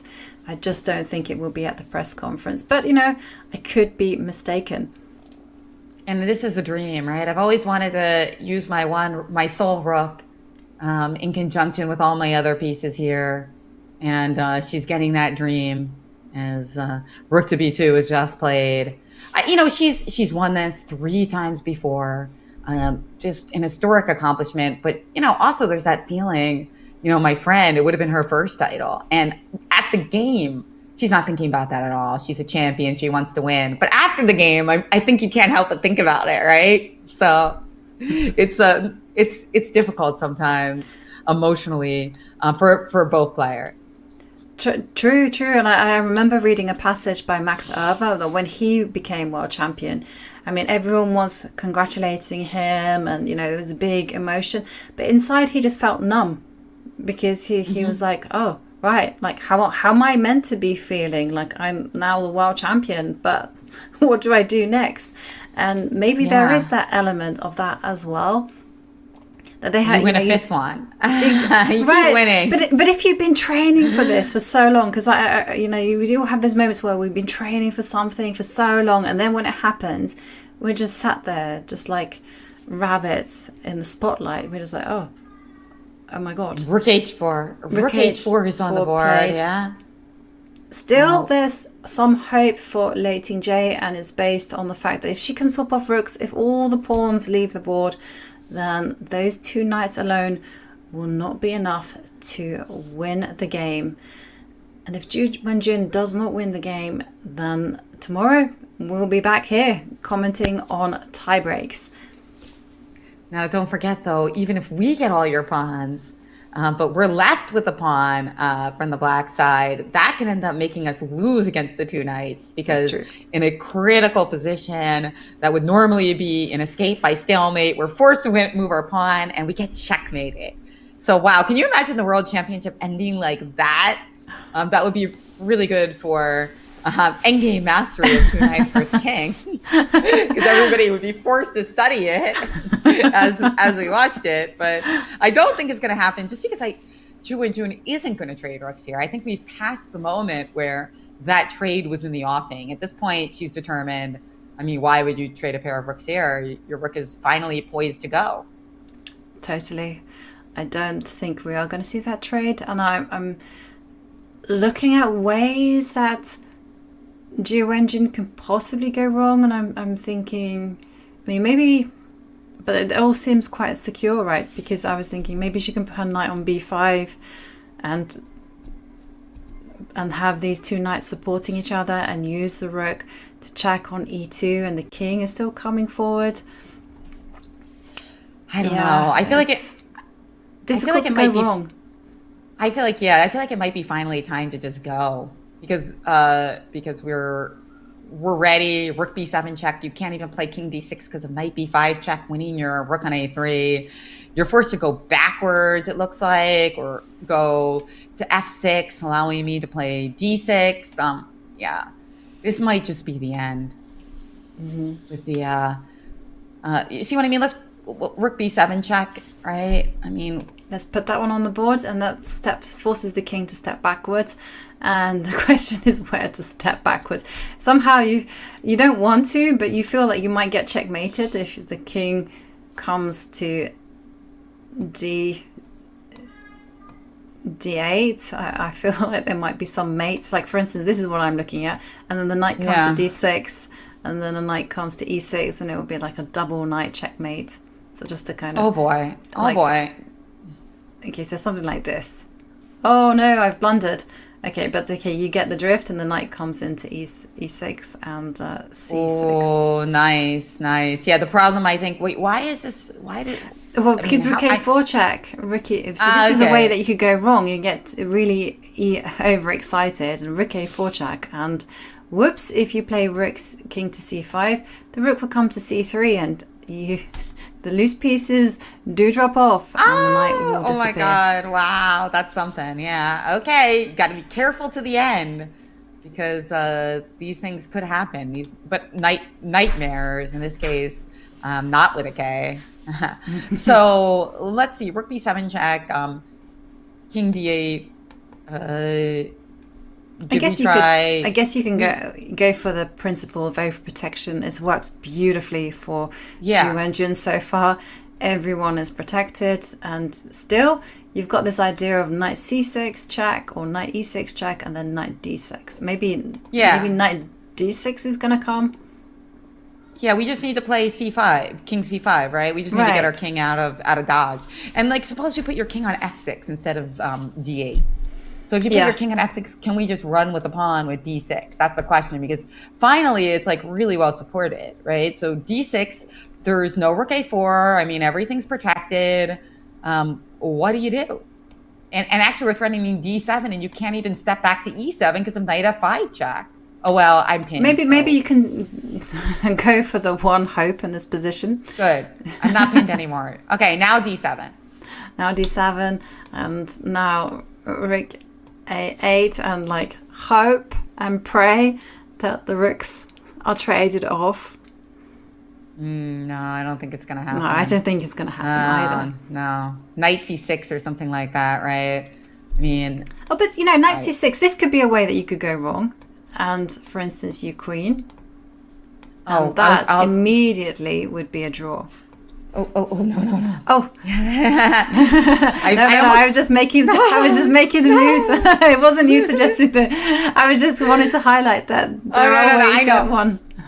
I know. I just joking, but like I was saying, knight d5 check. I'll do instead. Just knight d5 check, or knight e4. Oh my god, they're both equally crushing. Yeah, we're done. All right, but what did she do? She did do rook b7 check. She did do rook b7 check. Absolutely, and the king does come to f6. So maybe we're going to see your d6 move. That looked really convincing. Time to go, baby. I mean, this is a 1d4 is the move that Ju Wenjun selected in this game after playing knight f3 for a few games in a row. When she played d4 earlier in the match, it wasn't successful. She wasn't able to draw blood. But here, look at that d-pawn. It's actually an e-pawn. But don't worry about that detail. That d-pawn is ready to crown itself a queen, and for Ju Wenjun to crown herself again for the 4th time in a row. Wow. is indeed wow. And Lei Tingjie, she's been fighting this game. She really has put up superb resistance, but in the end, she could not undo that blunder on move 22 when she weakened her pawn structure to such devastating effect. And we see Ju Wenjun, she's now ticking to under 4 minutes. Will she find the courage to pick up the d pawn and push it to d6? It does take courage because you have to let go of this pawn on h2. It's unstoppable. That d pawn is a crusher. And I think she's ready to do it as her championship dreams extend. And I see something happen there. I don't think it was a d pawn. No, she played rook to b2. She's played rook to b2. But don't worry, the dreams of the d pawn do not die. In fact, if she just wants to play d6 without even giving up the pawn on h2.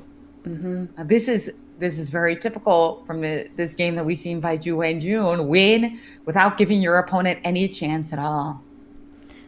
And I'm wondering whether Lei Tingjie will just simply step the king back to where it came from and silently beg for that repetition of moves, of course, which Ju Wenjun will not accept. What a game. Yeah, that's a good idea. King e7. Now... and now Lei Tingjie ticking to under 3 minutes and 40 seconds. And she drops the rook back to a8, getting ready to check the king from the front.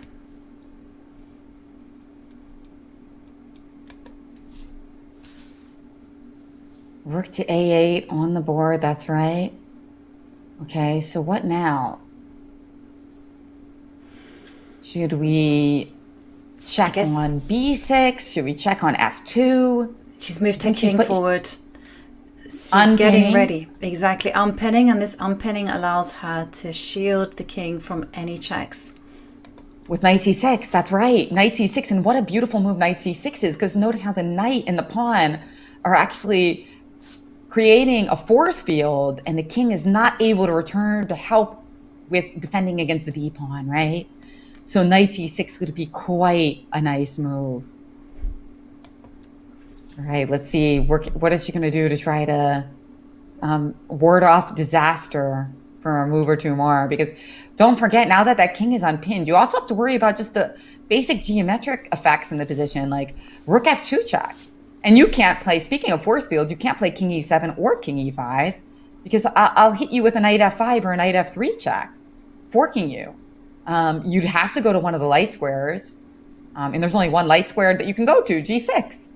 So rook f2 check actually cuts that king off. And this is the technical point, I think, of Ju Wenjun. If you can cut that king off to g6, then it's just party time. I mean, you can close your eyes and pin the pawn on d8 because there's no stopping her. And that's why Tingjie attacks the knight, but your idea is still very much in operation. You can throw in a check with rook f2. You can also move the knight towards the center. You can even play like a very calm defensive move, rook c2, anything. I mean, Ju Wenjun cannot go wrong here. Yeah, I mean, it is true now that if I check, I guess you can go back to e7 or something, and that's why she put the rook on a light square, right?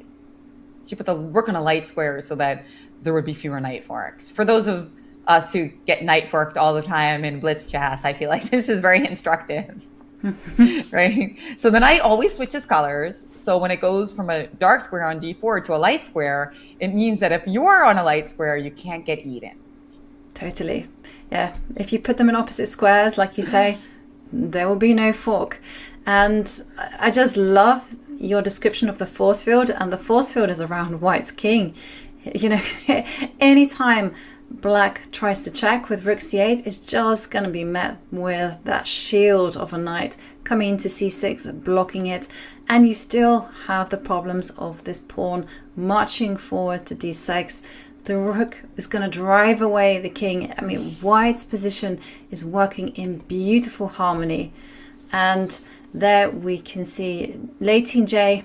She's coming to the 2-minute mark, and wow, in big trouble. Position is lost. By the way, we have a lot of East Coasters in America waking up right now. It's Saturday morning. It's almost 8 a.m. The sun is up. And welcome to our Cartoons World Championship. Thank you for joining us. I mean, you missed most of the game if you're just waking up now, but we're still really happy to have you. You can catch it later, but to recap, Ju Wenjun playing a masterful positional performance and now is poised to capture her 4th title and avoid the tie breaks that many of us have been anticipating altogether. And can she do it? Well, you're going to be strapped in and watch these final moments as she grabs for that 4th crown. And talking about final moments, Lei Tingjie is under 1.5 minutes, and such an impossible situation for her. She puts the rook on e3. She is praying for Ju Wenjun to make a mistake, and will it arrive? Ju Wenjun, I'm anticipating her playing knight c6, getting ready to advance the d pawn to d6. That's right, knight to c6 or d6 right away. So, D6. Okay, so you can't, again, that king is cut off because you can't play your king to e6 or e7.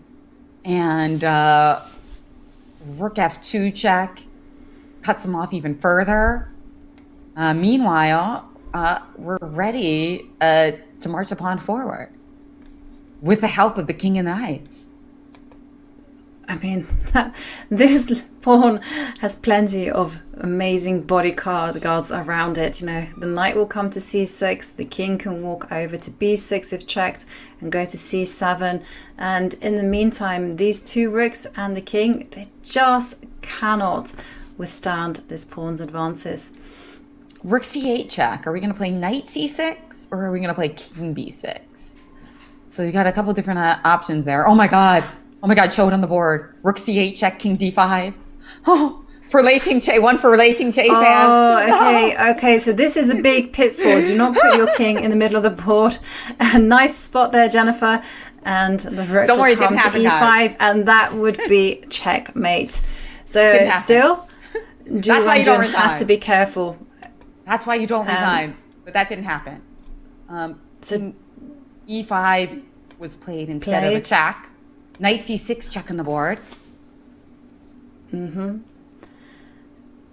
Yeah, that's now right. The king has to move. Never resign, guys, though. That checkmate out of nowhere, if that didn't convince you to never resign, then I don't know what will. Okay, you can resign once in a while if it's like queen and king and you know your opponent can do it. But don't resign in a position like this.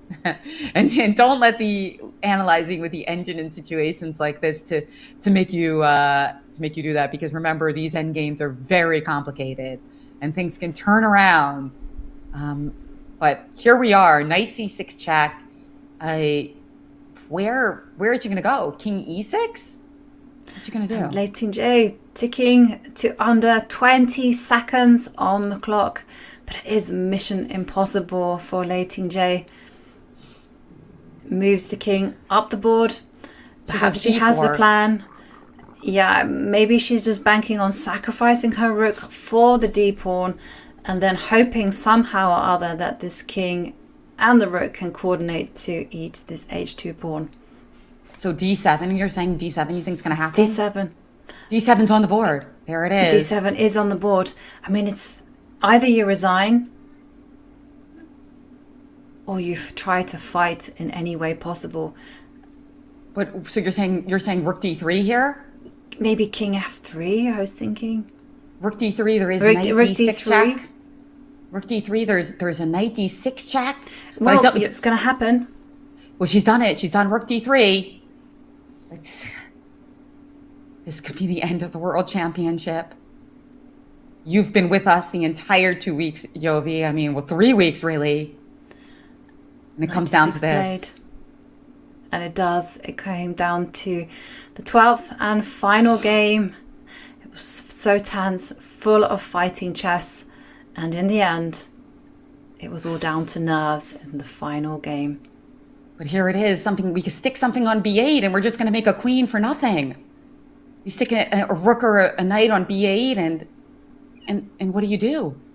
It's a queen. It's not only a new chess queen. There it is, rook to b8. And there it is. And that's it. The handshake that says that Ju Wenjun is women's world champion again. Wow, amazing congratulations to Ju Wenjun, 4-time women's world champion. She is now there in the history books alongside some of the women's greatest chess players in history. Vera Menchik, Nona Gaprindashvili, Maya Chibidanidze, then we have Ho Yifan, and now we have Ju Wenjun. What a performance. What an absolute star. It's been incredible, hasn't it, Jennifer? What a game, Jovi. I mean, that was sensational. So many people predicted a draw going into tie breaks, but instead, Ju Wenjun won a positional masterpiece, reminding everyone, this is what I do. This is what I do. I come in and I win the Women's World Championship. Now she's done it 4 times. Yeah, it was an amazing, amazing game. And she proved us all wrong, I have to say, because I expected Ju Wenjun to come to this game just thinking, well, she's just going to play a very solid, very stable opening. And I thought that was going to be what's going to happen, and just ask a few questions and then agree a draw and just roll up the sleeves for tie breaks tomorrow. And we were all proved wrong, because Ju Wenjun came in with an aggressive opening, a very, very combative style. And in the complications, it was a fatal error on move 22 from Lei Tingjie, and that was it. And after that, Ju Wenjun played it to perfection. As like you say, Jennifer, she did what she came to do, and she showed us why she is one of the best. Absolutely. And I mean, a game like that, Jovi, I mean, that want to make me switch to 1d4, because that that t-pawn and that pressure with her queenside initiative, I mean, just ended up deciding the game. I mean, it was just beautifully executed. It's funny because at one point she had these terrifying pawns on a4 and b5, and you know they went away, but they were replaced by more terror on d4. It just an incredible positional masterpiece that I think will be enjoyed for generations to come. Definitely. And it all happened in the final, the 12th classical game in the Women's World Championship in Chongqing. We saw Lei Tingjie. She was such a worthy competitor. She came to every single game determined, well prepared, with the right frame of mind. And we saw that because she absolutely dominated in Shanghai. You know, she even drew first blood in game 5, and Ju Wenjun, she had to react with absolutely everything in order to equalize the match. And what a match. This is just historical for me. It really was. It's a game worthy of winning the Women's World Championship. It's the drama, the story, just beautiful to see. And of course, before the game, I was like wanting tie breaks because I wanted to, call another day with you, Jovi. It's been such a pleasure. But after seeing that game, oh my God, I mean, what a perfect ending to the World Championship. It couldn't have been more beautiful and more of a reminder to everyone that, chess is not just about tactics and openings. Like, this is about understanding the game. And Ju Wenjun gave us a positional masterclass. Absolutely. And I must admit that when that handshake appeared on the board, my heart literally went up to my mouth, and I got very emotional there, because it really is history in the making. And maybe we're seeing the start of a new rivalry. But what can we say about Lei Tingjie? Such a worthy competitor. It's been absolutely brilliant. Yeah, and by the way, don't go anywhere. We are going to be coming up with the press conference from the scene as Ju Wenjun accepts both congratulations and questions, as well as Lei Tingjie, as you mentioned, the really admirable runner-up who has gained so many new fans with her beautiful play and her incredible expressiveness and her spirit. Definitely.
1991 in Shanghai, world champion Ju Wenjun has won the FIDE Women's World Championship 3 times.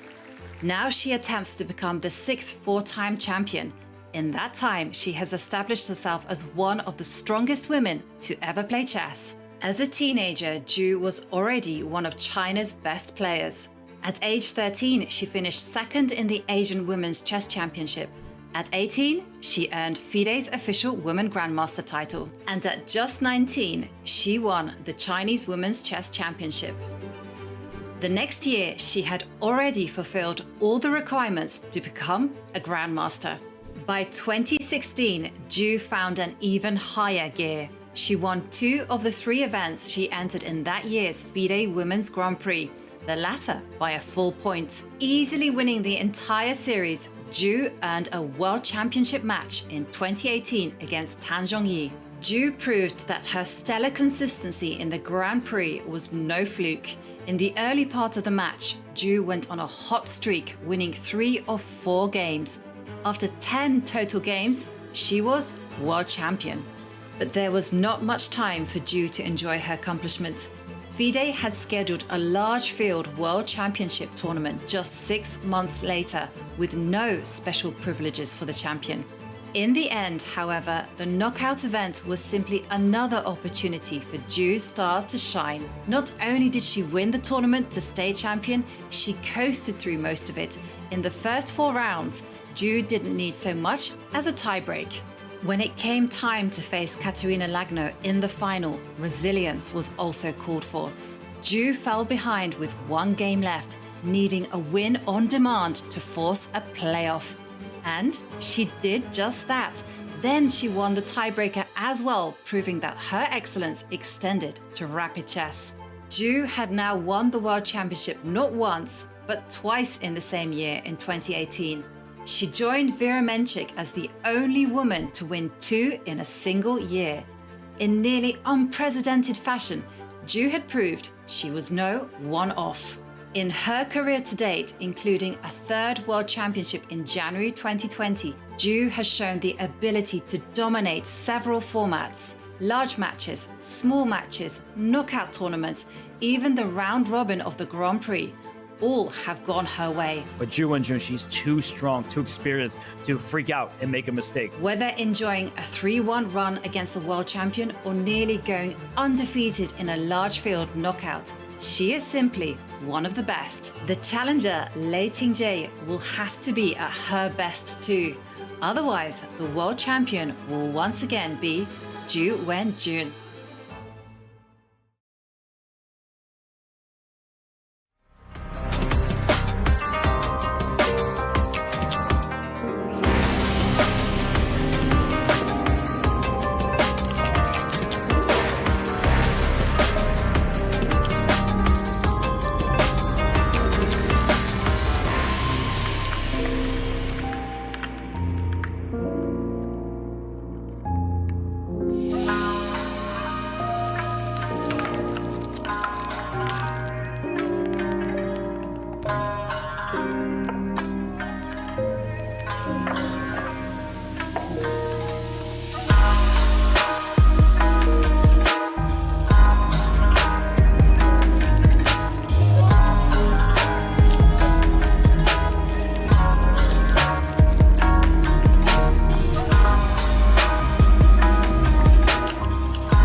我只要努力了、尽力了就可以了，没有想那么多。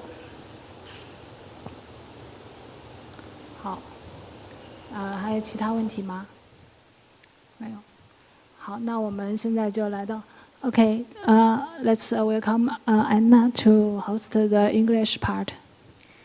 Thank you. Welcome to the final press conference of the FIDE Women's World Championship.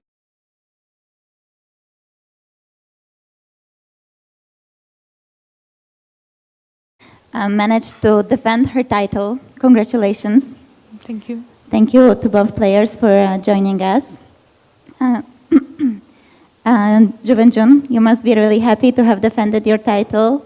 So can you tell us how are you feeling right now, and what was the first thought when the game was over? Actually, I'm very excited, and also because it's finally finished, so it's excited and relief in the same time. But most likely, it's very emotional now. And for the game, actually, I was very focused until the very end. So when the finish, I thought, okay, it's white queens. That's it. Thank you.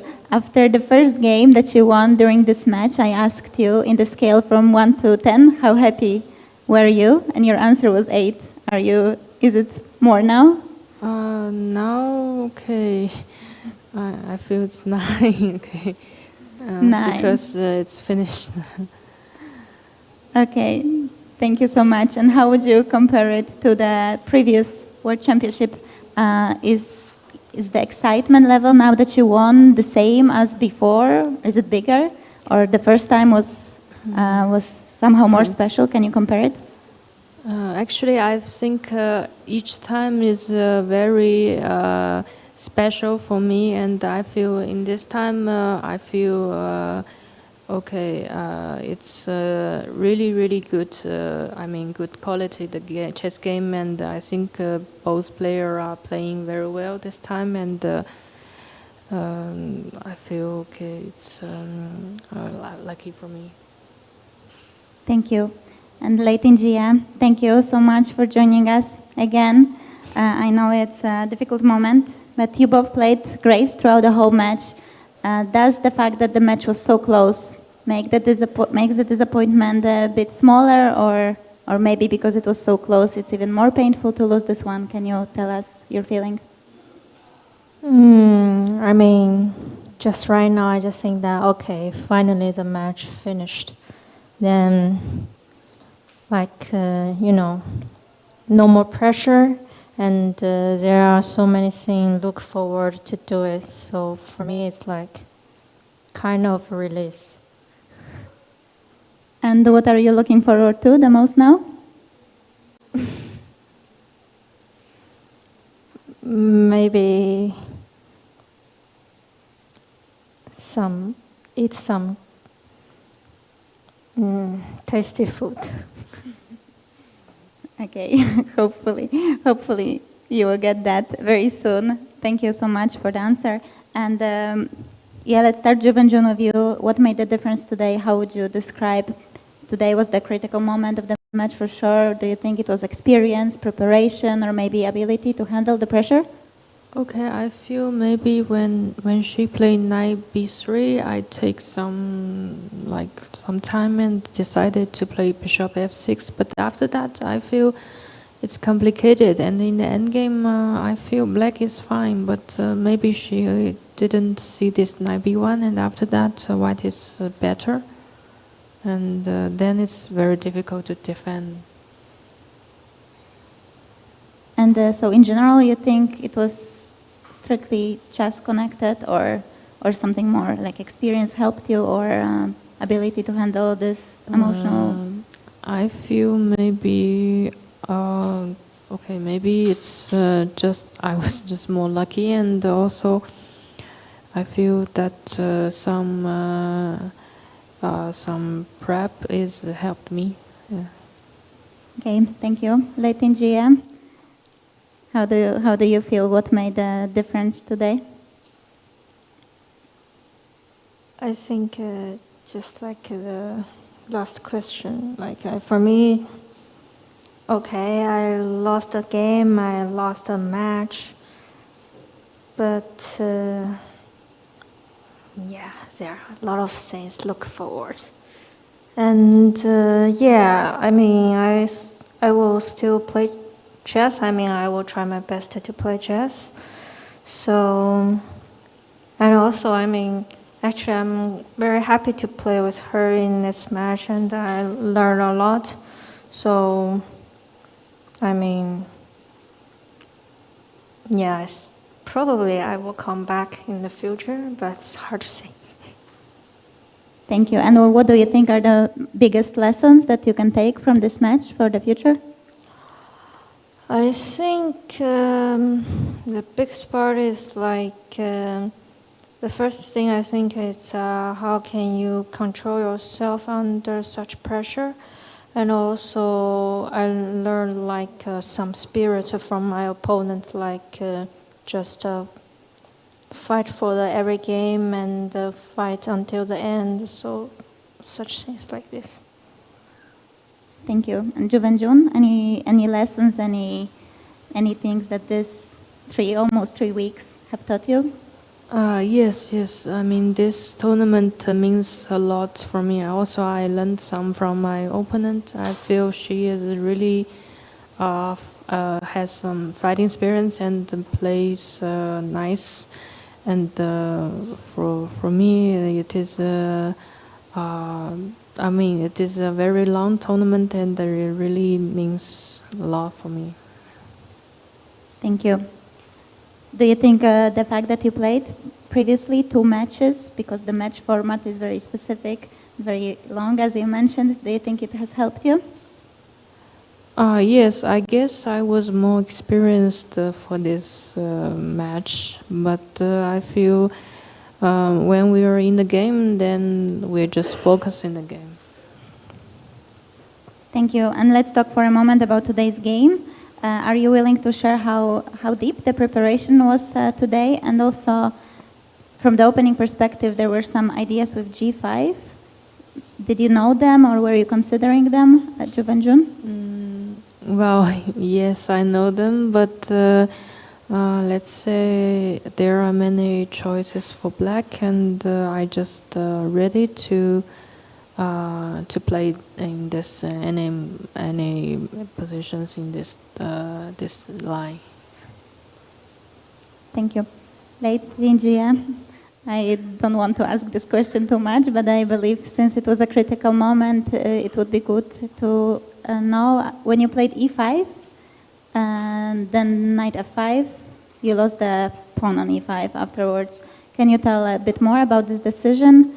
Were you evaluating it's fine, or was it a mistake? Can you tell about this moment?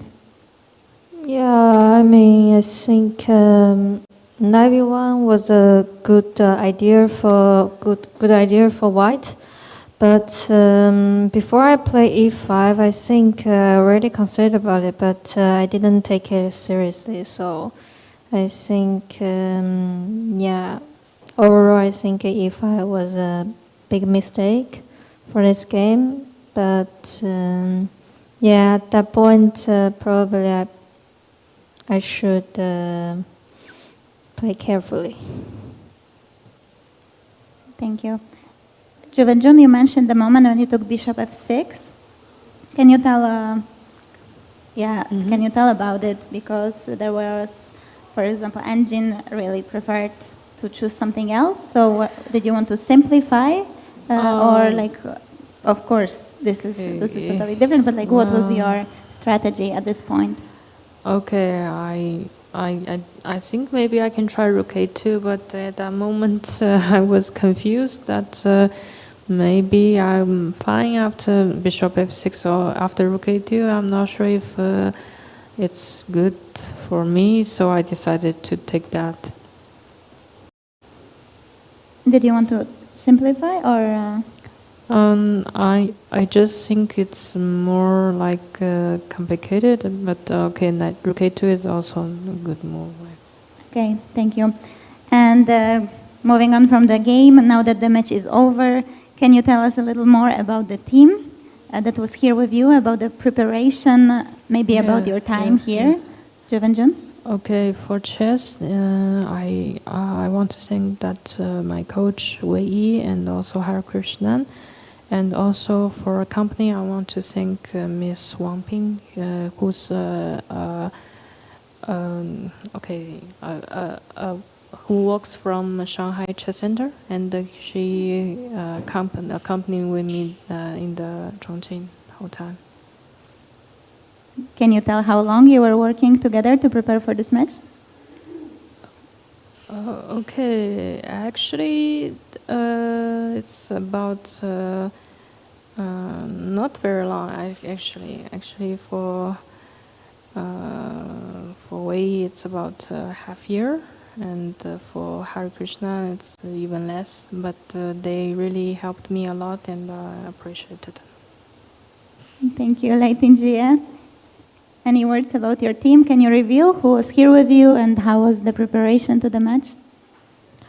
Okay, my coach is Timur Rajabov, and also my boyfriend Raymond Song also goes with me. And I think overall our preparation was not so bad, and I was very happy to work with him, and we have like a good time together.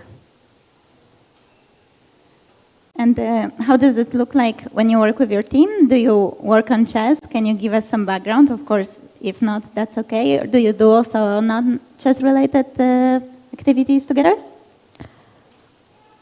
Yeah, I also have a psychologist, and also, spare time, you also need to go to the gym or something like this. But, and also I have like a good team, not only like chess stuff, like I have how to say that? I think it's Chongqing Chess Association or like Chongqing Chess Center. They help me a lot, and also there are so many people support me, like my parents and my family. So yeah, there are a lot of people. Yeah. Yeah, actually, my next question was about that because of course, the outcome is different than what you would have wanted, but you gained many fans all over the world, and you have for sure many supporters close to you. So do you have any message, anything you would like to say to them? Okay, I would like to say thank you guys. Follow me and follow our tournament, and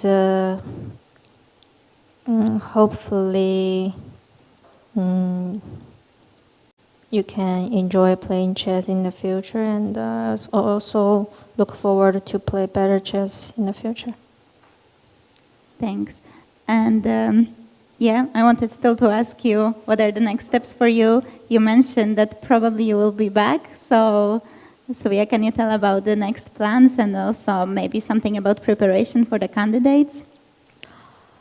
I think I will take a long rest after this match, because I want to spend more time with my family, and consider about the candidates. Okay, I think I still have I don't even know what's the schedule for the candidates. So for me, I think I just focus on probably next tournament, and yeah, so it's hard to say that you have exactly the plan for the chess. Okay, thank you. Thank you so much, Lei Tingjie. Ju Wenjun, is there anybody you would like to dedicate this victory to? I want to thank to Shanghai Chess Center, Shanghai Sports Bureau, and also I want to thank they've helped me to have a good team to prepare, and also in chess, and also in the life. And also I want to thank to Miss Wang Ping, who's accompanied me, and also Coach Wei Yi and Krishna. Okay, thank you. And are you going to celebrate somehow tonight, or more, maybe better tonight? Maybe no celebrate, just relax, and also just to let's just think about this day's game. Yeah. Okay, and the last question. A few days ago, you were laughing during the game, and you promised. Yes. Kind of promised. Of course, if you don't want, you don't have to say. But would you feel comfortable telling us what were you thinking about? Okay, it's about some Shanghai's some word dialect. Okay, it's funny for me, but it's. How did it come to your mind during the game? Somehow it's suddenly, but after that I realized that I should not smile or laugh okay, during the game. Then I control myself, then it's not happen again. You managed to control yourself, yeah. Okay, thank you. Thank you so much to both players for joining us. That concludes our press conference. Congratulations, Ju Wenjun, once again for defending your title. Thank you.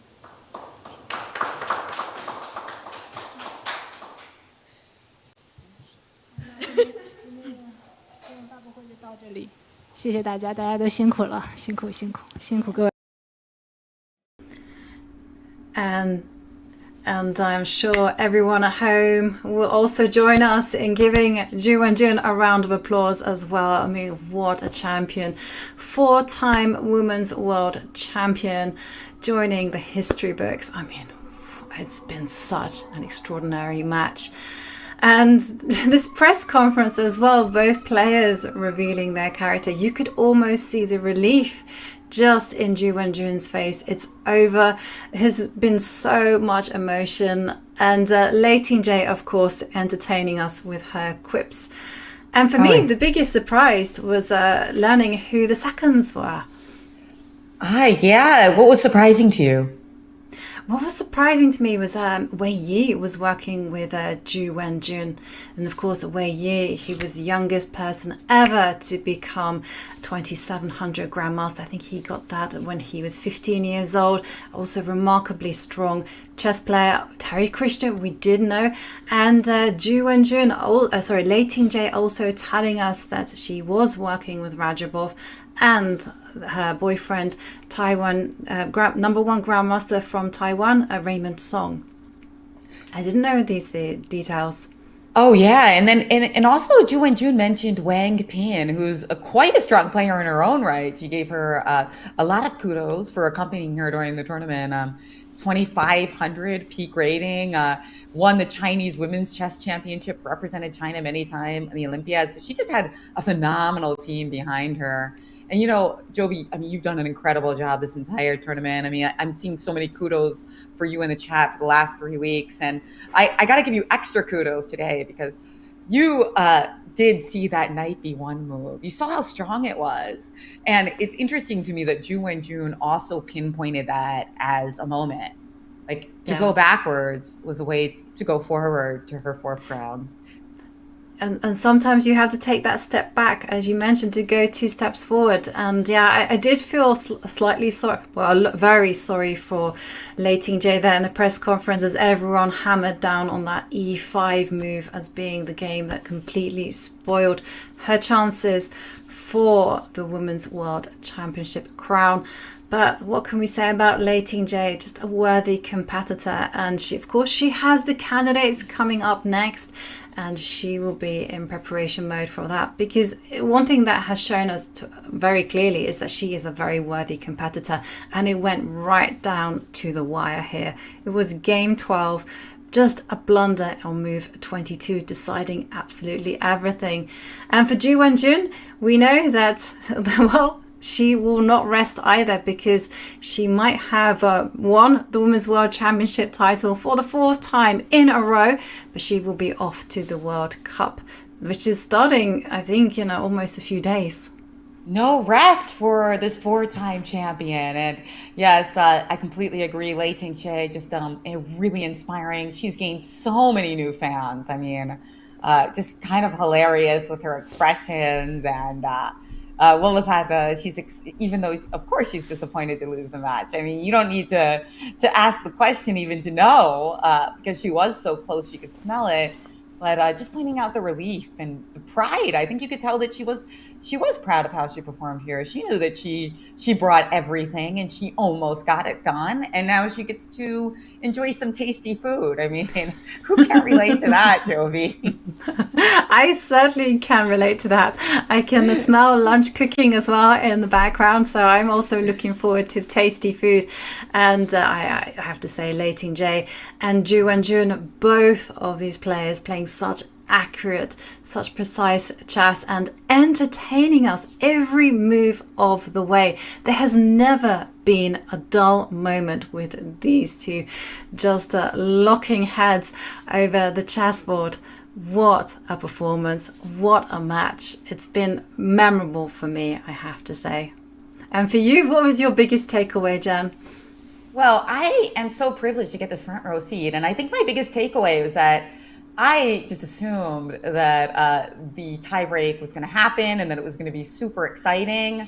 And I was right about it being super exciting, but I was wrong about the tiebreak. And I just think that I've always been a tactical player, an E4 player. And today we got a front row seat to a beautiful 1d4 positional masterpiece. And it's a completely different way of approaching chess than my own. And a lot of the games I look at aren't that approach. So I'm sure some of the people in the chat relate to that, because a lot of amateur players, new players, they also focus on the tactical. And I hope that maybe more people today were inspired by Ju Wenjun to, let's work on our positional chops. I'm with you. Let's do it. Let's do it. And certainly this Women's World Championship match has been extraordinary. It's been absolutely wonderful. And I'm sure you can all join us once again in giving a hearty congratulations to Ju Wenjun, worthy 4-time Women's World Champion. And it's been an honor to commentate alongside you, and also to be a bystander commentating on this absolutely historic moment and this match. And with that, we are going to leave you all with the best moments of the final game of the Women's World Championship. And Jennifer, it's been a privilege. And for everyone at home, my name is Ivanka Hauska, and thank you everyone for joining us. And we'll be back with some more awesome chess content right here on Chess.com. So thank you.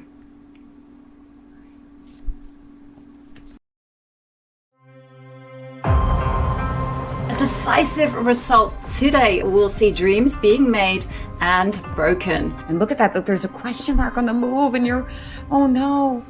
And there it is. She played instantly. She's still in her prep. Oh yeah. No. Now Lei Tingjie in strategical trouble, because A5 is coming, and there we see knight to C5. Uh-oh. This just looks devastatingly beautiful position for white.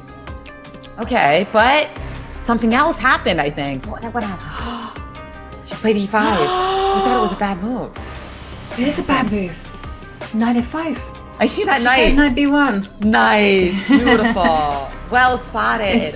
But right now, I just see pure stress. But the Ju Wenjun looking very calm. Oh yeah, look at those expressions. Oh, I know people are suffering along with her. Not only a new chess queen. There it is, rook to B8. There it is. That's it. The handshake. Wow, amazing congratulations to Ju Wenjun, 4-time Women's World Champion.